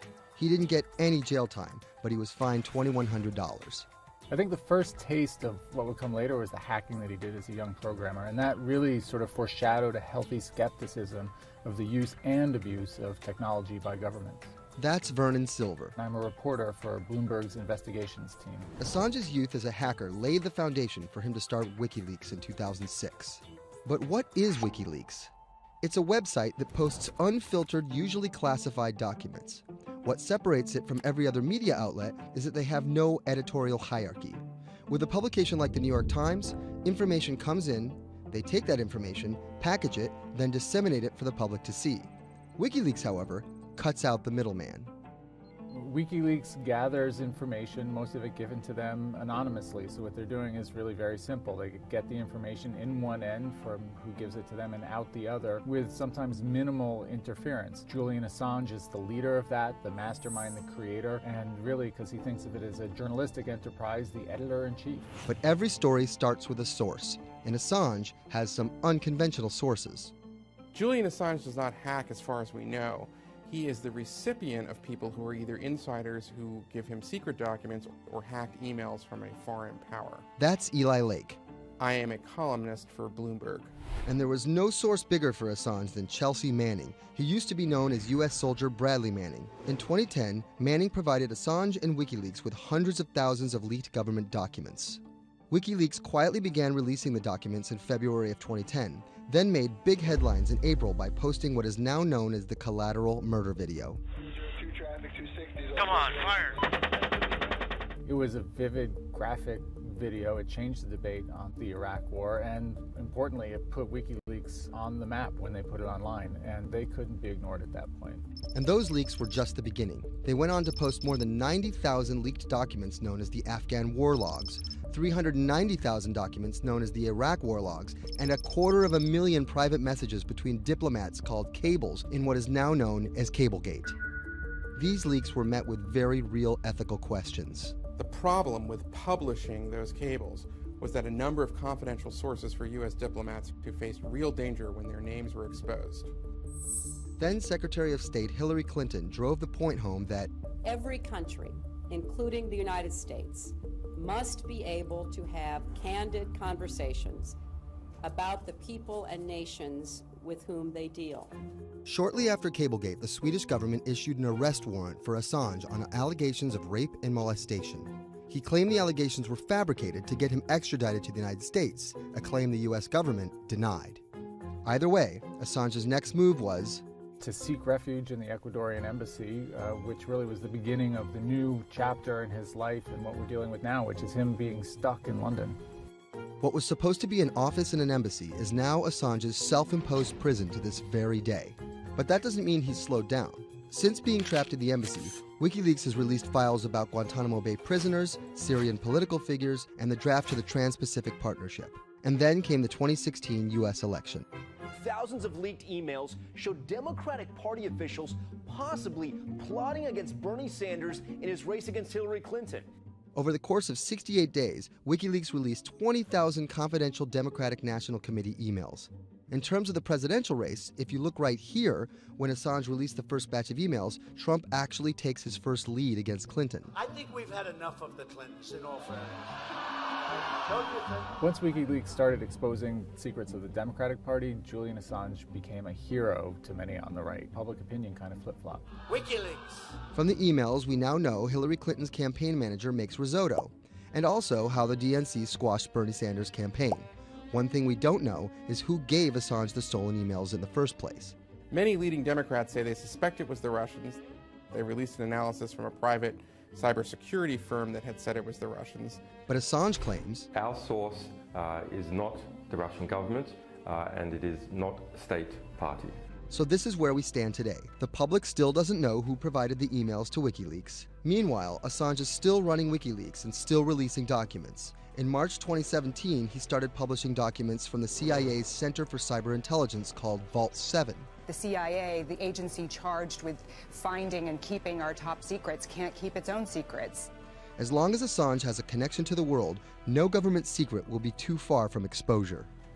Julian Assange is still in the embassy. Maybe he'll leave, maybe he won't. Kind of regardless, his work has been done.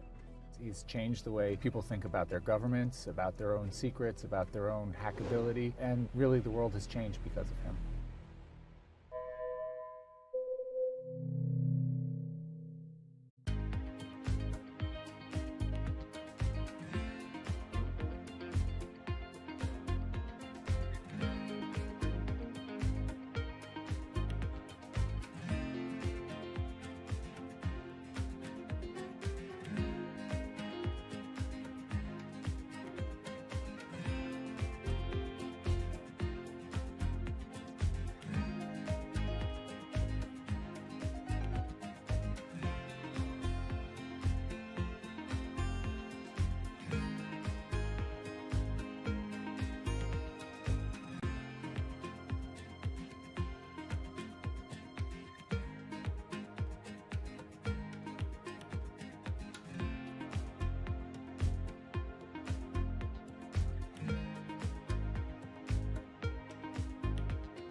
I'm about to expose everything you won't admit. And action! This entire video is based on a true story. When I do like motivational speeches or even tell myself like, love yourself and you should love yourself. This is Lily Singh, but to fans all over the world, she's the YouTube star Superwoman. What if everyone it's a girl, Superwoman? I know we can change the world for the better, one positive day at a time. My parents now know what I do. They didn't know what I did for a long time in the beginning of my career. I was just making videos in my room. They had no idea. Mom, Dad, have you seen my keys? I can't find them anywhere. Because you're always on phone. Until someone called them, like a family member from another part of Canada was like, Canada, is your daughter making videos? And the mom was like, I don't know, Lily, are you making videos? Just making videos grew into an entire career. Today, Lily's YouTube channel has some 12 million subscribers, over 2 billion views, and guest stars like Michelle Obama, Dwayne "The Rock" Johnson, and Seth Rogen. I think a lot of young girls are raised to believe that you're gonna go to school and then graduate and then get married and then get a job and then have kids. And Lily was on that path, all the way through a psychology degree at York University in Toronto. But when she started thinking about a career, I started to immensely panic and think something was wrong with me because I tried to figure out my life and it wasn't working in that straight line. It was 2010 and YouTube was only 5 years old. I thought nothing of YouTube. I was probably the last person in my circle of friends to discover YouTube. And I remember when I did, I thought, this is so strange. There's people making videos in their rooms and other people are watching them. So she figured, why not give it a shot? I one day posted a video because I was sad and I wanted to be creative and happy. She didn't know how to edit video or write scripts, so she winged it. It was so bad and so cringe, and my expectation was literally nothing. I was like, I'm gonna put this video up, a couple of my friends are gonna watch it, probably make fun of me, and that's gonna be the end of this. The second and third video came from, wait, 70 people watched my first one, can I get 80 to watch the next one? She kept creating, she kept posting, and the viewers kept coming. Lily had found an audience. A lot of the comments were, oh my God, there's a brown girl on YouTube. More specifically, Indian. Lily's parents immigrated to Canada from India, and Lily was born and raised in Scarborough, near Toronto. My home life was awesome. My parents, even though I portrayed them to be quite strict in my videos. Oh, Lily, where's the rest of your skirt, huh? I teach you like this, to walk around like this, showing everything to everyone? They actually aren't like that at all. They're pretty modern and pretty cool. Your dress is short. Don't know what for. And were pretty lenient with me. I mean, I got away with a lot of things. I was a brat. I was a brat. She had a different idea of what she wanted out of life than other kids. In a grade school graduation slideshow, her classmates said they wanted to be lawyers and doctors. And then I came up and I was like, rapper. Making out with your friends, man. But then you say that you hate hoes. I could just feel my parents being like, why?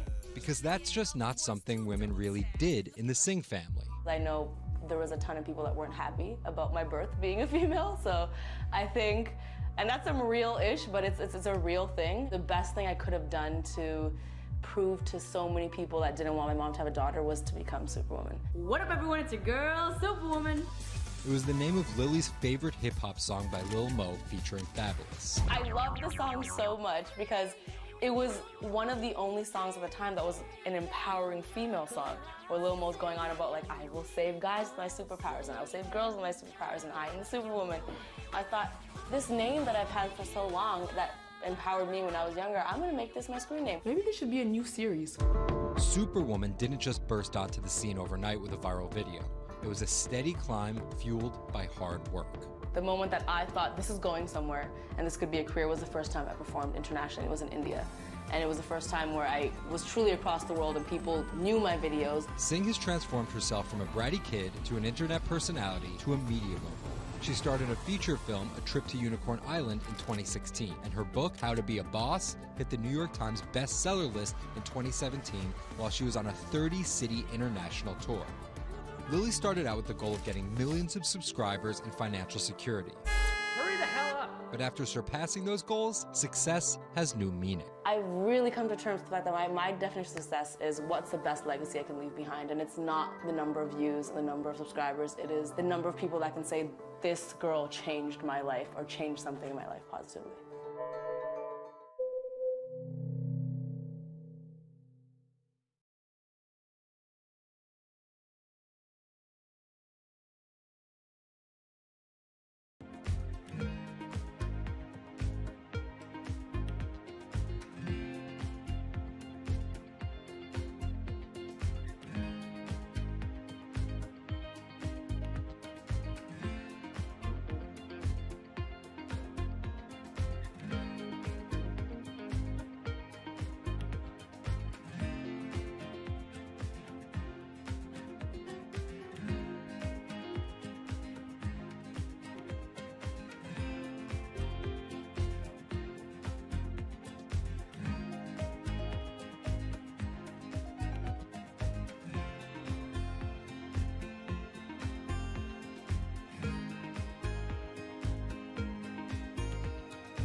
CTE is often found in the brains of deceased athletes, military veterans, and others with a history of repetitive brain trauma.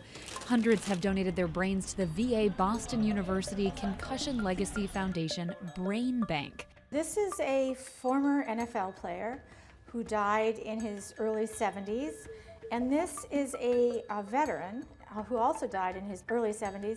Dr. Ann McKee dissects these brains. The hippocampus and the mammillary bodies are very important for memory. I can see that they're slightly affected. McKee recently dissected the brain of former New England Patriots player Aaron Hernandez, who was convicted of murder and later committed suicide. You'll see right away that the brain is showing signs of shrinkage. You can see the crevices in the brain that you can't see in the normal. McKee says Hernandez's severe case of CTE impacted his decision-making, depression, and ability to control rage and aggression. Right now, she thinks we're underestimating how many people have CTE. We were able to distinguish between CTE and controls and CTE and Alzheimer's disease. The next question is, can we do this in the blood, and can we do this in living people? And we aren't there yet with those answers. But the need for a diagnosis in the living is motivating companies such as Quanterix in Lexington, Massachusetts, to work faster on technology that could diagnose concussions and CTE in as few as 30 minutes. Kevin Rusovsky is the CEO. It's like a high-powered microscope. And so by doing that, we can see little biomarkers that you couldn't see before in the blood.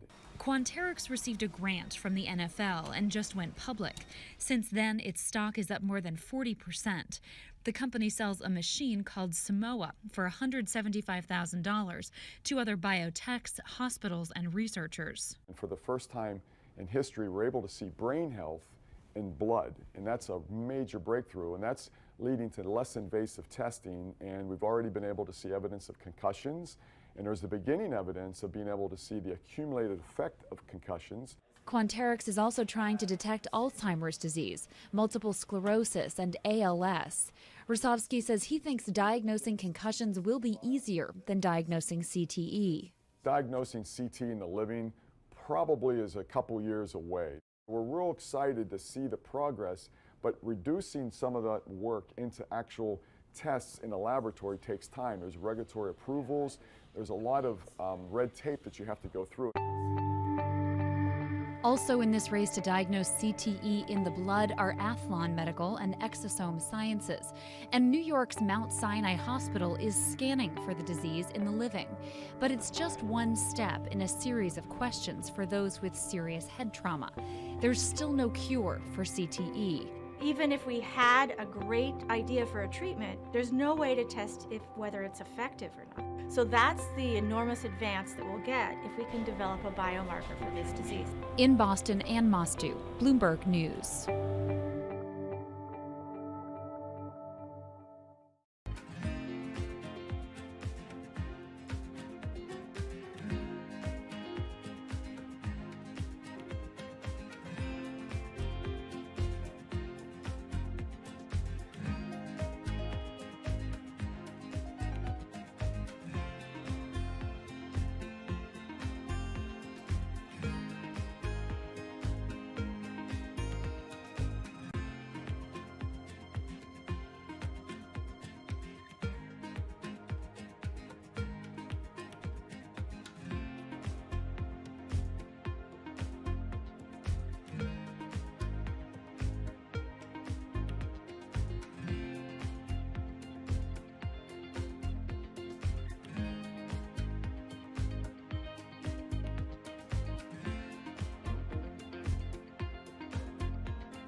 Wine is a $300 billion global industry where one person's opinion can make fortunes or break them. That's because of this man, Robert Parker, and his newsletter, The Wine Advocate. For 3 decades, he dominated as the world's most influential wine critic. Now Parker's protege is building an empire of his own. Antonio Galloni runs Venice. Antonio, tell me, what are you trying to build at Venice? Well, at Venice, we started with the idea in 2013 of building a world-class platform. We have a database of about 250,000 professionally written reviews. On Delectable, we have 7 million user reviews. Through Delectable, we also have a partnership with Whole Foods and several other partnerships that we can't announce just yet. And when you put that all together, what we have is something that no other company in our space can even come close to. Do you think of yourself as the next Parker? Not at all. Why? Because Steve Jobs said you can't live your life trying to be somebody else. So he's one of my biggest influences, and I've never wanted to be a replica of somebody else because a replica is never as good as the original. Bob is a genius, fantastic, one of a kind. We're going to be something completely different, and I have no desire to be some version of somebody else. Different in what way? Every decision that I've made at this company is completely anathemic to what Bob did with his company. I want our writers to be partners. All of my senior people are locked into the company. They all have equity or they have a path to equity based on business results. That's something that we never had at Parker.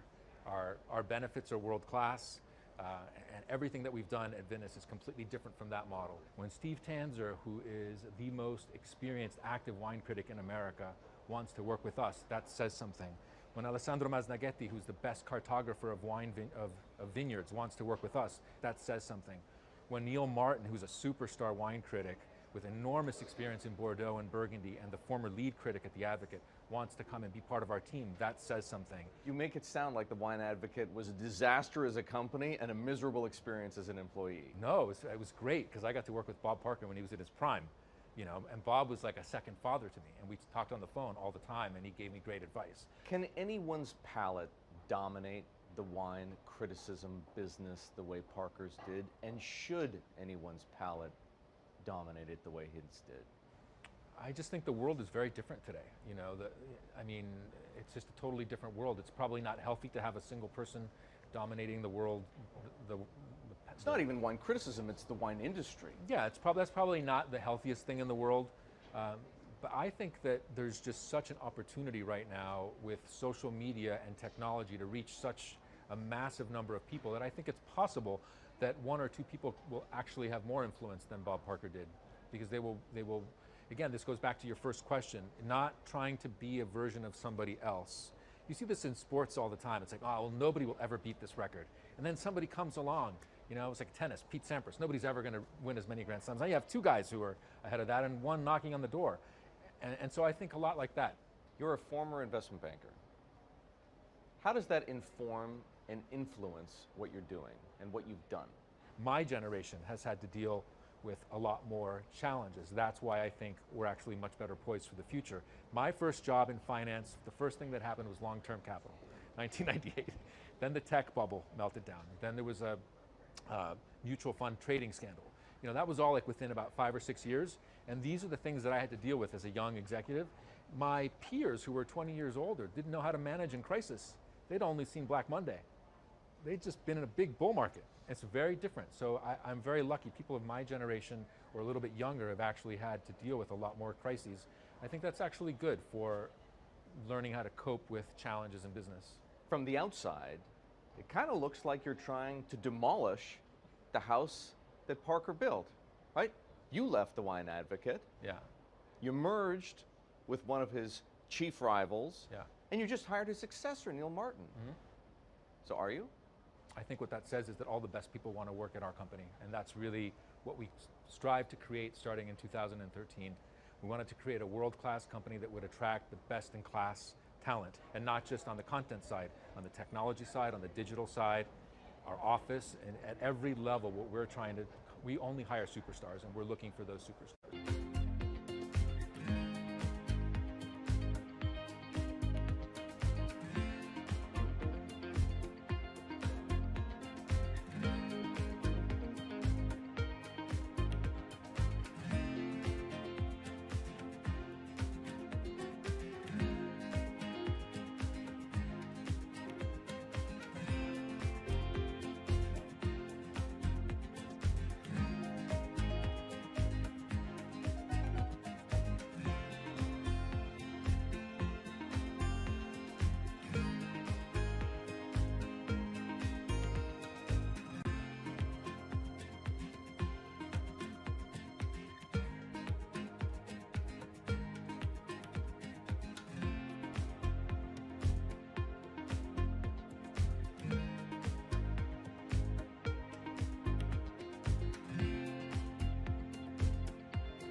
In the world of professional wrestling, there's something called a swerve. Hulk Hogan has betrayed WCW.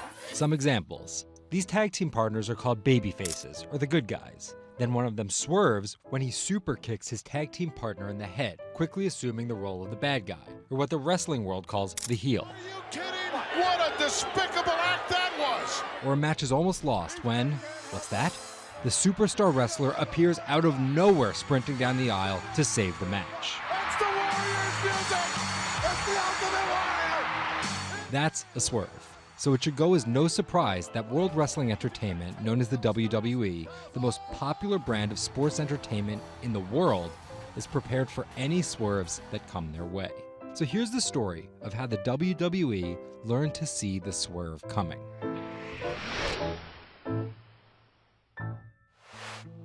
So I spoke to Bloomberg reporters Felix Gillette. I'm a writer for Bloomberg News for the global business team. And Kim Basine. And I'm the U.S. luxury reporter at Bloomberg. To find out exactly how the WWE is positioning itself for an all-out global invasion, which starts with a massive change to their lucrative pay-per-view model. WWE basically pioneered the pay-per-view model on cable. I remember as a kid, when the pay-per-view events came up, all of our friends would scramble around and try and get one of the parents to pay for it. But in 2014, they took a huge risk. They saw a little bit sooner than some of the other entertainment brands that where this whole thing was moving was away from cable and satellite television and towards on-demand streaming video apps. They made this risky decision, in essence cannibalizing that pay-per-view model, which they had essentially built. And after some early turbulence, it's working. Roughly 1.5 million people are paying $9.99 a month for the WWE app, making it the 5th most popular streaming OTT service. This adapt-or-die approach is in the WWE's DNA. Over the past 30 years, the company always seems to think 2 steps ahead. In the early 90s, WWE was at its most threatened when Ted Turner took them on with WCW, which stands for World Championship Wrestling. And back then, the WCW was winning the ratings war. So in order to compete with them, WWE had changed its product from a family-friendly kind of cartoonish style to this really raw. That's why they called their show Raw. It was this raw style of wrestling. With violent, outrageous, reality-inspired plot lines and aggressive personas. From a 16-foot ladder! And they won that fight against Ted Turner, and they bought WCW. The early 2000s ushered in an era of testosterone-driven programming aimed at the red-blooded American male. Bra and panties matches, and people smash each other over their head with like barbed wire bats and things like that. Until 2015, when WWE fans started a hashtag #GiveDivasAChance. Since then, WWE has hired 40 more female wrestlers, and that growing cast of female characters was part of a much larger plan. They started to try to appeal to a broader set of people. Let's attract more female fans. And after we've attracted more female fans, let's attract more international fans. They're broadening their base, and they're doing that in large part to make it more advertising friendly. And not just friendly to advertisers. They're trying to build up their fan base in China. They're trying to build up their fan base in Europe. They, already have a pretty good fan base in India. India is a place where they already have an established wrestling culture. Because of the gigantic Indian wrestler, the Great Khali. But there's still a lot of work to do. While the WWE set a revenue record in 2017, only 30% of it is coming from an overseas audience. And there's one person whose responsibility is to grow that number. The buck eventually stops at Vince McMahon, no matter what's happening within WWE. Yeah, he's a very controlling guy, and it's a very, very, very tightly scripted company. And that goes all the way down the board to big stars' entrance music. And their outfits and things like that. So with a CEO like McMahon always planning 2 moves ahead and an aggressive push into multiple international markets, a big issue is money. It's hard to do all those things simultaneously without committing a huge amount of capital to it. And that's where the WWE becomes an attractive company for buyers. Potentially, one thing that could happen with WWE is they could benefit by being acquired by a bigger technology or telecom company, an Amazon or Facebook or a 21st Century Fox. So with a market cap of $2.8 billion, the advantage of owning 100% of their own content, and a rapid consolidation spreading throughout the entertainment industry, it looks like the WWE is well positioned, even if there are swerves.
Laura, thank you very much for coming here. Thanks for having me.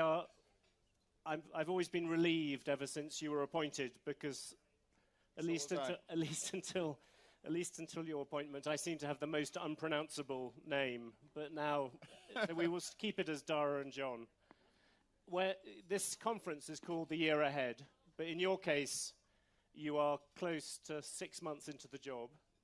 And I wondered what you saw in terms of the year ahead at Uber as your biggest challenge. What's the thing that you think about most when it comes to 2018? We definitely have our share of challenges at Uber. And for me, where I want to get Uber to the year ahead is a year of normalcy.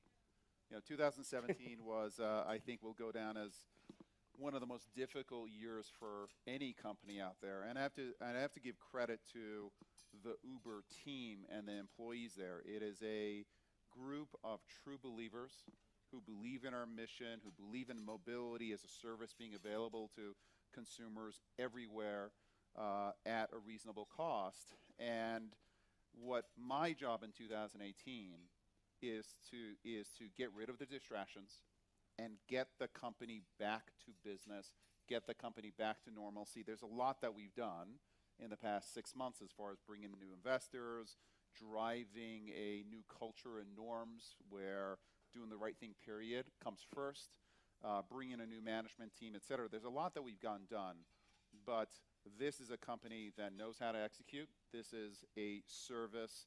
Mobility as a service is something that's universal, that's needed in the world, and I just want to get back to doing business. It's quite interesting. You said true believers. Yeah. Normally, true believers are the last possible people where you're able to change a culture. Can you explain a bit about that? Well, I think that they understand that mobility as a service, bringing the cost of transportation down, making transportation services available to anyone and everyone on a local basis, and partnering with cities to be a solution to traffic, to pollution, et cetera. That is a mission that they all believe in. And I think that they, having seen what happened in 2017, to some extent the crisis, the enormous crisis that the company has gone through, is a benefit because everybody at the company knows now that we need to change, that we need to break with the past as far as the way the company was run. We need to go from growth at any cost to responsible growth and growth in partnership with other players out there. That's clear, but now I've got to kind of get the company down to the normalcy of execution, of building great technology, and I think we're going to get there. It's still some tough sledding early on, but I absolutely think we're going to get there. When you talk about execution, is profits one of the things you want to get? I think you lost $4 billion last year. Well, peanuts by the standards of... Profits will help. So at some point, we absolutely have to become profitable, and that's part of the plan. Do you have a kind of goal for that? Do you think you should be profitable by 2022 or by 2020? I think that we'll be profitable before 2022. This is the business itself. Do you want to come back a bit closer, 2020? Yeah, listen, it's not going to, I don't want to name a specific year, but this is a business that the core business, the ride-sharing business, can be profitable within 3 years. We will continue to make very aggressive investments in building out autonomy because we think that's a terrific opportunity for building out new technologies such as Uber Elevate, where near-term profitability is not a goal, but long-term growth is. So we will look to balance near-term profitability, but as a company, we will always be a company that makes big, bold bets and takes big risks. To what extent, though, do you think that drive to become profitable fights against a little bit of this culture change? If you want to make, you talked about making money, but not at all costs. Do those two things spar against each other? I don't think that profitability and culture are their issue. The company in the past was willing to make trade-offs as it related to how it did business, and I think was guilty of hubris, was guilty of thinking that they knew better than others, and I think that what we know now clearly is that breakneck growth can hide cultural issues, that there are no excuses for not doing the right thing, and that you do have to make trade-offs. And as a management team, we're specifically talking about those trade-offs that you have to make. We have to be a little more patient sometimes because working with governments, regulators, et cetera, sometimes takes longer, but in the end, you build a more lasting business. And so maybe what we went through was necessary, but we're here. We can control our actions from this moment onwards, and I think everyone at Uber from this moment onwards wants to build a great company, not only in terms of growth, but in terms of the kind of company anyone would want to work at. Can I ask you one thing which you have got as sort of hangover from last year, which is all the regulatory problems, and particularly all the cases against you? I think there are 6 criminal probes or whatever going on. The lawyers are lining up outside the door. Which one do you sort of think? Which one do you fear most? I suppose out of these different things. Listen, I think that all of them are serious issues, and my response is that we're going to be transparent and we're going to take responsibility for our actions in the past. I do think that there are certain circumstances where there was smoke but no fire. And I think as a company, we have to defend ourselves and work within kind of the appropriate frameworks. And my goal is just to get beyond this stuff. But some of these things like pricing policies, surely they go right to the heart of what Uber is, or am I wrong about that? Yeah, I think they do, but I think that there's a way of being smart but transparent at the same time, and that's where we've got to take the company. Take me through governments. When you talk to governments privately, do they talk any differently than they do publicly? Governments? Yes, governments. I think that they are honestly a bit relieved with how we are engaging with them, because I think that the engagement is now real. I think they feel like we're out there, we're genuine because we've learned our lessons of the past, and I do think that we can take, for example, the data that we have in terms of traffic and in terms of movement of our drivers and riders, and we can use that data to partner up with cities in order to solve congestion issues, because congestion doesn't help anyone. It wastes enormous amounts of time for consumers. It hurts the environment. And I think that we are aligned with cities, for example, to partner with them in a fundamental way to solve these problems. And I do think that when these are conversations that a number of regulators and cities have wanted to have with us for many years, and I think we are really engaging with them at a depth that I think is going to create a real win-win going forward. Do you think you were too confrontational on this before? Yeah, I do. I think that the company was pushing growth. And listen, any innovator, to some extent, you know, the innovation is about questioning past kind of present practices. It's about breaking things, the Facebook breaking things. We just went a step and a half too far.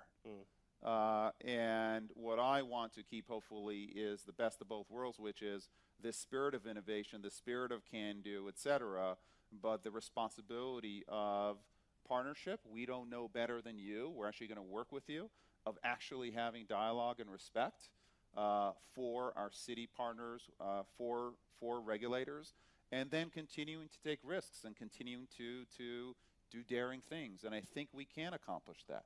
Imagine this audience here is a collection of mayors or a collection of city officials, and you want to depict, this is the Year Ahead conference, depict what the years ahead in this thing are going to be like.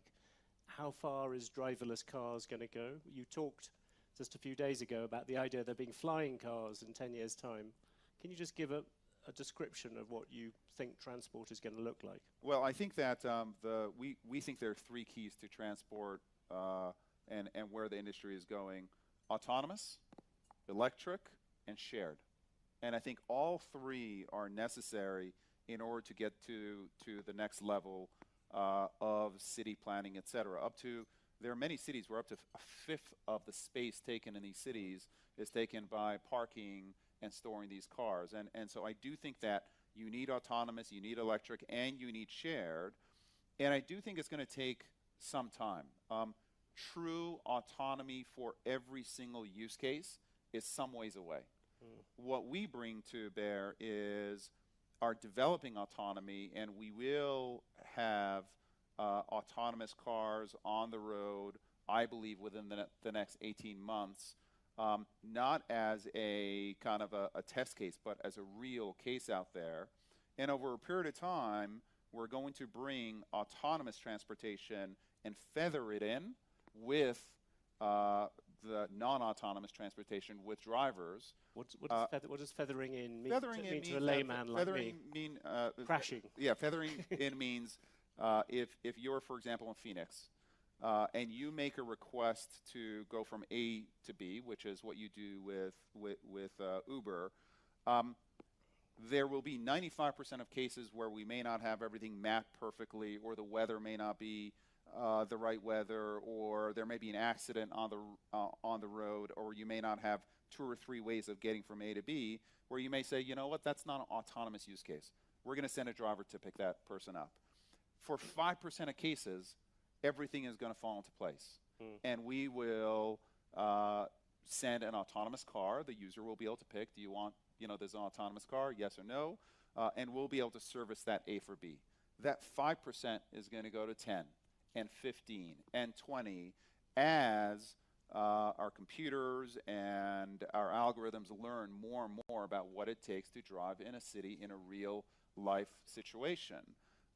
And every minute of every day, that driver, that computer is going to get better and know Phoenix better and better and better.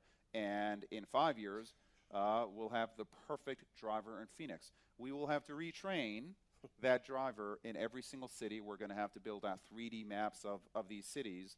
And it will take time, but over a period of time, you essentially have a driver who becomes the perfect driver. It'll take 10 to 15 years, but that's the feathering in that I'm talking about. And will a child born today, will they ever need to learn how to drive? A child born today? No, I don't think so. So within sort of 20 years from now, we will... I don't think so. Listen, I hear some groans. And also, listen, I heard a couple of groans. 1.3 million people die from car crashes every year. 1.3 million people die from car crashes every year. That doesn't count an estimated 20 to 50 million people that are injured. Okay, this is actually a public safety issue. If you look at cars, 96% of cars, 96% of time, cars are sitting there not being used. It is a huge amount of pollution that's caused by these cars being in the road, and a huge amount of wasted time. So the safety is there. Electrification is absolutely key, and sharing these platforms is going to allow us to be much safer and also put our assets where they add value. But it's quite interesting because when you first came in, I remember you sounding somewhat more skeptical about self-driving cars. You've been converted. Is that a? The choir has spoken, and I'm listening. It's pretty exciting technology out there. But again, it will be a hybrid technology for some period of time. What about flying cars? That came as a slight surprise. Yes, that's a great project that we're working on. It's called Uber Elevate. And it is actually about battery technology. It would have helped a lot of people here. I know. I wish that I was available. We'll launch it here if we can. But battery technology is allowing us to have multiple rotors on planes, or helicopters, if you want to call them that. These rotors that are much smaller will be much quieter than helicopters are. Much quieter, much safer. If you add sharing into the equation, you can actually get the economics of going from A to B. We think within 5 to 7 years to a place where normal people would think about taking these flying cars. That'll be the beginning, and then it's about scaling. And we're working with a number of partners right now. Do you think the regulation on flying cars, I've heard some proponents of it argue that it might be easier than it has been on driverless cars, because driverless cars, you have to deal with existing roads, existing everything. Flying cars, essentially you're going into unconquered space.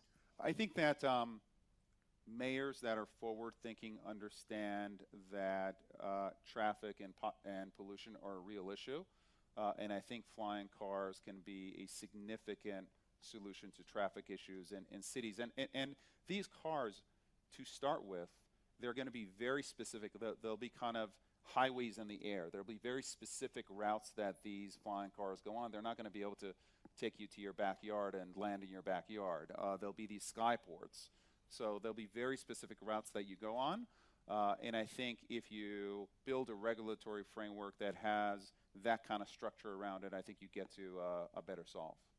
Can I drag you back somewhat reluctantly back to the real world? But you have Rajiv Misra, who came in with you from SoftBank. Yes. He's going to become a director. Last week he said that Uber should focus on repairing its market share in the US and on key European markets rather than going going to new ones. Do you agree with that? Is that the way you look at Uber? I think one of the fundamental strengths of Uber is the global scope that we have. This is a you brand. had that motto, everywhere. What's it?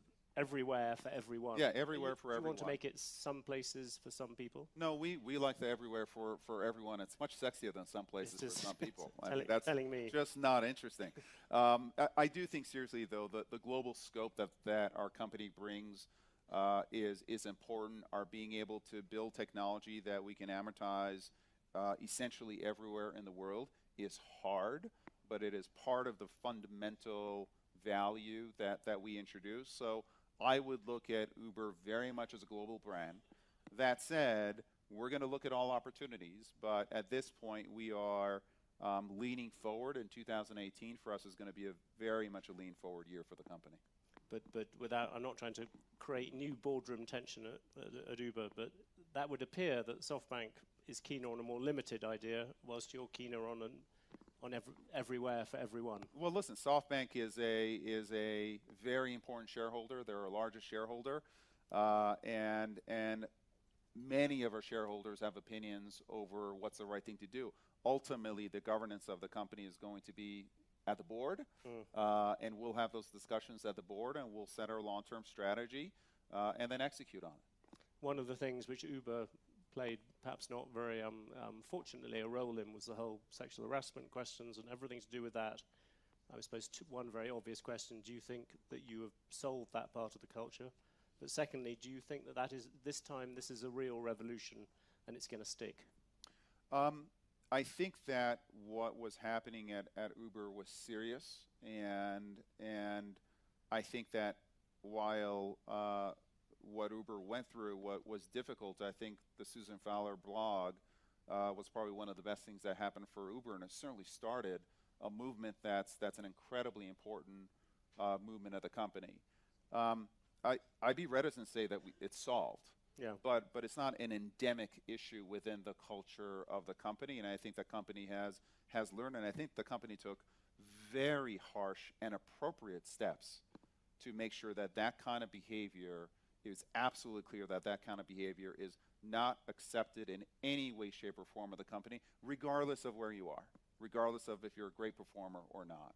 So I think we're at the right place for Uber as a company, but I think in general, we're not where we need to be in terms of women in senior positions, making sure that we're welcoming of women in technology, and we help women really build their careers within our company. There's a great kind of bottoms-up energy there, but we're not where we need to be, and we have a lot of work ahead of us.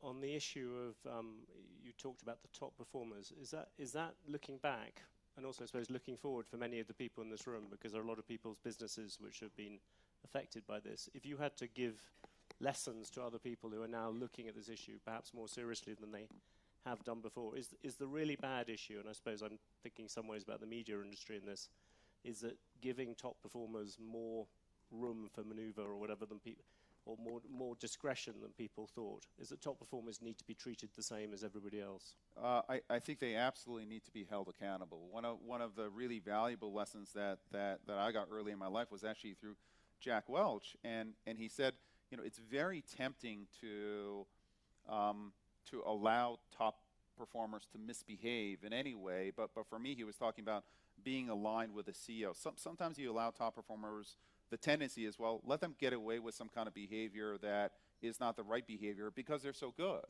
And what Jack told me very early on is that it's the top performers who are problematic culturally that are the most dangerous, because they have followership within the company, because people look up to them.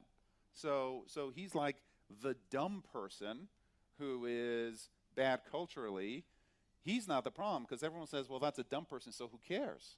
It's the smart person who has followership, so it is incredibly important for the top performers to actually be held to account more radically than anyone else, because they're the ones who have followership at the company, and they have to set the example. So for me personally, that has absolutely guided how I've managed. Expedia was a company that had, excellent cultural values, and one of the first things we did at Uber was to go out reset our cultural values, and we call them norms because to me, it's not just these values that you put on the wall and kind of people stare at and you know, it's all nice. It's about behavior. And we set out to change behavior at Uber, and I think that the company was thirsting for it, and we are starting on a path, and I believe it's going to be a positive path. An inevitable question, I hope you won't regard it as a cheap shot, but you talked about smart people who have followers throughout a company. I mean, Travis would seem to be the epitome of that sort of figure. Is that, do you think of him as being in that category of people that Jack Welch was talking about? I think, listen, Travis was the CEO of the company, and he had incredible followership, and he was held to account, right? I mean, he's no longer the CEO of the company, and he's a board member. He's a big investor, and so he's absolutely going to play a part on the board. But we've also been very clear as a company that we do have to make a break with the past, with how we behaved as a company. And to some extent with the new CEO being a very different kind of a CEO. So in the end, you have to be held accountable, and I think that Travis was held accountable, and at this point, he's a board member and a constructive one at that. If you look around the world now, where do you see the next competitors to Uber? You've obviously got Lyft breathing down your neck. Yes, yes. Where else do they come from? Well, I think that as you move into a world of autonomy, the position of the car manufacturers, the position of, for example, Google, who's developing Waymo and Waymo autonomous technology, you're going to get a lot of players interested in this space. And a lot of people think about Uber and ride sharing as a significant enterprise, and it is. But the fact is that we account for less than 1% of miles driven on the road now. When autonomy comes in, that number over the next 10 years is going to be closer, I believe, to 15 to 20%. So, because we're not yet a true alternative to car ownership, and I believe that as you bring autonomous and you bring the price of mobility down and make it available to everybody, everywhere, then we become a real alternative to car ownership, and that really opens up the market for us, but it also opens us up to many more competitors. Is Google at the forefront of those competitors at the moment? Google is one of many.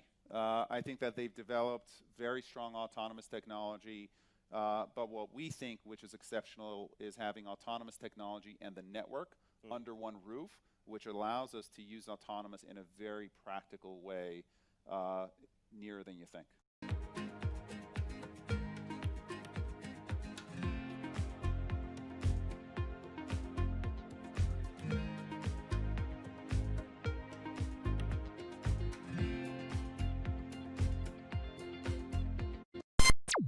This is Bloomberg Business Week. Insight from the reporters and editors who bring you America's most trusted business magazine. Plus, global business, finance, and tech news as it happens. Bloomberg Business Week with Carol Masser on Bloomberg Radio. All right, live from New York and New Jersey, streaming on YouTube. It is Thursday, October 15, 2020. And I got to say, Paul Sweeney, surge in weekly jobless claims, surge in virus cases, a lack of any more aid coming. Investors not loving it, but I got to say that equity market's off its lows of the day.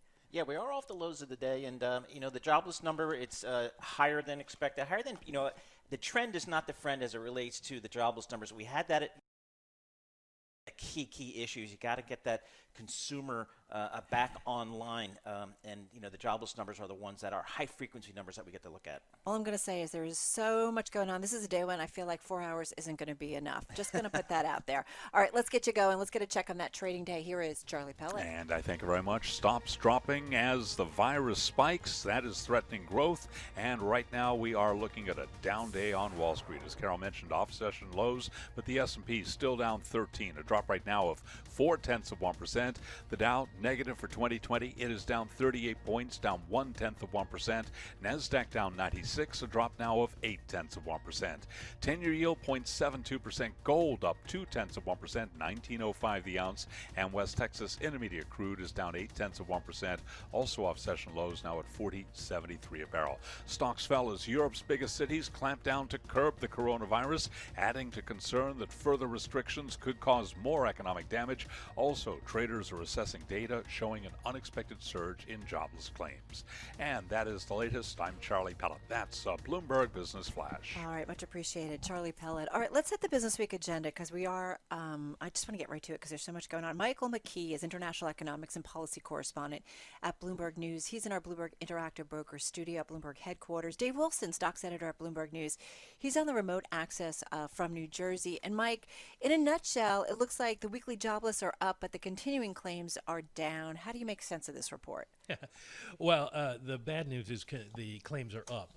We've talked about California each week for the last couple of weeks and how they are not adding to the numbers. They're using the same old numbers because they're still working through the back issues that they've had. And so the fact that we got a 53,000 increase in initial claims, not including any change in California, definitely bad news, suggests that the economy is slowing down, as the narrative we've all heard has. The fact that the number of continuing claims is going down is a function of two things, or maybe three. One is that people are getting some jobs. People who have been on getting claims are going back to work or finding jobs. Two is that they may have been rooting out, the states may have been rooting out fraud and cutting some people off. And the third is that people get 26 weeks of unemployment, and that is expiring for a lot of people. Now, there is an additional 13-week program that Congress put in place with the CARES Act, but people are moving from continuing claims into that program. And we're going to see continuing claims continue to fall and that program continue to rise because we still have more people out of work than there are jobs. Yeah. So, Mike, how do you think our friends in Congress view data like this? I guess you could look at it either any way you want and spin it any way you want, but the fact is we still got a jobless problem out there. We do, and it's probably only going to get worse. We saw a big jump this time, I would imagine, in part because of the airline employees who were laid off and the Disney employees who were laid off. Those people now collecting benefits, and that's just going to keep happening, maybe not in as big a scale, but as companies decide they're not viable, as restaurants come back, as it gets cold and nobody wants to go sit outside anymore for dinner in the Northeast. I will. Thank you. Not me. Your waiter thanks you. Yes. But that's going to continue to get worse. Now, I think what we have seen is that this is really bad for the economy, but it isn't moving the polls. Yeah. And right now, the only thing that matters is the polls. Mitch McConnell, whatever you think of him, said it the other day, until the election's over, probably nothing's going to happen. Yeah, tick-tock. Okay, it's certainly tough, though, for those people who could use, certainly, and those small businesses that could use a little bit more help from the federal government. All right, so despite what's going on in the jobless market and still many being out of work, Dave Wilson, we're pretty much at our best levels of the session. The Dow was down 332 points. It's now down 32 points. Right. Stocks really sort of working their way back. And it's some of the beaten down areas of the market that are kind of helping things along here. If you look at the S&P 500, you see two of the top performing groups, energy and financials. And you talk about two areas that investors have pretty much shunned lately. You know, with the financial stocks, I mean, most of the reports this week out of the biggest banks didn't go over so well. Morgan Stanley lining up as an exception to that today, though. The shares are up 1% in the wake of their results. Third quarter earnings and revenue beating projections, especially with what happened with their bond trading revenue. That's certainly been a story across Wall Street this week as the results have come out. Bond trading revenue at Morgan Stanley up 35%. Only Goldman Sachs did better. So you have that going for the group. And on the other hand, the technology stocks, the communication services stocks like Facebook and Twitter that have been market leaders, they're actually down today. They're the worst performers among the 11 main groups. So, it's interesting to see stocks coming back, even as those market leaders turn out to be a drag on performance today. Well, it's interesting. Literally 2 feet from where I'm sitting right now is my Peloton. and which I did ride today, just so you all know. It's not. Did you do the Hamilton ride? I'm dying to do the Hamilton ride. It debuted last night. Yeah, I might try that. But our good friends at Peloton, they're being sued by Nordic Track over that, some technology. Yet I look at the stock, Peloton's up 3% at a 52-week high. Yeah, I mean, there you go. You know, we've certainly seen that trend over time. You know, the stay-at-home stocks doing relatively well. You know, Peloton's certainly a great example of that. You know, I would just point out sort of on the other side, you think of what's trendy at this point. TikTok has certainly been trendy, but they have issues with the government. And there's a company called Fastly that provides cloud computing services to TikTok. And, you know, the ByteDance, the owner of that company, is their biggest customer. Didn't quite spend as much as Fastly was expecting last quarter. Those shares are down 26%. Hey, Mike, just sobering moment. That story that came out from the New York Times, about 8 million more have slipped into poverty since May as federal aid has dried up. So we know that this lack of stimulus, as it's run out, it's really impacted a lot of Americans. Just quickly. Yes, and there were people who were cut off from food stamps as well this fall, and so that's having a major impact on those kind of levels. One quick note here. Indiana had 28,864 claims last week, 10,000 the previous week. They counted twice. So another problem with the jobless claims numbers that just came out. I said at the top of the show, it's like there's so much going on, and I feel like things are just coming at us from all different angles, just crazy stuff. Hey, I'm listen. I'm going to go home and ride to Hamilton. There's nothing else to do. Right? Like that could solve so much. So many problems. All right, Mike, thank you so much. As always, Michael McKee, international economics and policy correspondent at Bloomberg News. And, of course, Dave Wilson, our stocks editor at Bloomberg News. He's going to be back a little bit later on. I truly mean it, Paul. I feel like I could do kind of 6 or 7 hours today. There's just so much going on. Politics, we're going to get the latest from the campaign trail, including COVID now in the Harris-Biden camp. So we'll do that with our own Ryan Teague Beckworth. We've also got the former mayor of Kansas City, Sly James. Yeah. He is working on getting out the vote, and he's also going to talk about the impact of the virus on that, as well as education. And then we're going to talk a little bit about disruption in the financial space. Yeah, there's a lot to go through here today, whether it's companies and earnings or the stimulus or lack thereof, but we're trying to stay on top of it. Yeah, and you know, speaking of disruption, we've got Wealthfront. We're going to talk with the co-founder and CEO. They've been disrupting the financial space. And then we're going to kind of go into hyperdrive on a few transportation stories. We've got an Indian motorcycle maker who's trying to go after Harley. Right? A retro look. I know, I love this. And then we've got COVID and a crowd of startups shaking up car buying. And then we're going to end up with a little poker. So I'm not going to give you guys too much more on that.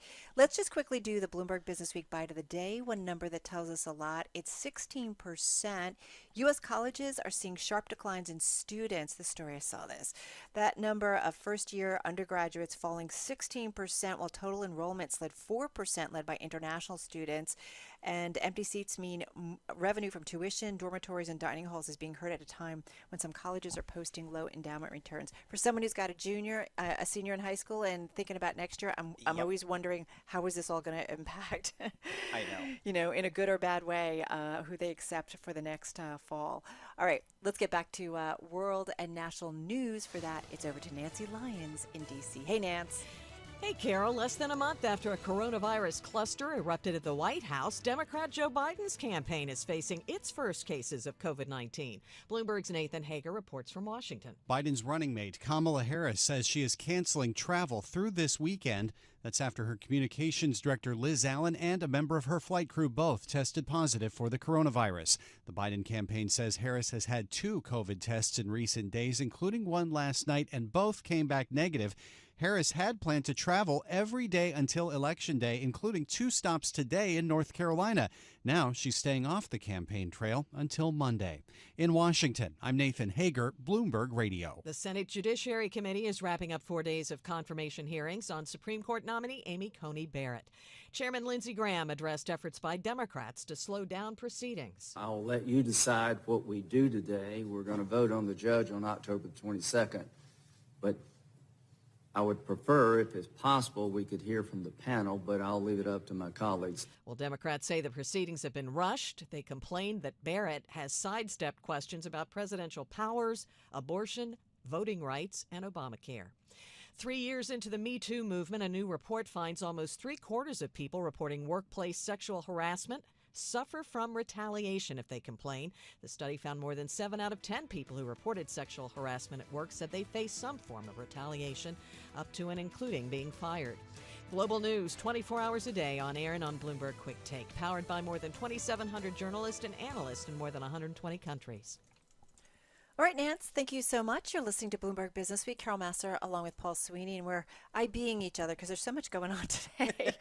There's a story that trended high, and our producer, Ariel Agami, certainly caught this, and this is what Bloomberg folks are reading. Robert T. Brockman, he's a Houston software tycoon. He was charged with using a web of Caribbean entities to evade taxes in what may be the largest prosecution of its kind in U.S. history. Yeah, this was an elaborate system with offshore accounts, trusts. But what kind of jumped out at me is this just shows you the IRS doesn't stop. The government doesn't stop for these things. They keep coming at you, and they will track you down. And this case has just been going on for so long and involves a lot of very prominent people. Robert Smith of Vista Equity Partners among them. But it just, again, to me, it just shows when there's big money involved, and even, I guess, smaller amounts, boy, the IRS, you do not want to mess with those folks. No, exactly. Which also, all right, this is totally a tangent, but it makes me think, like, why can't we create an app either using the IRS to vote online, right? Like, they know how to track information, how to find people. Yes. Like, it says to me that, okay, the government can, when it really wants to be efficient, it can really work well. And it makes me wonder, like, we should be able to figure this out. Yeah, instead we have lines, going, all around the block and down the street as people trying to vote early. And then when you do go into vote, it is the most antiquated process. You sign something, who knows? There's using paper and pen, and it's you're right. Why aren't some smart kid in Silicon Valley coming up with some app and says, here's how you vote? Exactly. Sorry, I told you it was a tangent. Yes. Anyway, this is a great read. Go to Bloomberg.com because apparently Brockman earned about $2 billion in capital gains made through his Vista investments. We're talking about Vista Equity Partners. There's a lot of moving parts to it, but you're right, Paul. I mean, the IRS, they were on a mission. It's a 39-count indictment, so there was a lot of stuff going on here. And it's just pretty amazing when the government sets its mind out to do something, they can find all the missing pieces. Just going to put that out there. All right, you're listening to Bloomberg.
markets, headlines, and breaking news 24 hours a day at Bloomberg.com, the Bloomberg Business app, and at Bloomberg Quick Take. This is a Bloomberg Business Flash. Bloomberg World Headquarters, I'm Charlie Pellet. Stock slump, but we are well off session lows at the worst level of the day. The Dow had been down 333 points, down 1.2%. Right now, though, the Dow is down 23 points, a drop of 0.1%. A recovering S&P still on the minus side, but down 10, a drop there of 0.3%. Again, at the worst level of the day, the S&P had been down 1.4%. NASDAQ lower now by 90. It is down 0.8%. 10-year yield 0.72%. Gold up 0.3%, 19.06 the ounce, and crude slumping 0.9%, down 37 cents a barrel at 40.67. As for the why, comes down to coronavirus. Stocks falling as Europe's biggest cities clamp down to curb the coronavirus, and that's adding to concern that further restrictions could cause more economic damage. So the S&P 500 index down for a third day, recapping lower now by 11, a drop of 0.3%. I'm Charlie Pellet. That is a Bloomberg Business Flash. All right, Charlie, thank you so much. So, Paul, remember how yesterday, I can't remember what story we were talking about. Was it a hedge fund story or something? And about, there's certain things you put in like a headline on the Bloomberg. Yes. And often it has to do with hedge funds or bonuses. Yep. And like it tends to trend really high among the most read. We get what we call read spikes. Yeah, totally, right? Well, this is one of them. Yes. And the headline on it is, Wall Street traders to take home a smaller slice in a banner year. And our own Jenny Serrain wrote it. She's Bloomberg News finance reporter, and she joins us on the phone. Jenny, I want to know, what's going on, and I'm curious how small, because I always feel like when you're talking Wall Street, it's still kind of large by most people's, estimations. Yes, that's very important context, definitely to include. I think the main metrics that we've been looking at this week is just how much of this huge gain in revenue are traders really going to be able to take home. And it looks like so far the amount that banks are setting aside is just less than what they maybe set aside last year. But to your point, Carol, these traders and investment bankers, they make far more money, actually about 5 times as much money as other private sector employees in the city. So, their average salary is somewhere in the neighborhood of $400,000. Their average bonuses are somewhere in the neighborhood of $150,000. And those are just averages. So there's folks out there that make way more than that. So definitely runs the gamut. But, even though they've produced these really solid results, really help prop up their banks, they are taking home that smaller slice. Paul, you're someone who understands this world really well. Isn't that kind of weird? Yeah, I mean, I think what I'll say, Carol, is what's most important, obviously, is the actual total dollars you bring home, having spent more than 20 years on Wall Street. But that compensation ratio, and Jenny's got some great numbers in here, Morgan Stanley, 36%, Goldman Sachs, 33%. In my day, back in the day, which wasn't that long ago, it was closer to 50%, 50. Wow. That's when Wall Street was a good game. Now it's just a game.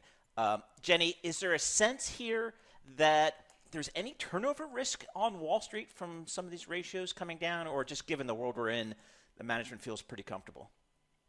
No, I think it was actually something that Goldman Sachs CEO David Solomon raised. He said, obviously other parts of the bank are suffering, and so we have to kind of keep in mind the fact that we had to set aside billions in provisions for credit losses and things like that. But that retention risk is real, and we can't lose our good talent in a year where they've produced these really solid results for us. And so he was really saying, we are keeping a lot of our philosophy the same, but they do have, when profits sag over 30%, they can't just ignore that. And so that's probably a little bit of what you're seeing with these ratios coming down.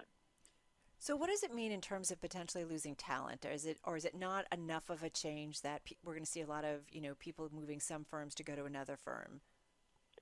Well, I think it'll be interesting to see kind of where we net out. Obviously the fourth quarter is the big kind of where the rubber meets the road when it comes to these decisions. So it'll be interesting to see where we net out. And I also think the other weird part of all of this is that it's an election year, and so you've got politicians on both sides of the aisle that have been known to, beat up on banker bonuses from time to time. And so I think there's a lot of pressure on the banks to keep those ratios low. However, they also know that this is a real risk, and that, especially in a year where you've got desks producing record results, that they could easily find another job, and they don't want to see that happen. So I think it's a tightrope for them to walk for sure. So, Jen, there's another story on the Bloomberg terminal saying that could be a banner. It is going to be a banner year for Wall Street trading, maybe $100 billion in revenue here. Is there, when I was on Wall Street, there was, big disparity between, the big whale traders and then the junior folks. Is that still the case, or is it much more of a tighter band these days to try to rein in some of those star traders that could really set you back in terms of compensation? I still think there's a few star traders out there. I mean, I'm sure on the whole, they've tried to rein it in, and I think they definitely learned their lessons from the last crisis, getting called vampire squids and the like. So they like to avoid that at all costs, but there's definitely still traders out there that are, based on the results they bring in, they're bringing in big bonuses as well. And so I think while they've definitely learned their lesson and have this real eye towards compensation, they're also still very aware that these guys could easily leave banking and go to the hedge funds or go to a competitor, and they don't want to be ever trading against them. So it's definitely a weird little line for them to walk. That 2010 Rolling Stone story about Wall Street, and, the great, the vampire squids, man, that's it's just a great Trivial Pursuit question. It is interesting though, you feel like, Jenny, things have definitely changed from the financial crisis. So it's interesting though to see, and I feel like bonuses, we learned a lot, right? Coming off of the crisis about what that means in terms of compensation. But it is surprising when you're looking at, as Paul mentioned, a banner year, and as you report, and yet it's being squeezed. It just, to me, doesn't quite make sense. Well, I think a lot of traders would agree with you. And I guess surprise. Well, David Solomon actually talked about this week too. He was like, in a normal year where we don't have to set aside a ton of provisions and therefore our profit isn't, totally zapped by that, we don't really think about, that's not as much of a consideration. But because that's the environment we're in and the world we're living in, it has to be part of our considerations as we're making these compensation decisions. And so I hadn't, I guess, really thought about it that way until you mentioned that this week. And I think it's a good point that, for a lot of years, traders can probably, squeak by without really thinking about the broader profitability of the bank. But, this is the year where everyone's worried about credit and what that's going to look like. And so it has to be kind of considered. Yeah, it's just another uncertainty that everybody has to think about. All right, Jenny Serrain, thank you so much. As we mentioned, this is among our most read stories on the Bloomberg. If you want to read the whole thing, just go to Bloomberg.com. Jenny Serrain, Bloomberg News finance reporter, joining us on the phone. You're listening to Bloomberg Business Week. We've got our daily check on the virus right here on Bloomberg Radio.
Broadcasting live to New York, Bloomberg 1130. To Washington, D.C., Bloomberg 99.1. To Boston, Bloomberg 1061. To San Francisco, Bloomberg 960. To the country, Sirius XM Channel 119. And around the globe, the Bloomberg Business app and BloombergRadio.com.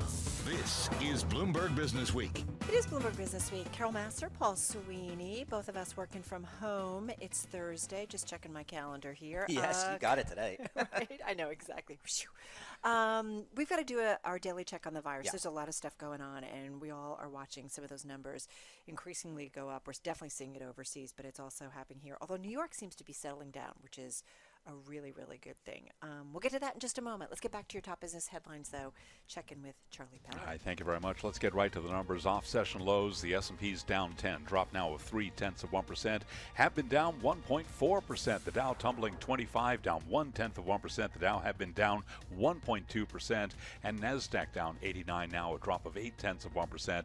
10-year 30-second 10-year yield 0.72%. Gold up 0.2, up $4 the ounce at $19.05.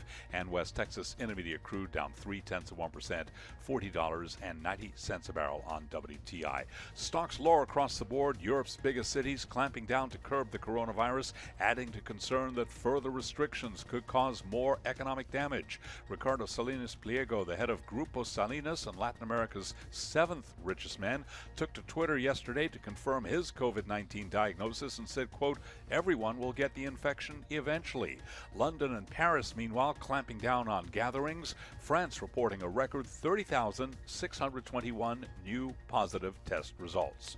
FDA Commissioner Stephen Hahn says a series of trial stops involving Eli Lilly, Johnson & Johnson, AstraZeneca are all a part of the system to make sure that any COVID-19 vaccine or therapy will ultimately be safe. Dr. William Moss is Executive Director of the Johns Hopkins International Vaccine Access Center, and on Bloomberg Television this morning, he talked about the coronavirus vaccine development process. We're looking to compare how many people get COVID in those who get the vaccine and how many people get COVID who don't get the study vaccine.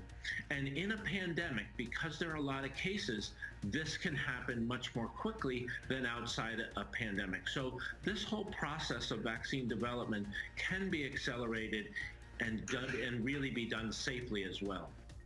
The Johns Hopkins Bloomberg School of Public Health is supported by Michael R. Bloomberg, founder of Bloomberg LP and Bloomberg Philanthropies. Peloton Interactive has been sued for patent infringement by Icon Health and Fitness. That's the maker of the Nordic track bike, escalating the legal tussle between the two fitness equipment giants. Shares up by 2.8%. Fiat Chrysler has agreed to invest as much as $1.1 billion in one of its two assembly plants in Canada, all part of a tentative agreement reached with more than 9,000 local auto workers. Fiat Chrysler shares tumbling now by just about 1.4%. Recapping, stocks lower. S&P down now by 10, down 0.3%.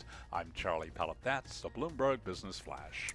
All right, Charlie, I appreciate that update. You're listening to Bloomberg Business Week. Carol Master along with Paul Sweeney on this Thursday. A lot of headlines when it comes to the virus. We've got more curbs imposed because of COVID over in the UK, France as well. European nations are seeing record increases in new infections, so we're dealing with that. We're also seeing, though, some better news maybe in New York City, a leveling off of infections in some of those hot spots, but that's not the case if you take a look at a city like Houston. They are dealing with some troubling numbers. So let's bring in our own Michelle Cortez, because she is Bloomberg News health science and medical technology reporter, and she joins us on the phone from Minneapolis. Michelle, always good to check in with you and just kind of see where we are. So among the headlines, you know, when it comes to COVID, whether it's the vaccine, treatments, just the rising numbers, and then let's not forget that we're also seeing the Harris campaign specifically now deal with an outbreak. What is it that's catching your attention that you think everybody needs to kind of sit up and take notice about? The number of infections is on the rise in Europe and some other places. We are hitting record levels for the pandemic. We always did know that this winter was going to be more difficult, but it's not yet winter, right? I mean, we're only the middle of October.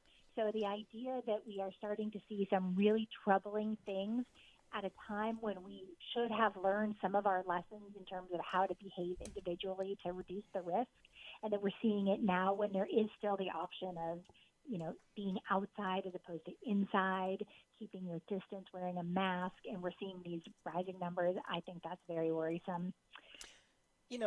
Michelle, I guess the question is, as I look at those numbers coming out of Europe and other places, again, yes, we did expect some type of second wave. Is it just simply behavior issues, or is there potentially a new virus out there? I mean, a new strain of the virus, or is it just behavior? So, that's the terrifying question, right? Yeah. That is very, very worrisome. I don't even want you to say that. Don't jinx anything, for heaven's sake. But that's the concern. I think that if that was actually happening, we would be seeing even much more dramatic numbers than we're seeing now. And I certainly hope that that's not the case. I have not heard anything about that. So, I hope that. Yeah, fingers crossed. The things to remember is that it's not just our individual behavior. This is a respiratory virus. Respiratory viruses are known to circulate in the colder months. We're coming into the colder months.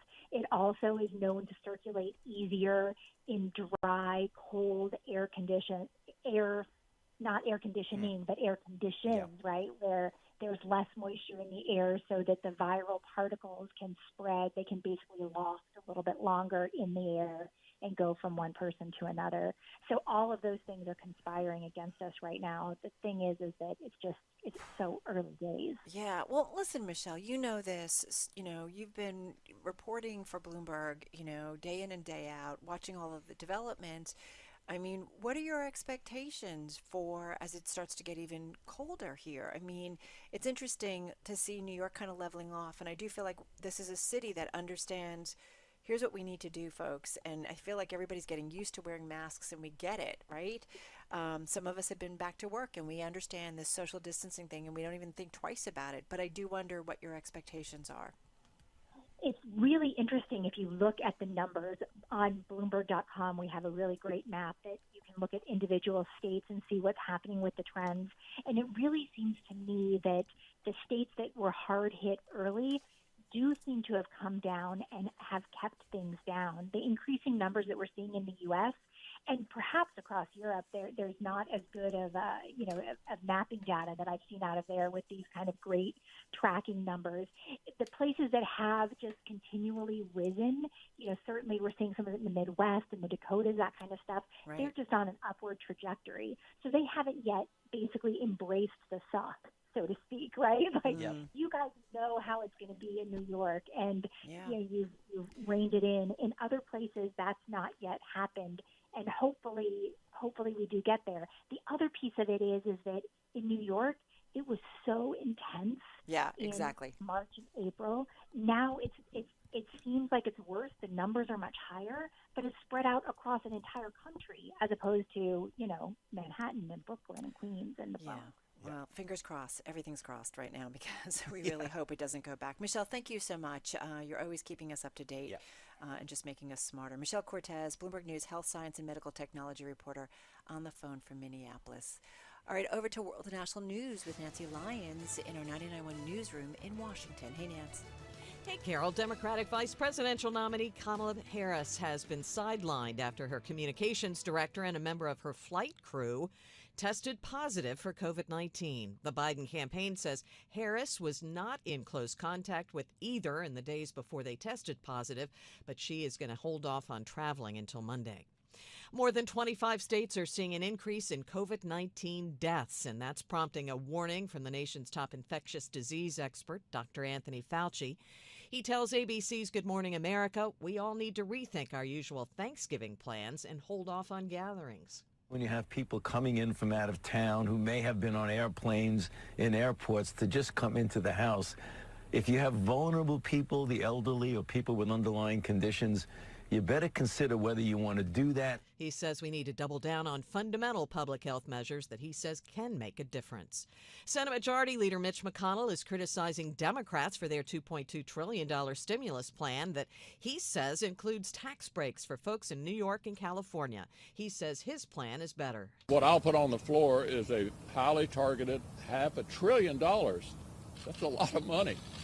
A $500 billion program to target the actual needs that the country has. McConnell plans a floor vote on his plan next week.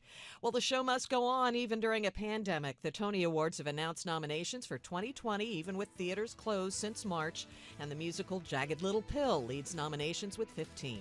Global news 24 hours a day on air and on Bloomberg Quick Take, powered by more than 2,700 journalists and analysts in more than 120 countries. All right, Nance, thank you so much. You're listening to Bloomberg Business Week. Paul Sweeney, Carol Masser. This is another story that's trending high on the Bloomberg, and it has to do, Paul, with a top city banker. We're talking about Ray McGuire looking to leave city to pursue a mayoral run in New York City. Yes, this is interesting. This is starting to really heat up, Carol. But Ray McGuire, African-American, one of the top African-Americans in the financial services business in Wall Street, a senior executive at Citigroup.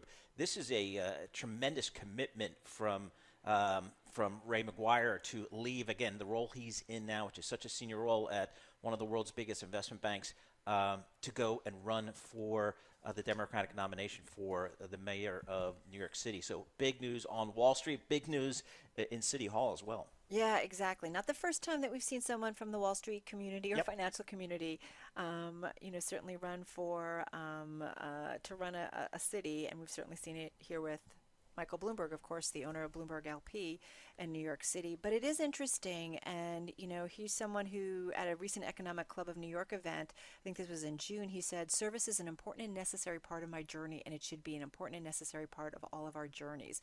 Wherever I think I can be best and most highly effective, that's the path that I will follow.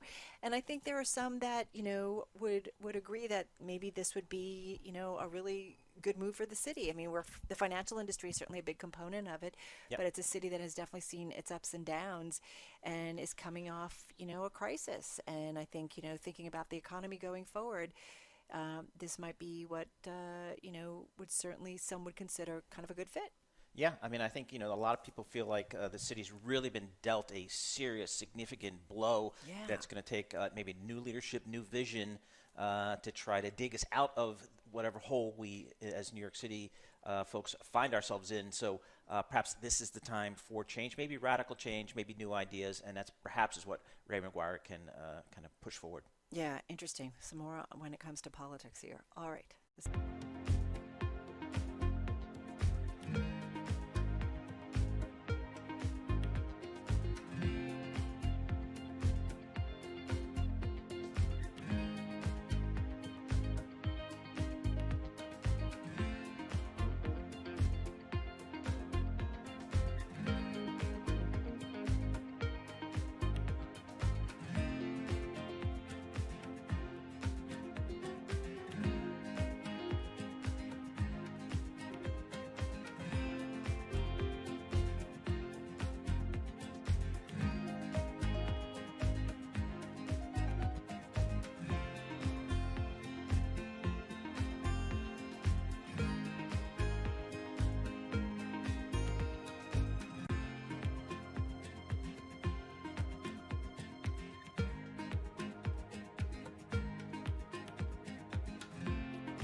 markets, headlines, and breaking news 24 hours a day at Bloomberg.com, the Bloomberg Business app, and at Bloomberg Quick Take. This is a Bloomberg Business Flash. From Bloomberg World headquarters, I'm Charlie Pellet. Down Thursday, S&P dropping for a third day. It has paired losses as financial companies rebound from a two-day sell-off amid stronger than expected results from Morgan Stanley. Morgan Stanley shares, they're advancing now by 0.8%. The S&P is down 16. That is a drop of 0.5%. Have been down as many as 47 points, down 1.4%. The Dow narrowing its loss to 65 points now, down 0.2%. Nasdaq is down 111 points, down 0.9%. 10-year yield 0.72%. We've got gold up 0.2%, 19.05 the ounce, and West Texas Intermediate crude down 0.4%, $40.87 a barrel. Again, recapping equities lower here with the S&P down 16, lower now by 0.5%. I'm Charlie Pellet. That is a Bloomberg Business Flash. All right, Charlie, thank you so much. Well, this is definitely a true Business Week story about the motorcycle industry, right? Which for, I think most of us, Paul, we would normally think about Harley. Yeah. But this one is about an Indian-made motorcycle with a retro look that is coming after Harley big time. So let's get into it with Bloomberg News reporter Ari Alstetter. He's on the phone in Toronto, along with Bloomberg Business Week editor Joel Weber on the line from Massachusetts. This is a really fun story. Interesting story, Paul.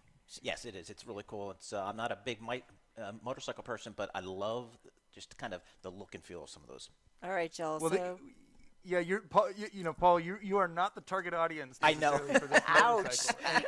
Ouch. That is sort of the point of the story, and what Ari came to us with is like, look, like we've written about Harley's predicament before. This is a company that makes these iconic Americana bikes, and has this real dilemma, which is an aging demographic. That's not buying more bikes and probably buying even fewer of them in the years ahead. And Harley specifically has really struggled to sort of tack to a younger audience that's not buying bikes. And that's what caught our attention with Ari's story when he came to us with this pitch about Royal Enfield, which a lot of people might actually remember. Like, that was a British bicycle brand once upon a time. And now it's in the motorcycle game. They've got these retro-looking, really stylish bikes that are about the third of the cost of Harley. They've caught on in India and Southeast Asia, and now they're sort of eyeing this global expansion. And all of those things sort of made us go, there's a story to be told here. Arlie, who's behind this, and what's the vision that they see? Right. Well, the entrepreneur behind this is a guy named Siddhartha Lal, and he is the third generation scion of this business family based in Delhi, and his father actually bought the Royal Enfield brand, which is it was the Indian unit of what was originally the British motorcycle manufacturer. That was a big deal in British motorcycling around the 1960s. But the British company went under. The Indian one just kept on trucking along until it went into trouble when Siddhartha Lal's father bought it, tried to turn it around. And then Siddhartha took over, and he really turned it into a cool thing for millennials, for young people. He spent the last 20 years kind of retooling the bikes, making them easier to ride, chucking out the old cast iron engine that had been shuddering along on these bikes since the Second World War, putting in a newer aluminum engine that wasn't so prone to breaking down, but keeping the look, that sort of cool post-war Steve McQueen look of the bikes. And, just like millennials everywhere, heritage brands, retro brands really appealed to millennials in India, and they've really taken off. So, Ari, I'm glad you mentioned Steve McQueen, because when I saw the bike, it just reminded me of that movie, The Great Escape, and you had Steve McQueen riding this bike trying to escape the Germans. It's a really, really cool look here. The price tag also is interesting to me, roughly a third the cost of a Harley Davidson. So are they really thinking about the U.S. market? Yeah, well, I mean, that's actually what they expect to be their main selling point in the U.S. market. That, you know, you'll get a bike with character, with heritage. It's all metal. They call it a naked bike. These kind of bikes are called naked bikes because they don't have all the plexiglass or whatever coverings that Japanese bikes like Kawasaki might have. You just see the steel, the aluminum, you see the motor, you see the gas tank, but you get it for a third of the price of Harley or a third of the price of Indian. And I think that is sort of the advantage they see here, because they're producing for their home market, India, which is the largest motorcycle market in the world. They're producing at such scale that they can offer these bikes at a lower cost. And the thinking is that, you know, maybe that might be an easier entry point for a cash-strapped millennial who might want to get out of the city on the weekend than a $15,000 Harley. And you know, the pandemic certainly, all of us are looking for personal escape pods, I think, Ari. The other thing, though, that you hint at here, which is regardless of sort of how much market share they could potentially acquire in the U.S., even just the fact that Americans would ride a bike made in India will probably be able to like sort of boost the international appeal in places like Southeast Asia. Can you talk more about like what the rationale there is? And can I just add to that? There's one well-known American, Jay Leno, who already likes it. Oh, that's right. Yeah, no, he had the Royal Enfield's two new bikes, the Interceptor and the Continental, on his sort of YouTube show where he reviews automotive products, and he really liked it. And actually, it's an interesting point you bring up, Joel, about the the sort of business strategy here, because can Royal Enfield bring motorcycling back to what it was and have millennials riding at the same rate that boomers did? I mean, Royal Enfield would say probably not, or at least we don't know. But they're coming from a baseline of zero in the U.S., a baseline or nearly zero in the U.S., or very low in Europe. And so every one of those bikes, one, for them, that they manage to sell in the U.S. or Europe, it's a very high margin product for them. So a bit better margins than they're getting in India. So it's helpful from that point of view. But then also it increases the brand cachet in India. It increases the brand cachet in Thailand or Brazil, because this is a product that suddenly Westerners like. So in Royal Enfield's latest results, they made a point of saying in the last year, one of those new bikes, the Interceptor, was the top-selling middleweight motorcycle in the UK. Now, is that necessarily a lot of motorcycles? Maybe not, but that will really matter to a consumer in India, because suddenly it has this cachet, it has this sign of sort of foreign success around it, and that'll help. I'm just going to say it is a really fun read, and the story kicks off with talking about this one biker club in India, and like you think bikers, right, Paul? And you think, all right, we're going on a ride, and then we're going to stop at a bar. Right. And these guys actually go to a juice factory. Right. Where they've got punch, and they've got ice cream sundaes and cocktail liqueurs. So it's a little bit of a different feel, but we talk about disruption, and they definitely have an opportunity to really change. And it's been an issue for Harley Davidson to try to attract that younger crowd. They've not been able to do it. They're trying. Right. And you've got a lot of older folks who are saying, okay, I'm done with my motorcycle riding days. So it really puts a squeeze on them. All right, great story, of course, from Ari Alstetter. He is reporter at Bloomberg News on the phone from Toronto. Check it out at Bloomberg.com. I'll put it out on Twitter as well. And Joel Weber, of course, our editor at Bloomberg Business Week on the remote access from Massachusetts. For those of you listening in New York, D.C., and San Francisco, watching on YouTube, Bloomberg Business Week, we're going to come right back. If you're listening on Bloomberg 106.1 in Boston, Bay State Business is coming up next. And coming up next, Paul, we're going to dig a little bit deeper. Once again, stimulus, the economy. Feel like I'm a broken record. And the election, we've got a couple town halls this evening. Yeah, exactly. Yeah, just a little bit going on. This is Bloomberg.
From Bloomberg World Headquarters, I'm Charlie Pellet. We move into the final hours of trading with a developing story. Almost 2,000 Robinhood Markets accounts were compromised in that recent hacking spree that siphoned off customer funds. It is a sign that the attacks were more widespread than was previously known.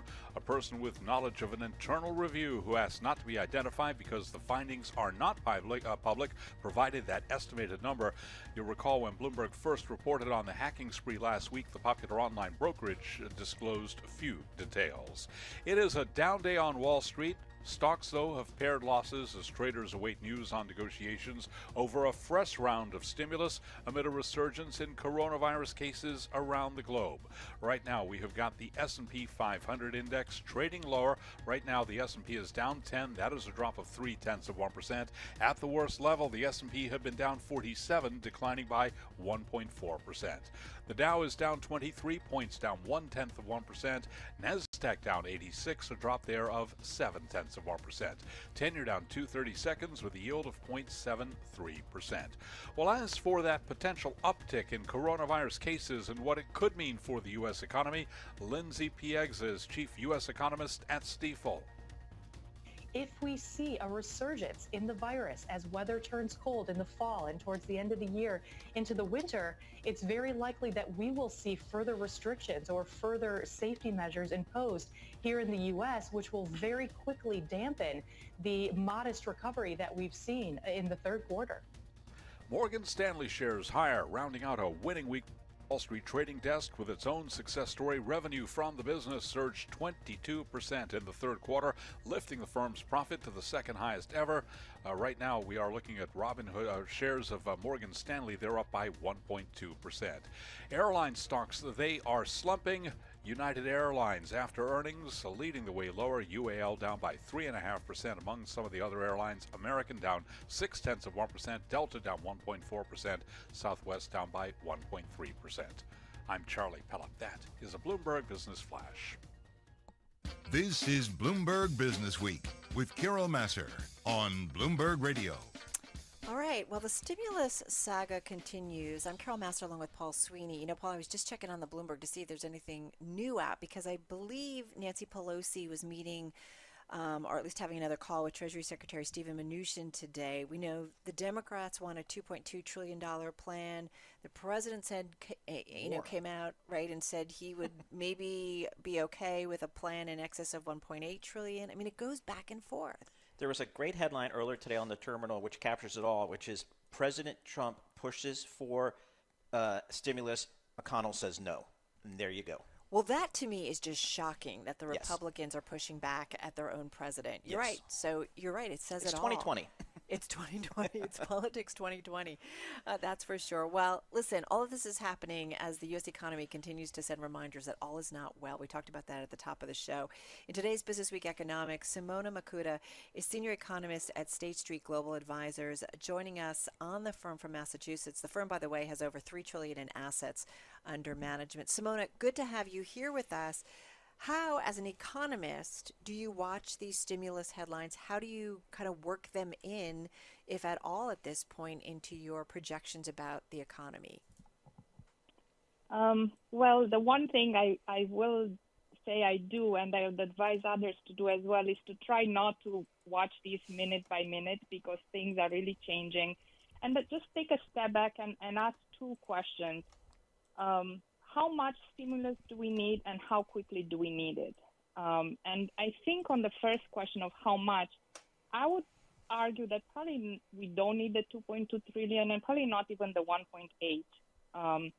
And it's true that the economy is not running on all cylinders, but frankly, as I look at where is aid needed most, I would certainly point to the airline sectors before I would point to state and local government, perhaps.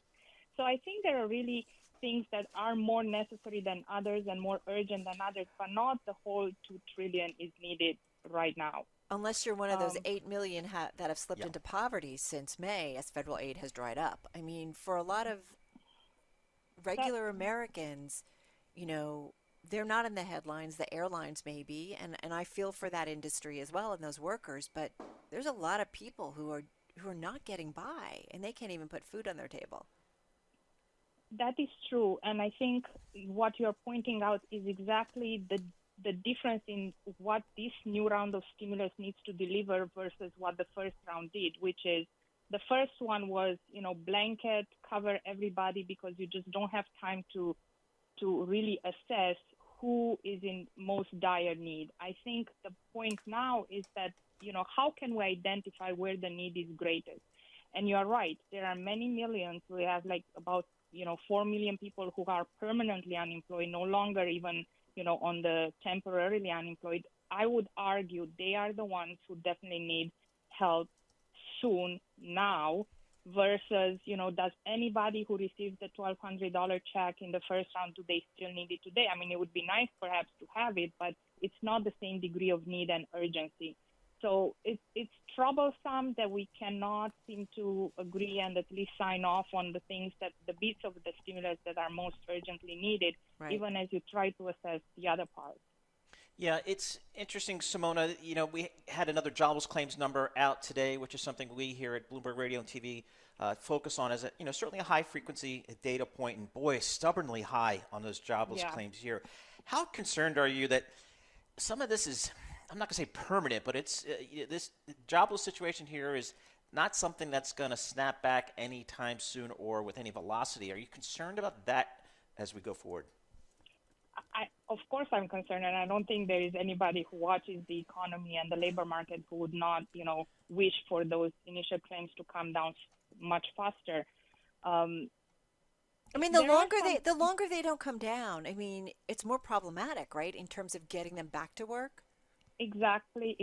But there is also some confusing details on the initial claim. So, I mean, it's increasingly tricky because now you're in this period where some of the benefits are lapsing for the early people who started. So on one hand, you have the initial claims still very high, continuing claims are declining, but you have to wonder, are they declining because all those people are going back to work or are they losing benefits?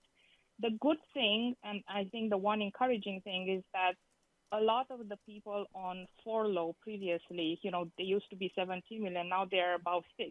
So we are making progress, but as I've said many times, it's easier to get from 15% unemployment to 8. It will be much harder to get from 8 to 4.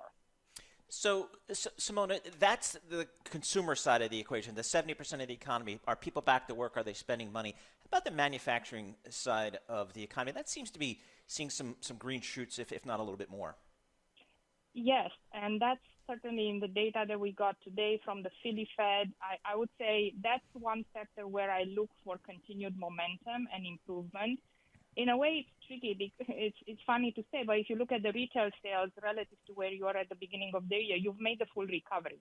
Industrial production has not yet, but I think there is more solid momentum in the pipeline there for additional gains. And you've seen that in the new orders, you've seen it in shipments. And the way I think about it, the earlier gains in industrial production, not just in the States, but elsewhere, have really been the result of that particular economy reopening. Now I think you're increasingly starting to get the benefits of the global supply chain coming back fully, or as close to full as possible. So I think the manufacturing sector is actually in a better shape going into the next 3-4 months. There's an inventory cycle that also will propel manufacturing production. Simona, just got 30 seconds here. I mean, what is it that worries you most about the economy right now and that we may not be spending enough time on and that may be the story of 2021? Just quickly. I think the people who are falling under the radar, as you've mentioned, it's hard to count, right? I think it's those most vulnerable people that are difficult to identify in statistics. And how do you reach them? Going forward, I worry that at some point, even if this round of stimulus eventually will come, but what happens after that, right? At some point, the stimulus has to be reined in, and will the economy be able to fully compensate? Yeah, we need to think about that and certainly have the plans in place. Simona, thank you so much. Simona Makuta, she is senior economist at State Street Global Advisors, joining us on the phone from Massachusetts. And it's, Paul, constantly that disconnect between kind of Wall Street and Main Street, right? Absolutely. That we continue to see. All right, let's get a check on world and national news. For that, it's over to Nancy Lyons in her 99.1 newsroom in D.C. Hey, Nancy. Hey, Carol. Federal prosecutors have unsealed an indictment accusing Houston-based technology executive Robert Brockman of hiding $2 billion from the IRS and defrauding investors in debt securities. U.S. Attorney David Anderson says Brockman used a family charitable trust based in Bermuda to hide his assets. The allegation of a $2 billion tax fraud is the largest ever tax charge against an individual in the United States. The indictment charges Brockman conspired over 2 decades to secretly maintain complete control over trust assets while failing to pay capital gains and income taxes. The candidates for president will not be participating in a debate tonight, but there will be town halls, 2 of them. Bloomberg's Amy Morris reports from Washington. The 2 events with President Trump on NBC and Biden on ABC threaten to fracture viewership, making it harder for the candidates to deliver their messages to a broad audience. It could still be one of the highest profile opportunities before the November 3rd election for the president to reverse his slide in the polls. Instead of sparring with each other, the town hall format gives each candidate a chance to lay out his position and engage one-on-one with voters. Both town halls air tonight at 8 Wall Street time. In Washington, I'm Amy Morris, Bloomberg Radio. Grassroots donors in the third quarter poured a massive $1.5 billion through Act Blue, the fundraising platform for Democratic candidates and causes. The group says that's nearly equal to the amount of money donated through Act Blue in the entire 2018 election cycle. Global news 24 hours a day on air and on Bloomberg Quick Take, powered by more than 2,700 journalists and analysts in more than 120 countries. All right, Nance, thank you so much. I have to say, Paul Sweeney, God, if I am on the Bloomberg, but for anybody who's on the Bloomberg right now, I probably wouldn't be getting any work done because I would just be kind of glued to most read because it's just story after story popping up. This one, Robinhood, we all love talking about Robinhood.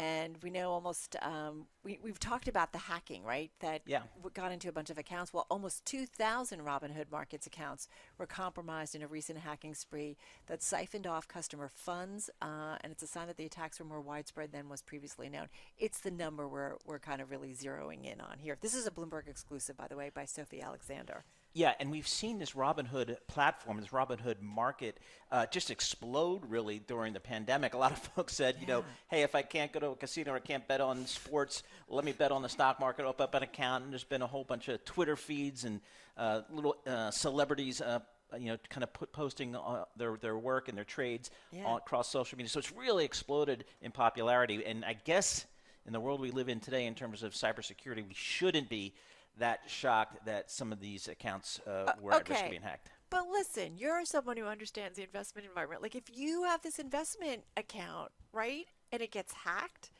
it's like one of your, one of these nightmares that you hope never happens, basically.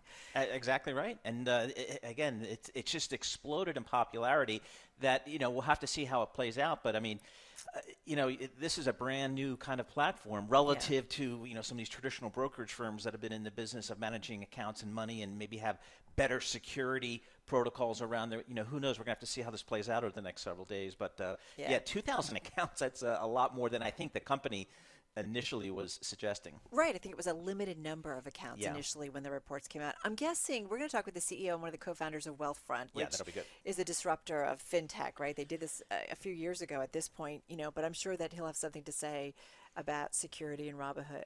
It'll be interesting to see and get his perspective on this in terms of, I don't know, where it's going, how it's impacting their business, and what they think about it. All right, you're listening to Bloomberg Radio.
Markets, headlines, and breaking news 24 hours a day at Bloomberg.com, the Bloomberg Business app, and at Bloomberg Quick Take. This is a Bloomberg Business Flash. From Bloomberg World Headquarters, I'm Charlie Pellet. A bounce back for the U.S. stock market, still lower across the board with the Dow, the S&P, NASDAQ all in the red. But let's head right over to the first word breaking news desk for today's afternoon call. Here he is, Bailey Lipschultz. And good afternoon, Charlie. Stocks are in the red, though they're paring their losses after a choppy session as traders await news around stimulus talks. The Dow is down 25 points, S&P lower by less than 10, and the NASDAQ is off 65 points. The U.S. 10-year yield is little changed at 0.73%, and small caps are higher by 12. 6 of the 11 main S&P sectors are trading higher, led by gains in real estate, energy, and financials, while communications and healthcare led to the downside. Nasdaq Biotech fell 2.2%, transports gained 70 points, semis dropped 13, while the VIX is higher by 2.5%.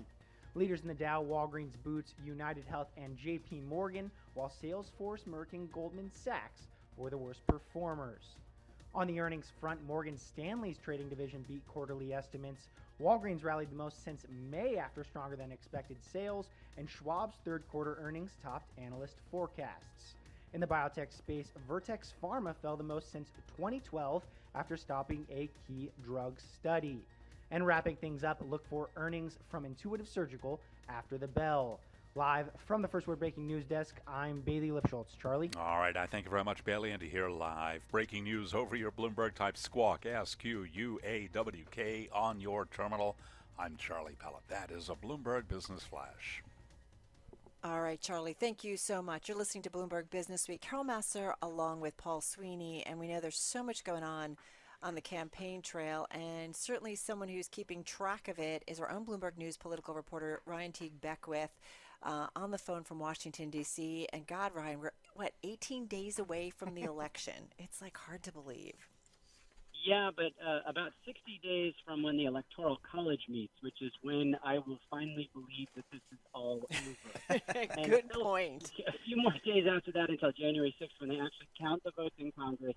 And then January 21st is about less than 100 days away. But wait, there's so much early voting going on. My family has been, who are all around the country, and I've got a large family, they've been all like sending me pictures. Look, we voted already. We voted already. I mean, won't that help things out a little bit? Yeah, actually, there's been a couple surprises. I mean, I think earlier in the summer there was some concern that we were going to have, weeks. It was going to take forever to process these mail-in ballots. There are still concerns about how mail-in ballots in particular are going to be processed with those that come in late and that sort of thing. But several states have gotten their acts together and are processing these now. I think that we may get an early answer on election night as to who won if a couple of states go a certain way. We're still going to have to wait probably on Michigan and Wisconsin and Pennsylvania. But if it doesn't come down to those three, then I think it will be pretty apparent really quickly because both Arizona and Florida are going to have really fast results. Yeah, Ryan, I just want to follow up on that early sending in the ballots. I don't remember it being such a big story in past elections. Are more states doing it now? Are more people voting now? Is this really different from what we've seen in past cycles? Yeah, so all but a handful of states allowed no excuse absentee voting, as it's called, but it didn't really take off as much. There were certain groups of people, like senior citizens, who loved doing it, and it was always popular in states like Arizona and Florida, and obviously there was a couple of states out west, like Washington and Oregon, Colorado, which do their votes entirely that way. But this year, it was just brought into the consciousness so much that at the last time I checked today, we've had about 15 million votes cast already by mail or in early voting. At this time in 2016, 1 million votes had been counted. There we go. That's the takeaway. God. That's huge. Yeah, it's a huge, and it's just entirely from people who, early in the pandemic said, I'm going to vote by mail. I got to request this now, and jumped right on it. I mean, that's those people, once they got into the system and they got processed, they've gotten their ballots in the mail. As you said, they're returning them, and it's really popular right now among Democrats. And listen, I hate to go here because I feel like, I don't know,